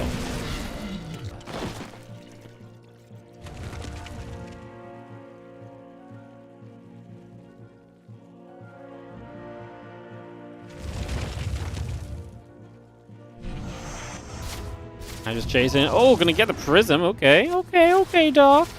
Dark's like, what? You don't believe in my position? I will show you. Hydra Roach Lurker still setting up as well. We do have the Mothership coming online. A couple of Vipers, Hydras, Lurkers. coming through as well. Look, Den still building as the rest of this settles. Knock down this set of rocks. Loss is going to be right there as well. Still got the pneumatized carapace coming through. A couple more Vipers and the Lurkers still coming in also. So all of this being brought in. 15 minutes on the amygdala. Dark is going to at least get maxed out again. I fear that MaxPax's army is just too good. It's too well-rounded for Dark to really do much against. Numbers are not everything in StarCraft 2. The quality of what is in that army is a big factor as well. And like I say, I just don't really know if Dark has what he needs to really, truly take on such a well-teched up force of his opponent.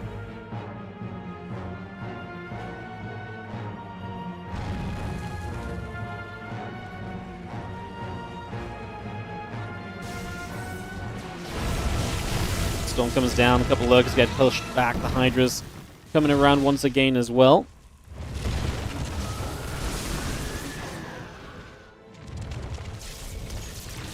One Hydra going to fall eventually, so that Hydra going to drop. Still got the Spire coming up, the Hatch and the Spores coming through as well.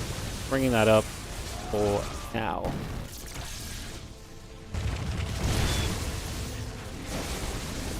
I mean, at least Dark is trying to push his position. I like that he's being the aggressor kind of in.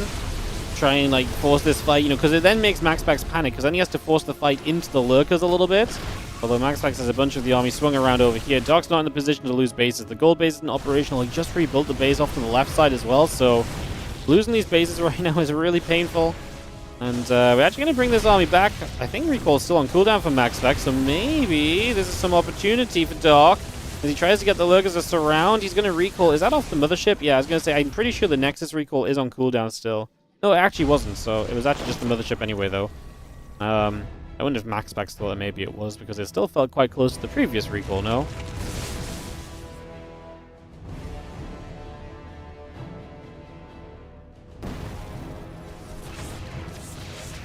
Hydras and Lurkers are going to make their way across, so again, just going to come straight through as the Zealots are going to run up. They're going to go after a couple of Lurkers. Those Spores in some trouble as well.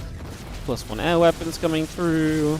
+3 ground attack. I mean, we're going to get rid of the gold base on both sides. Dark getting rid of bases of MaxPax. So MaxPax is not exactly on a comfortable position for the longer game, but he's on a pretty comfortable position when it comes to like the right here and the right now, and the army that's still standing. And the recall here is interesting because he's going to decide he'd rather go home and play defense than stay on the map and keep pressuring. And like I said, I do kind of find that pretty interesting right now as the Night just loads up. Disruptors coming through, drones as well. Add a Spore Crawler onto that also. +3 missiles will get started up on the Evolution Chamber of Dark. Just going to bring that straight in. A couple of carriers will build. The air weapons coming up. Going to catch these few Zealots, which is really nice. Any sort of, I mean, we're in a low enough ecosystem today where any sort of, you know, denials are going to be huge, and that's actually a really nice little catch there. So that's genuinely a big positive for the moment.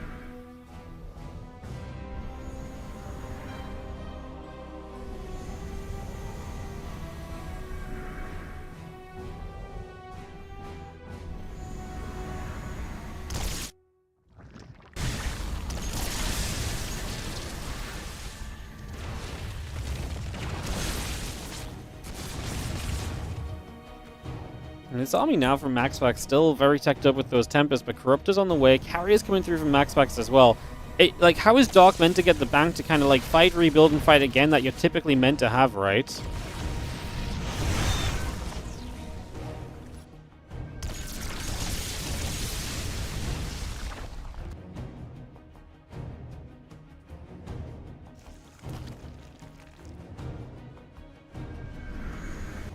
Tempest moving back across.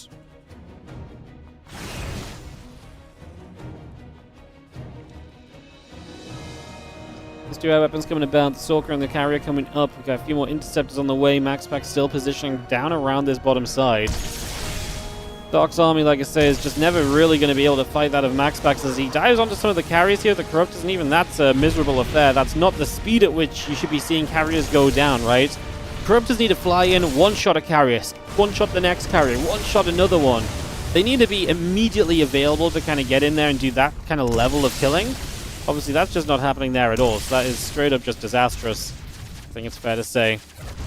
As these Hydras are just not going to do anything either. MaxPax is going to get the cleanup. It's a 2-0 lead for MaxPax in this best of 5 series.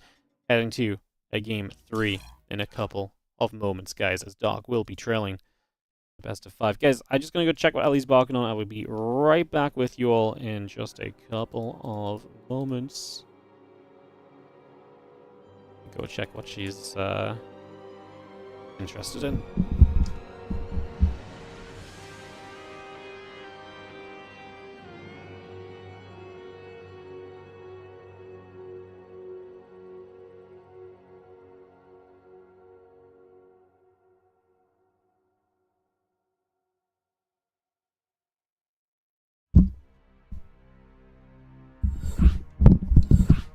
If there was a competition for barking at people who were not there, I think Ellie would be a world champion in it.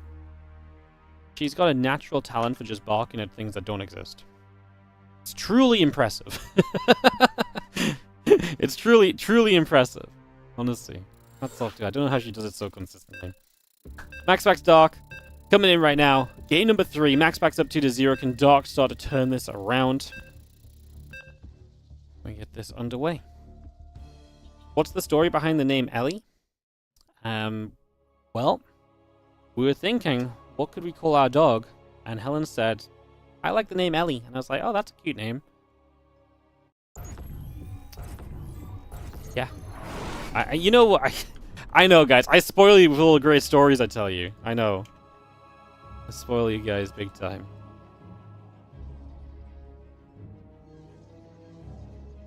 Top right hand side, the blue Protoss player here is MaxPax as he takes on Dark in the bottom left down this PvZ game 3. And Dark bring it back.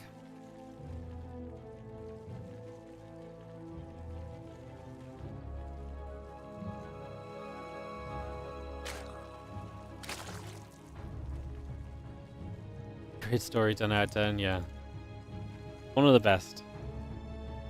It involves Ellie, right? Which immediately is just a win.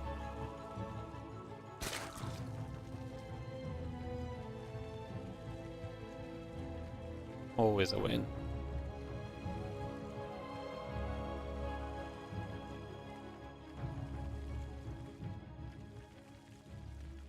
Alright, game 3. We get this underway. We get settled down.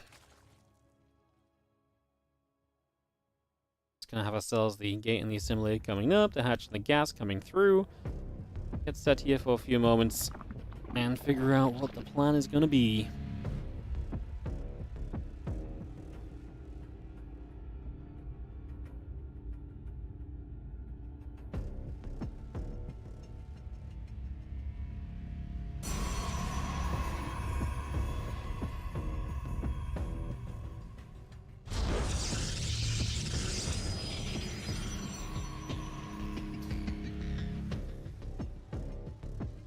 A probe. Turning up to the high ground, nothing exciting. Again, we take a couple moments here for Ultra Love. Dark? I feel like Dark kind of is almost getting these games to be scrappy enough that they might actually go his favor, even when it's not being like a really pretty situation or anything. I feel like we're almost getting to those points where like that happens and it's just he's just a little shy each time, you know?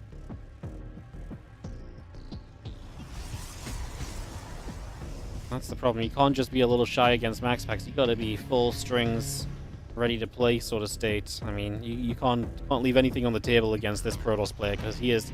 We know he is just that freaking good at the end of the day, right? Like we know he's just awesome. So, yeah. Just gonna see our hatchery coming down over here and get that placed. Stargate and the Nexus coming online as well. So just a bit of everything coming through for the moment. We get that all settled right away.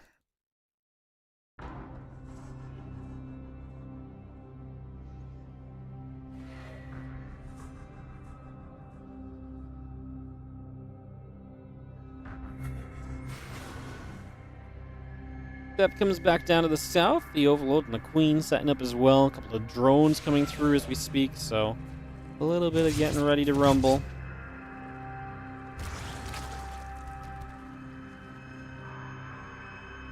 I want to have a little shout out to the YouTube channel, by the way. We had 500 viewers during the end of that last game.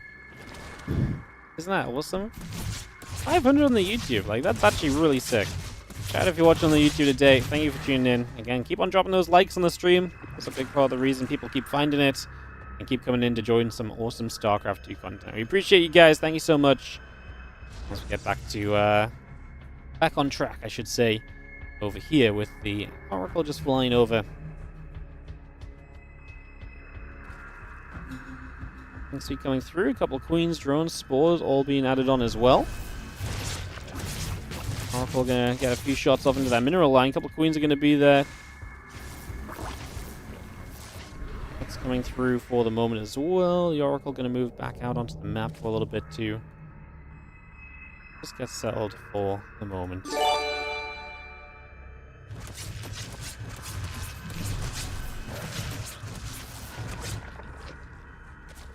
Hey, what's up, Muku? 112-month resub. Like the video and smash that subscribe button. Yes, if you're new on the YouTube, smash the subscribe button. Muku doing my job for me. Hit that button. We appreciate it.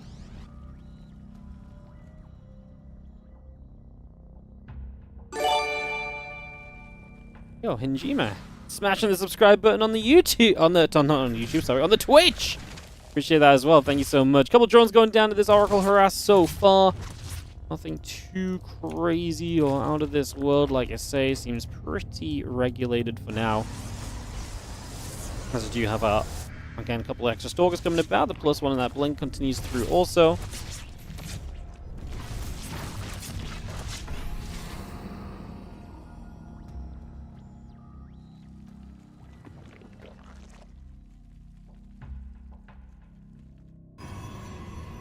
+1 in that blink, very much so coming through to get the few probes coming about, so they continue in, the +1 missiles, and the drones all come on through also. Let's get those couple of oracles still moving back into the center of the map here, so away we go. Dark straight into that Hydra Den as well. Can Dark do what he needs to try and take a game in this series? Can he potentially... is a 3-0, like, reverse sweep against MaxPax possible, like, for Dark? I feel like it's a real challenge. I feel like a lot has to go wrong for MaxPax for him to lose that many games in a row here. Just don't know if Dark is up to that kind of caliber at the moment, unfortunately.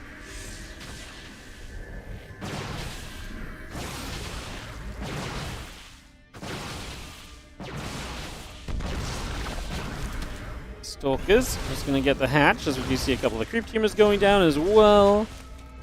Couple of grabs right there, +1 missiles, the roof spines coming up, +1 and blink coming through, Templar Arc, yeah, all the rest of it continuing as well.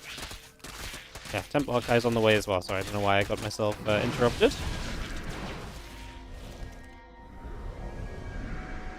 Stalker's gonna blink, couple of lings going down, so again, some good damage done for the moment here. Gonna see that set of rocks gonna get knocked down along with everything else, as we have ourselves the couple of creep teamers being picked away at as well. A couple of Queen step up. Have ourselves the charge, the Temple Archives, the gates coming through. And yo, Crappy, thank you so much for the 3-month resub on the Prime. Appreciate it, guys. Thank you so much for all the sub support lately again. Really do appreciate those numbers being kept strong. You guys rock. Storming +2 from MaxPax. Next step from him is not too much of a surprising one. We do have a couple of adepts going to chase around. A couple of drones are going to be dropping. I'm just going to be seeing the Hydra stepping forward. The Stalkers having to step back as well.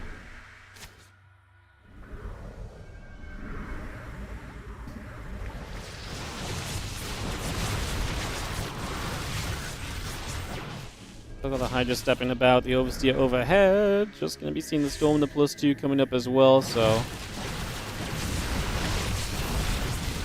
Can Dark just break through this with this attack? He sees the stasis, he kills it. That's lovely. Let's see, if you want to have success here, you're going to need to make sure those stasis don't connect too hard. I mean, Dark is just going across the map on these 65 drones, so it is just going to keep on going. No slowing down, no stopping here.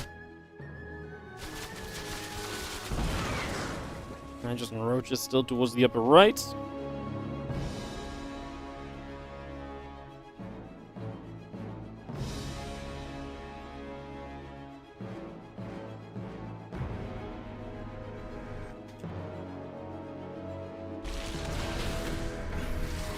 Well, Revelation again, just gonna go down for a couple of moments. Lazard's coming through too. Storms coming about. Good storms all over the place right there actually at the moment. So again, job well done for now. Just gonna continue to come through.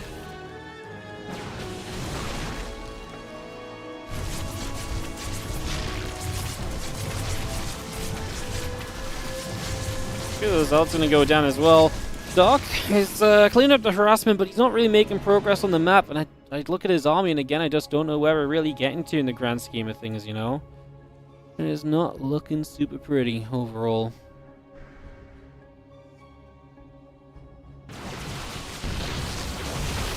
Another storm. Roaches and Hydra just gonna split away. All those units getting chased for a little bit. Again, the Zealots coming through, the +3 attack and the Immortal coming about. The Hydras will not get the Oracle.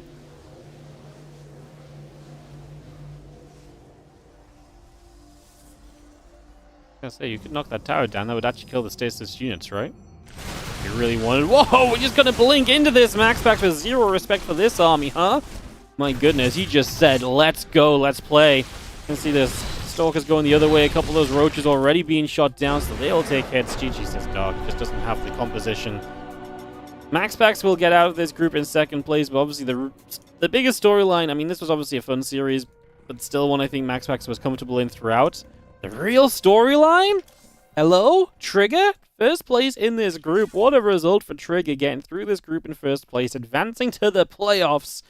Our second day in a row that 2 Protoss players will advance to the playoffs here. We now have 4 Protoss, a Zerg, and a Terran. Trigger and MaxPax out of Group C here. Hero and Classic came from Group B, and Solar and Beyond from Group A. Spring Championship continues with Group D on Wednesday, guys. Zound, Clem, Showtime, and Rogue. That also makes for a super exciting group, if you ask me. Rogue's been playing really amazingly lately as well, so I can only imagine that's going to be super fun. So yeah, looking forward to that group as well. Tomorrow, again, I'm not going to be here, and then Monday it'll be WardiTV Mondays as well. So we got StarCraft continue to come, but that is going to be the end of the StarCraft today. However, we're going to be doing some sponsored content. We're going to be playing Steel Hunters for the next couple of hours. So if you want to support the stream, stick around, watch, and yeah, stick around, watch, and support the sponsored content. Supporting the sponsored content is a free way to support. So check that out. I'll put the link in the chat for you guys. Just thank you so much for the more extra subs coming through. Twin-headed Dragon, Twin-head Dragoon coming in with the Prime sub, and Funny Dude 9999 with a 2-month resub on the Prime as well. Thank you very much, guys. Really appreciate it. Over on YouTube, we are going to be sending you guys off and away for the day. I appreciate you all dropping by. The YouTube viewership's been great today. There will be a YouTube upload in a couple of hours when I finish up my sponsored content. But obviously, that'll be in a couple of hours. Right now, we'll be turning you guys off. And we'll be seeing you later. So bye, YouTube. See you guys later. You joined Prime for Wardy? Nice. I'm not sure if joining Prime is cheaper than just subscribing in the first place, but hey, you get extra benefits from it, I guess.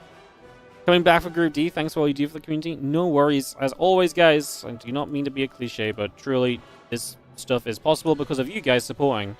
And as always, these tournaments only happen because you guys support these tournaments. So if you do enjoy, follow, subscribe, like, donate, cheer, check out the Patreon. I say it all the time. Find your way that you want to support and support it, because without that support, these tournaments would stop, or they would decrease in size, they would decrease in kind of quality. The whole point of all of this is, it's a cycle, as always. We put on a tournament, you guys like it, you guys support it, we put on a tournament, the wheel goes round and round. So, yeah. Anything else I want to say before we swap into our sponsored content for reals? I don't think so. I think we're in a pretty happy place overall. So let's do this swapping into the sponsored content. We're going to be playing Steel Hunters for a little bit. I'm just going to turn the YouTube off right now. Call it a day on there. Call it a day. Call it a day.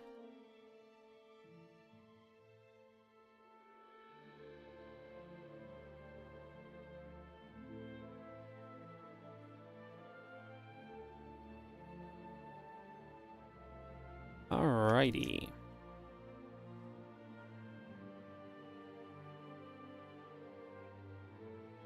Alrighty. Let's do this then, guys. So, YouTube is off. I'll also stop my recordings over on this side. And let's